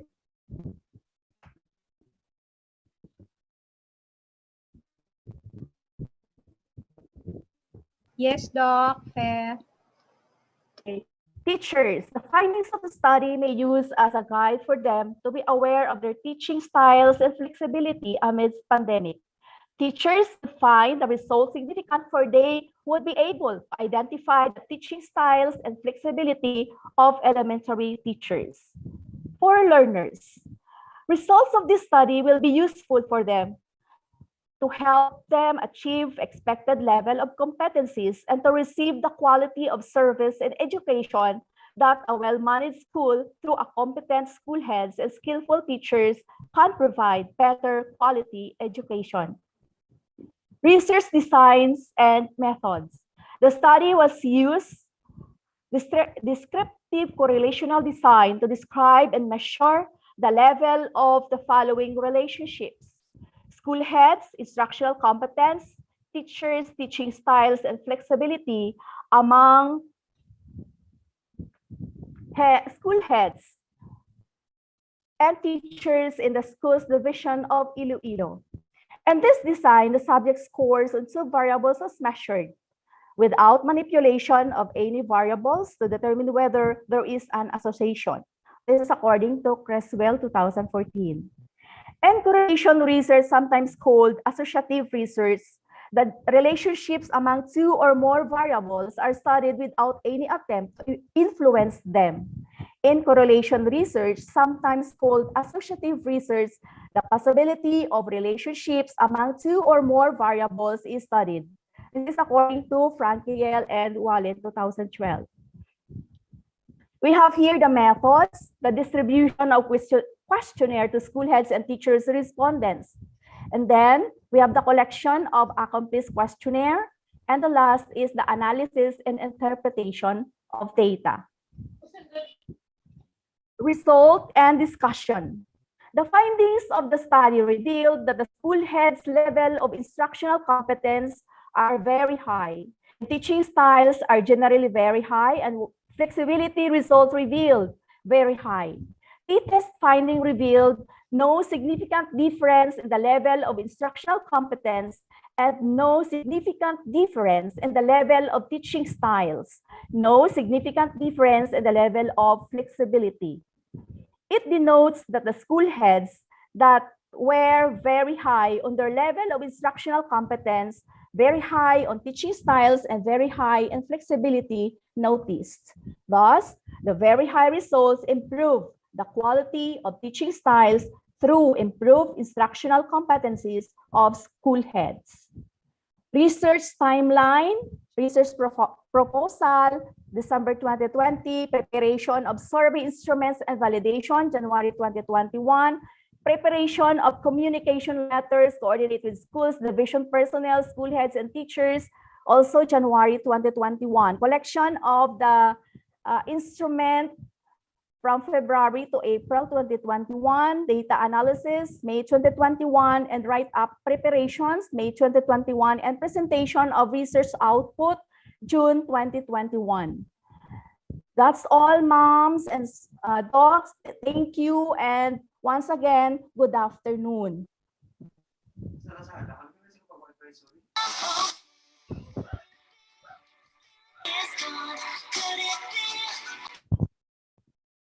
Good afternoon, Ma'am Fair. Yes, Doc. Good afternoon.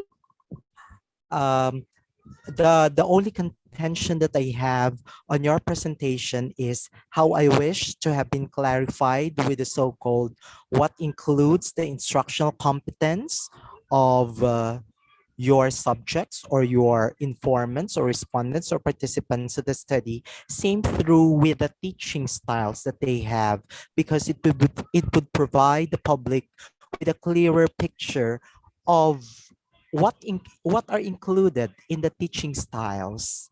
Same through probably into the so-called definition of what flexibility is. And if you can do that in your future endeavors or rewriting your manuscript for publication, then if you entertain that, that is as well a viable recommendation. It's easy, yet it will make you appreciate your output some more. Thank you very much. And you as well was confident in presenting despite not having the visual presentation using your PowerPoint Yes, presentation. Doc, because And that is the good. internet is not unstable. Yes, and that is Thank already you, good. Doc. Thank you very much. Doc Fe S. Cerebo. Yes, Am I correct? Doc. Hi, Doc Yes, Fe. Doc. Nice to see you Yeah, virtually. Doc. Yes, there. Good I am afternoon. sorry for the presentation because Oh, the no. internet is unstable. Yeah, Doc, sometimes. I am here in school. Oh, you have to be careful there, okay? And even to our participants who are out of the house, be careful, everyone. Your safety is of utmost concern to all of us, including of that of the organizers. And I think to you, Doc Fe, congratulations for bearing it despite Doc. the glitches and the difficulty of the online presentation. And of course, to the rest of our participants, we have to remember as educators, we go to that cliche that says, no matter what happens, the show must go on as long as the teacher is there. And that is what you did. And that's amazing, Doc Fair. I know the feeling. Thank you, Doc. When it's your presentation, I just don't know how your heart beats so fast like the rest of the presenters Yes. yesterday, and how you get so worried about, not being able to present, and how you wish it will be 100% perfect. But let's just take it lightly. In life, we plan for things like what Wadsworth say, trust no future, however pleasant. I know you have prepared, but there come some bloopers in life, and we always have to expect. Okay, just like the pandemic that we haven't expected, which is in line with your study. Oh, there you go. I think everybody is hungry, but nevertheless, okay, congratulations for Thank you, always Doc. striving, okay, to finish your degree. I always salute those who do this. You don't give reasons for not finishing: the financial aspect, the juggling of work and your family, especially if you have kids. You try to surpass everything, and that is something worth actually what do you call this, admire. It's really for me, I really do admire that effort of yours. So I'm happy I was able to have a glance of your PowerPoint before it disappeared a while ago, that you get rid already of the unnecessary commas. Okay, I was able Yes, to Doc. see that a while ago, and that's an improvement. At last, I've seen someone do that. Yes. Okay, just try to revisit, of course, Doc Fe, ang presentations and results natin, discussion. I think I could listen to some of your sentences, Kaina. Siguro, we can check on that, because the rephrasing of our results in discussion will be very important to our readers, so they won't be confused of what really will be the result. Siguro, ipaki-check lang ako sa aton nga mga sentences. Again, maybe we can find somebody to help us with that. Okay, so para nga mas clearer ang pag-present, para wala confusion. That is actually how important grammar is and how important choice of words will be in the presentations of our research, especially kung i-publish ni siya, and then those things might actually cause confusion when you publish this already someday. So i-check lang, Doc, ha, ang mga, I think you Okay, were Doc. able to listen to Okay. all my comments since yesterday. So same input Yes. lang siguro nga Yes. ibutang nimo sa imo nga ano. And thank you for keeping that smile on your face. You can now inhale, exhale, and relax because you're done with that. And thank you for everybody for being so open-minded with our suggestions. Okay, though some suggestions might be of opposite to what you believe, but nevertheless, that's how we grow actually, to listen to both the positive and maybe the negative criticisms to make us better as individuals. Congrats! I'm happy for you. I'm happy for your family and the rest of the team who worked with you. Thank you, and Thank you, be safe, ha? Doc.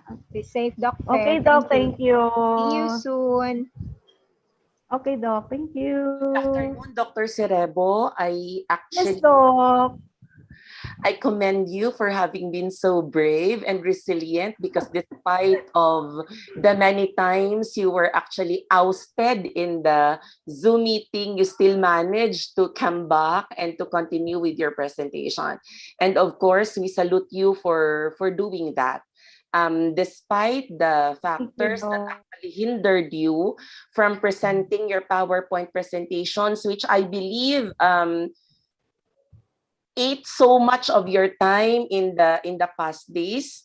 I know the task of finishing a PowerPoint presentation in an international research conference, and it's just so sad that we wasn't able to see the fruits of your hard work. But we also would like to congratulate you for still working with your presentation. That is what actually teachers are very good at, because when strategy one won't work, we always find ways in order to effectively present our second or even third and fourth strategy. So thank you very much for bearing with us and for joining us despite of the difficulties in your end, Dr. Cerebo. Just like what I had mentioned earlier in the previous na presenters, because your title appeared to have considered both the school heads and the teachers, it would also be a very good clarification on the part of our readers later on if it can be clearly stated in the delimitation of the study that the variables that that is directed to measure the school heads na evaluation of the school heads are actually also done by our teachers, because I think there was no mention of that. And also it could be of a better presentation if we can pay attention to the other aspects of our methodology. Say, for example, the sampling criteria or the sampling procedure that was utilized, how many were there and how many were considered as the samples that were involved in the conduct of the study, and many others. Mentioning of the statistical tools would be very helpful, because this would somehow validate as well the claims which the researcher later on will present as part of the results and the discussion. But generally, I would like to say congratulations to you for coming up with this wonderful research, and of course, for presenting it despite the challenges that actually came along your way today. So congratulations, Dr. Cerebo. Thank you, Doc Dal. Thank you, Doc Dal. Thank you very much, Doc Cerebo. And before we finally announce the winners for the abstract, we're going to have our last presenter. The topic is home visitation, its effect to learners' mathematical performance in modular pinned learning delivery modality. Here's the last one. We have Ma'am Lenny J. Segura. Hi, Ma'am Lenny.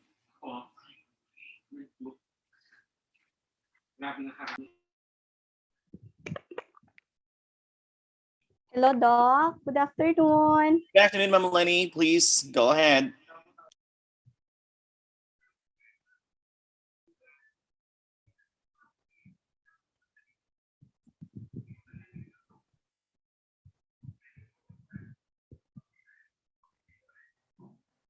Bilang ko na siya.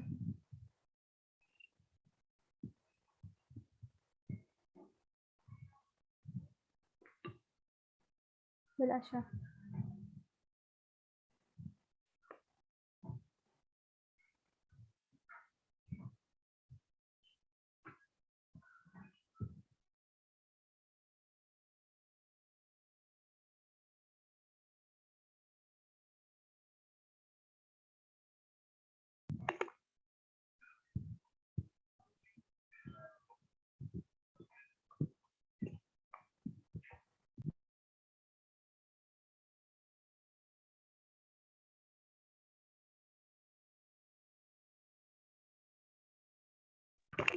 Okay, good afternoon, everyone. Good afternoon, Ma'am Lini. Um, Good afternoon. I am Mrs. Lini Hamili Sigura, a grade 6 classroom teacher of Pines Elementary School, District of Lambunaw East. And my action research was entitled as Home Visitation, Its Effect to Learners' Mathematical Performance in Modular Printed Learning Delivery Modality. Ma-striker ang day ni Ma'am. Okay, sorry.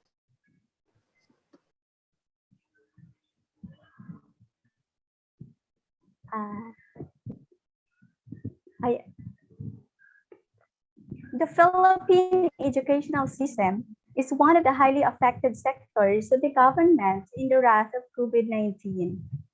The readiness of the schools was a challenge that brought the educational sector into a different mode in the delivery of continued education in all key stages.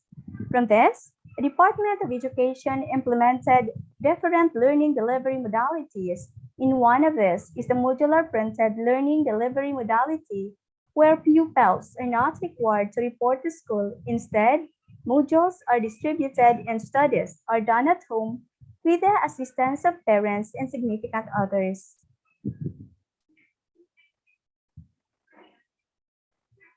As what Flannery 2014 said, that the unique perspective that the home visits provide for a classroom teacher is by visiting a student's home, where teachers develop a stronger understanding of the factors contributing to a student's behavior in the classroom, as well as overall performance.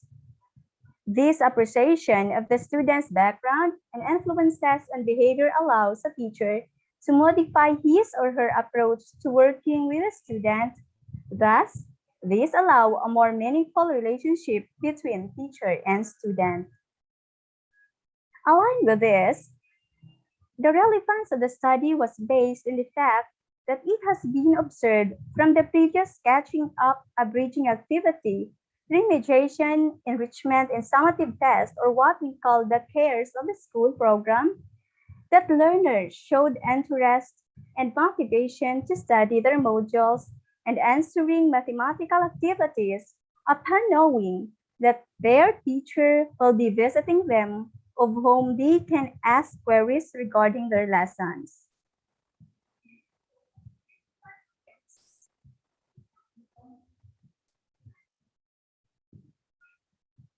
This study aimed to ascertain the effect of home visitation to learners' mathematical performance in modular printed learning delivery modality.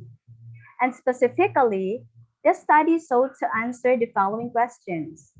First, what is the mathematical performance of grade 6 learners before and after conducting home visitation? Number 2, is there a significant difference in the mathematical performance of learners before and after the intervention? And the last one is, what action shall be undertaken after conducting the study? To achieve the objective of this study, The one-group pretest post-test design was used in which the single group was measured or observed not only after being exposed to a treatment of some sort, but also before. This is according to Frankel and Wallen and Yoon 2012. A single group of struggling learners, which is my advisory class, was utilized in the study. The mathematical performance of the learners was measured before and after the intervention. And to determine if there is significant difference in the learner's mathematical performance, pre-test and post-test mean scores was compared. The participants of the study were the 13 struggling grade 6 learners in mathematics of Hines Elementary School for the school year 2020-2021. The participants were purposefully selected since they were the learners identified as struggling learners based on their performance in Mathematics 6 during the first quarter. Likewise, the participants were the learners handled by the researcher.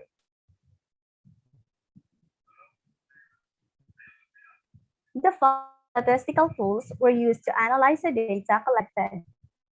First one is the mean, the second is the standard deviation, and the Wilcoxon signed rank test was used to determine the significant difference between the pre-test and post-test scores of the learners in mathematics.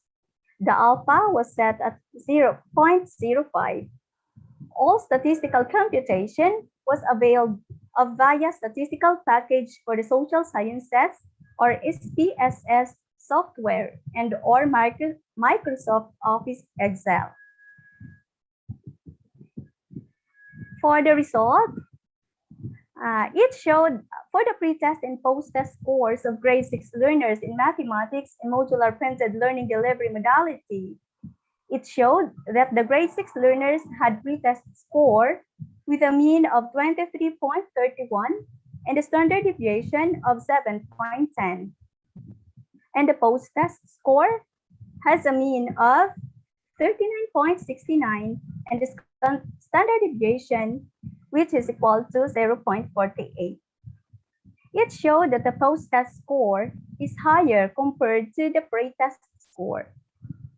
Based on this result, it revealed that the post-test scores of the participants improved after exposing to home visitation. This supports a study of TAN 2018 that home visitation is one of the strategies that bridge the gap between the school and home for students, families, and teachers to follow up students, especially those who are academically at risk, to monitor their school performance. This implies that home visitation can support formal education and improve the performance of the students in mathematics. And this table showed the pre-test and post-test scores of grade 6 learners in mathematics and modular printed learning delivery modality. So I discussed this after a while ago. And let's go to significant difference in the pre-test and post-test scores of grade 6 learners in mathematics in modular printed learning delivery modality. The analysis showed that there is a significant difference in the pre-test and post-test scores of grade 6 learners before and after exposing to intervention, which has a z-value of negative 3.186 and a p-value of 0.001. Based on this result, it revealed that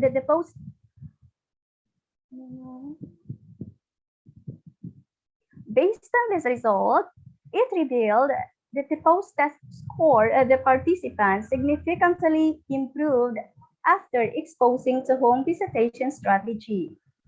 This supports the study of Flannery 2014 that the unique perspective that the home visits provide for a classroom teacher is by visiting a student's home where teachers develop a stronger understanding of the factors contributing to a student's behavior in the classroom, as well as overall school performance.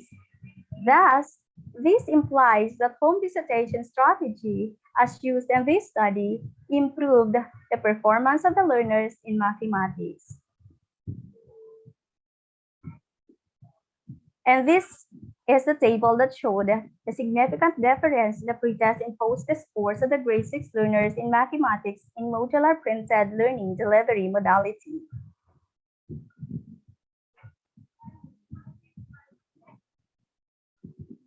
For the conclusion, the use of home visitation as strategy increased the post-test score of the grade 6 learners in mathematics during the modular printed learning delivery modality. Second, home visitation significantly increased the post-test scores of the learners, thus improving the performance in mathematics during the modular printed learning delivery modality. Number 3, home visitation can be used to improve the performance of learners in mathematics during the modular printed learning delivery modality. And for recommendations, the first one is use home visitation strategy to aid teaching and learning in modular printed learning delivery modality. Another one, select strategy that suits the learner's context. And the last one is conduct further studies on home visitation as strategy in teaching other subject areas. And that's all. Thank you, and God bless us all. Good afternoon. Good afternoon, sir. Good afternoon, Doc. Hello, Ma'am Linny. Thank you for another twist in the theme of paper presentation in which you have shared to us a so-called action research that you found a gap onto the so-called new modality in the delivery of instruction. And is this set during the pandemic? Yes, Doc. So, did you... During this third and fourth quarter. So, did you as well do a home visitation? Yes, Doc. How many times did you as well visit or conducted visits? I conducted home visitation for 33 consecutive days, Doc, for different barangays, and I scheduled it. I hope that with prayers, you were as well protected from the roving virus. No? Yes, Doc. Actually, sige, Doc.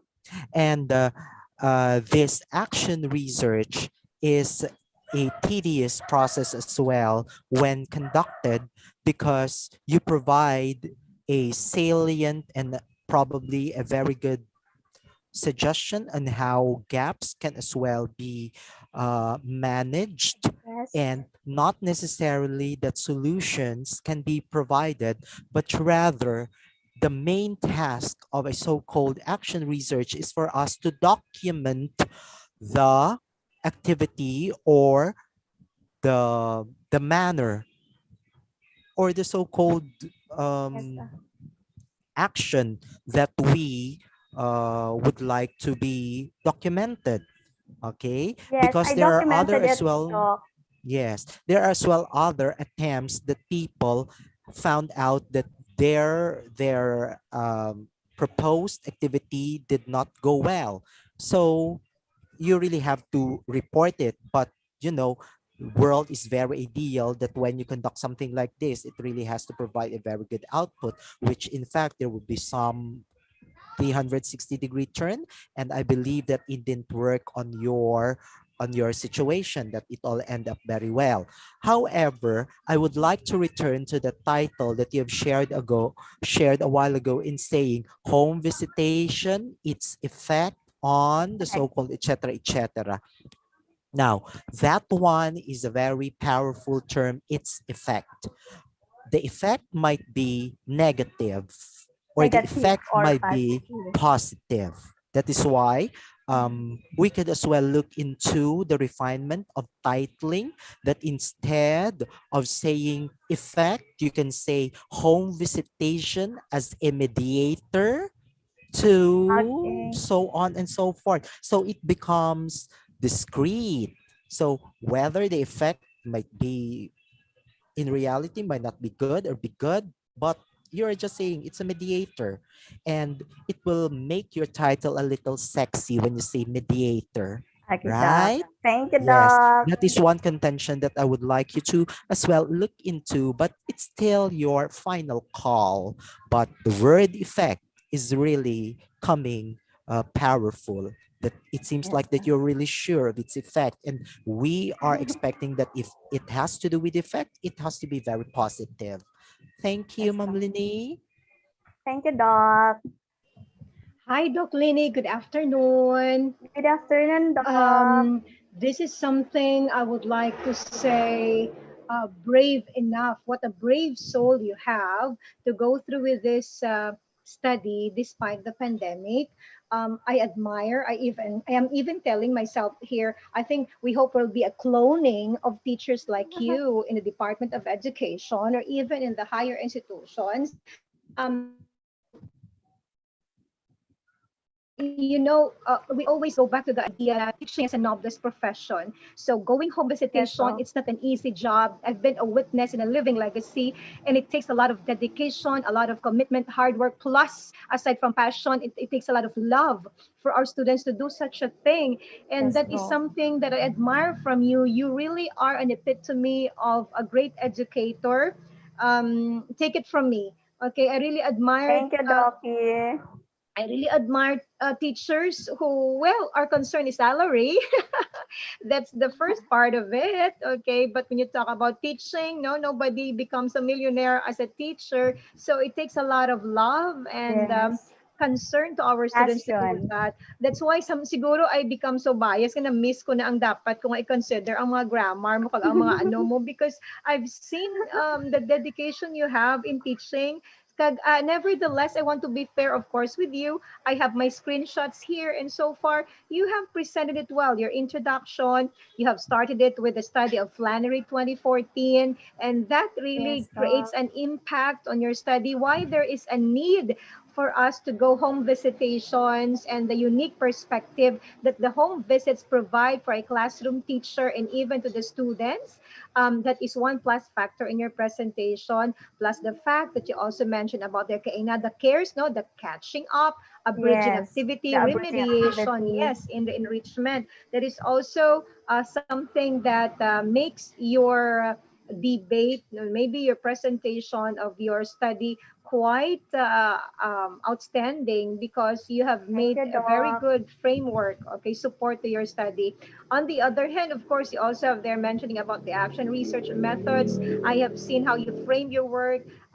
Consistency in the use of your past tense is very nice. And even, of course, in the presentations of your participants, where you have mentioned, of course, having 13 struggling grade 6 learners. And I think you follow the Yes. methodology there of why you have chosen these participants, okay, as your respondents, okay, the struggling learners and the need for them to for you to visit their homes despite the fear of Yes. being bit pandemic na nga daan, you have the fear of being bitten by the dogs, okay, or facing mga hubog along the dalan or the kalye. Yes. I know all those stuff as I may not have experienced that, but I know that personally. And lastly, of course, And of upon yours, looking back that, Doc, and the upon looking back that moment that I went there in the house of children, the children are very happy. mm-mm. Seeing me, asking questions to me, I'm touched.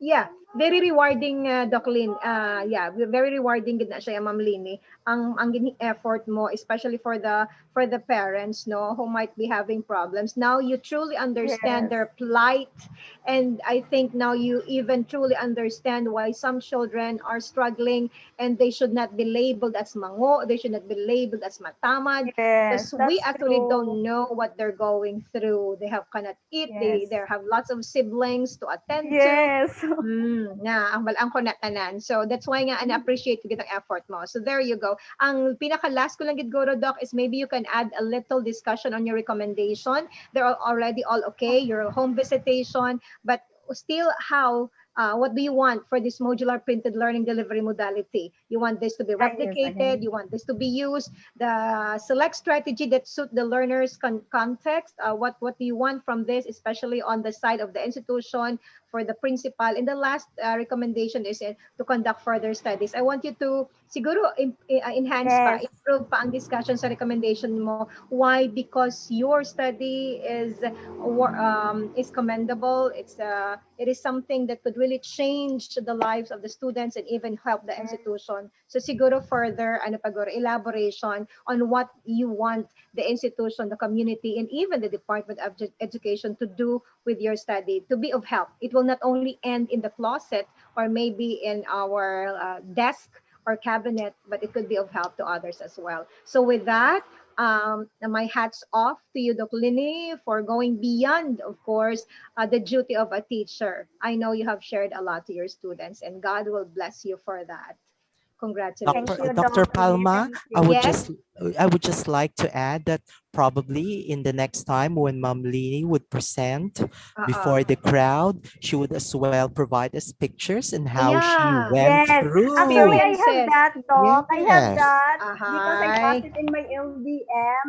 But Yes. then I didn't put it here. The tricky ways where I cross the river, Yes. where I And it will then you as really well. And you as well include the activities that you have prepared in order to come up with a home visitation package and how you implement it. Because the reality of it that you may as well provide a story for us and how you go about it. And I am so curious on how you were chased by dogs and how I wish as well to have experienced that. Yes. And I Na-threaten love. pa sang mga iba nga mga relatives magbisita. Ikaw, Diyos ko, Yes. Lord. Kaya basi may dala ka virus. And you know, Actually, I for the observe information, safety protocol. yes, and you have as well included that in the whole presentation, and for everybody to know, I love being chased. I really love being I love chased. chasing, Doc Pedroso. Sige na, kay ano oras? Diyos ko, Lord. Anyway, Doc, Ma'am Lini, congratulations. And sakto na, include pictures. Para nga it will enlighten us teachers to be more patient with our students sometimes because we are going through a lot as teachers, but they're also going through more than what we are actually experiencing. So once again, congratulations. Thank you. Good afternoon, Ma'am Sigura. Good afternoon, Doc Dolly. As a mathematics teacher as well, I would like to say thank you for having a brave heart of going out in your comfort zone and really reaching the so-called the least and the lost numbers of our classes, because according to you, you consider the struggling ones from 13 struggling learners. respondents of the study. But I'm quite interested at knowing, Ma'am Lenny, if what did you consider as your tool in determining the pre-test and the post-test performance of your students? I made my own researcher. I made my own instrument, Doc. I have that 40 items, 10 items for the addition, subtraction, and multiplication, as well as division, trying to find out if the learners know how to multiply, how to add, how to subtract or divide 3 by 2 digit numbers. Because as I observed in their modules passed in me during the first quarter, even the 2 by 2 or 2 by 1 digit, they cannot perform it well. So that I think was already clarified, because I thought all the while that the items that were considered in the performance test was actually aligned or were actually aligned from the MELC, from the minimum learning competencies set. But I think on your part, you also took into consideration the numeracy skills of the students. Yes. They could have had already mastered at this particular age and at this particular grade level, but according to you, as per Because of this pandemic. on their previous modules that were submitted to you, they are still finding difficulty on that aspect. So I hope that can be clearly discussed as well as part of our methodology. Earlier I was listening to your answers to the questions that were posed by Dr. Pedroso, and you made mention that there was a total of 33 home visitations, right? 33 consecutive days to. 33 consecutive days. So that's fair enough for an experimental research study, because that a simple experimental study would of course require at least 28 consistently. Okay, 4 weeks siya. But in your case, you actually had 6 weeks. much more than what is required of you to do, because there are 33 more it's much more than what is required of your research methodology. I hope you can have it specified as well in your methodology, the kind of experimental research that was utilized. While listening to your presentation earlier, I think you employed a quasi-experimental research design, because there was no randomization from and among the selection of the sample. So I think quasi-experimental is, as a design, is the safest to use. I hope, Ma'am Lenny, because the result of the pre-test and the post-test performance of the students, as per reflected in the result of the Wilcoxon-Sindrang test, is highly significant. I would like to suggest that in your recommendation, perhaps you can write down, or even in your kasi diba, when we talk about experimental research design, we would usually provide 3 parts in our research procedure: the pre-experimental activities, the activities during the intervention proper, and of course our post-experimental activities. In the intervention proper, I would love to see the strategies and the activities that were done during the home visitations. What did you employ? What did you utilize? Because looking at the significant effect of the intervention that had actually resulted to a highly significant result, as I have already mentioned, as reflected by the result of the Wilcoxon-Sindrang test.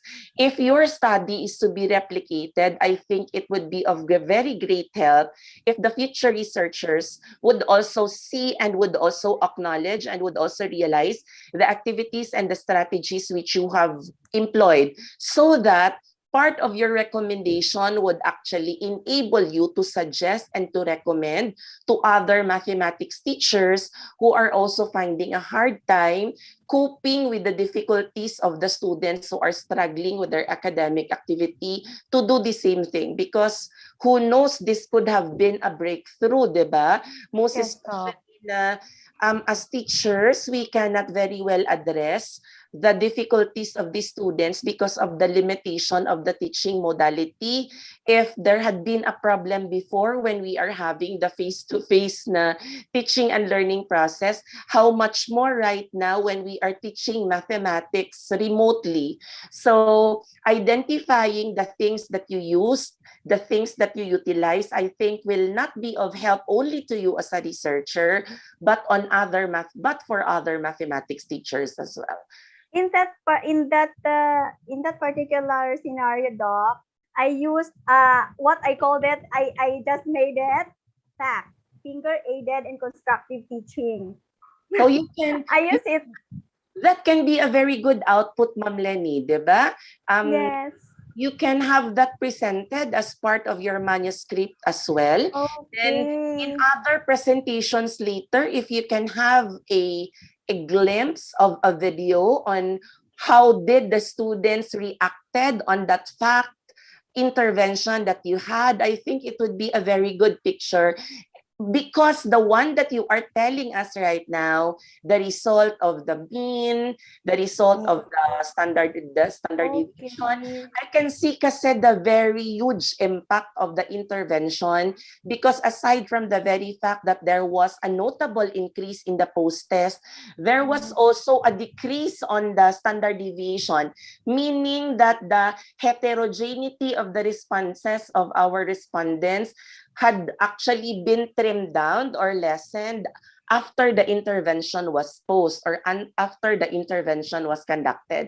So aside from those numerical data that had been presented by you, I think it is also very good if pictures and videos on the activities and strategies that you were employed can also be presented. But I would like to congratulate you, Ma'am Lenny, for coming up with this research study. And I am proud of you as another mathematics teacher listening to another mathematics teacher in this international research colloquium. I Thank you, cannot Doc.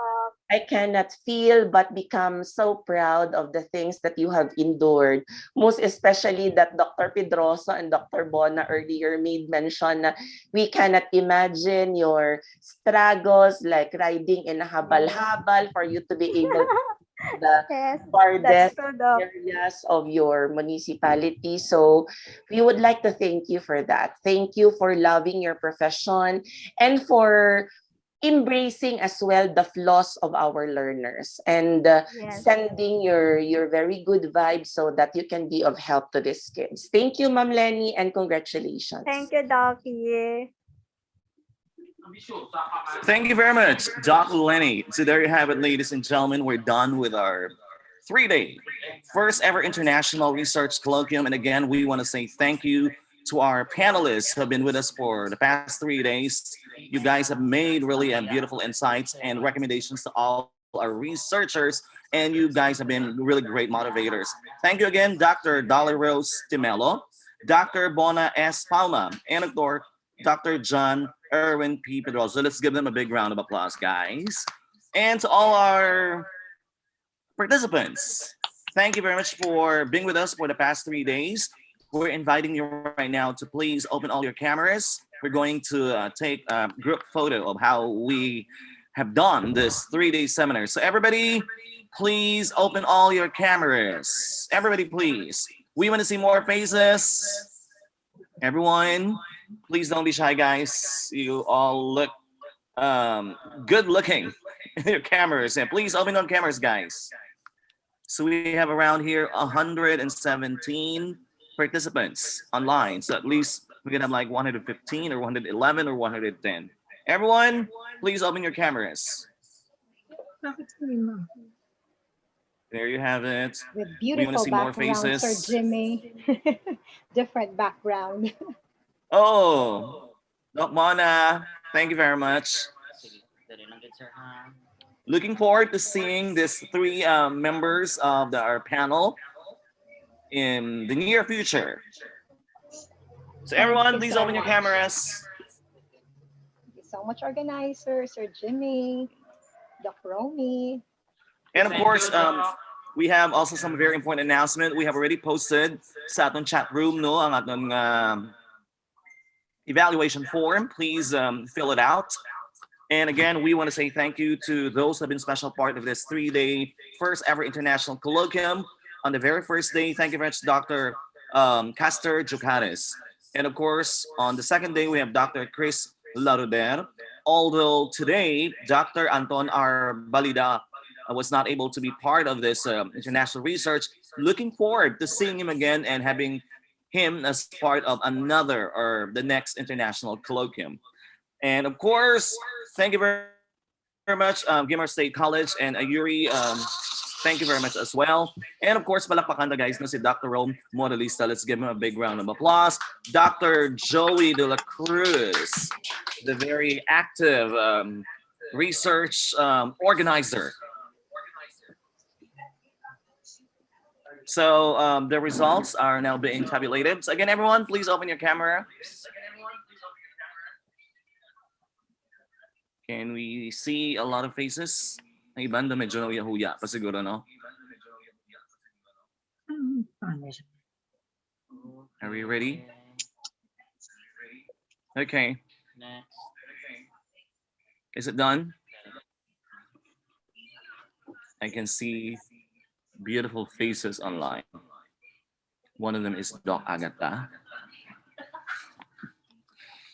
And of course, Doc She's always Rome is the waiting. most photogenic. I think Okay, we'll Doc give a signal John. if it's done. Oh, ready. Okay, here it is. It's time to announce the winners. We got 3 sets. We have 3 winners for the best research abstract. We also have 3 winners for the best research papers. And the last one will be the 3 best research presentations. So let me announce who the winners are. But first, allow me to read the citation.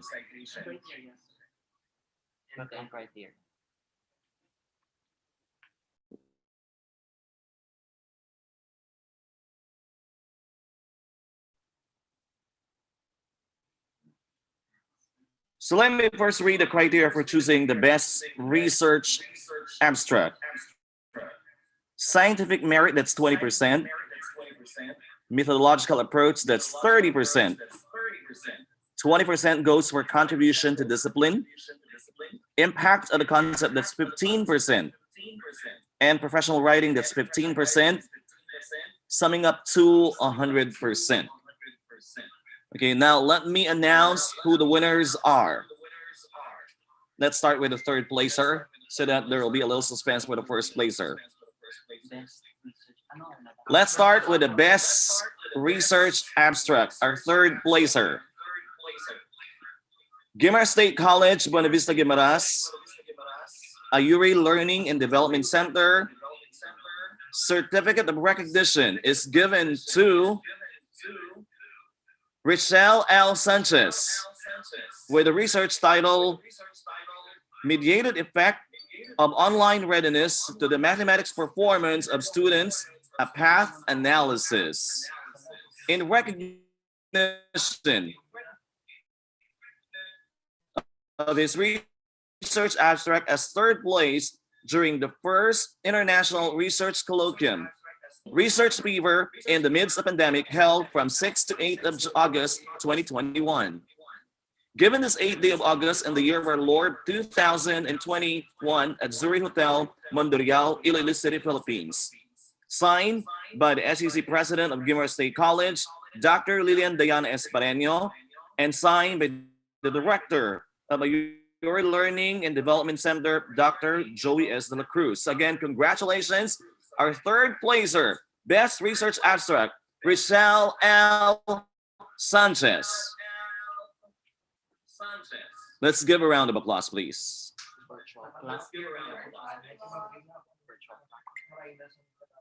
Our 2nd Best Research Abstract is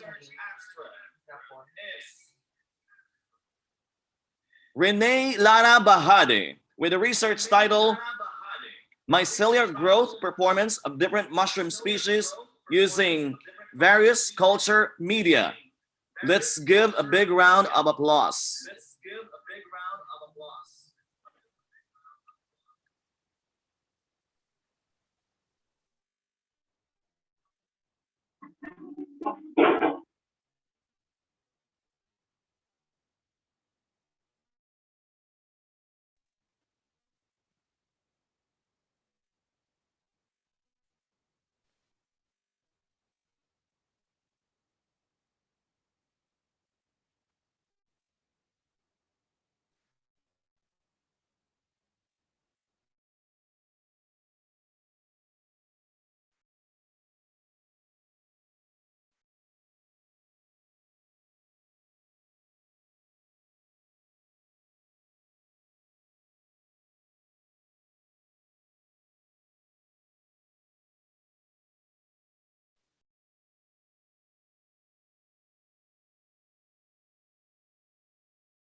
Hello, G. Hindi ako connect.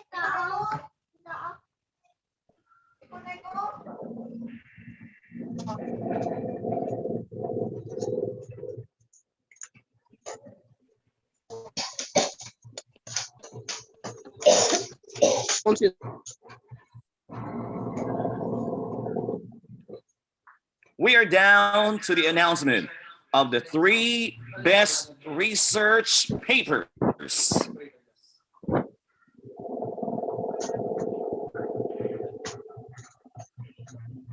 Third placer is Dr. Jodar P. Satohito with the research title, Implementation, Compliance and Capabilities of Schools on Disaster Risk Reduction and Management, Inputs to Curriculum Integration.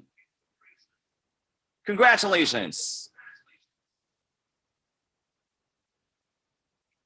Our second best research paper is Rene Lara Bahade with a research title, Mycelial Growth Performance of Different Mushroom Species Using Various Culture Media. Let's give him another round of applause and congratulations. And our first placer is Dr. Ryan Michael F. Adokado with a research study title, Protective Role of Resilience and the COVID-19 Impact on the Quality of Life of Filipino Nursing Students. Let's give Doc Ryan a big round of applause.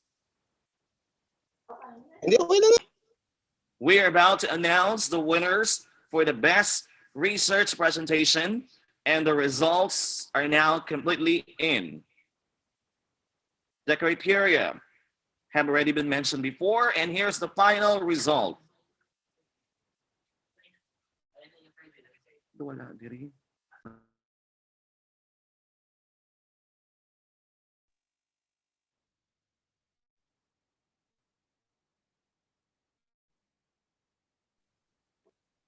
Before we announce the winners for the best research presentation, again, the winners for the best research paper have been judged based on the following criteria.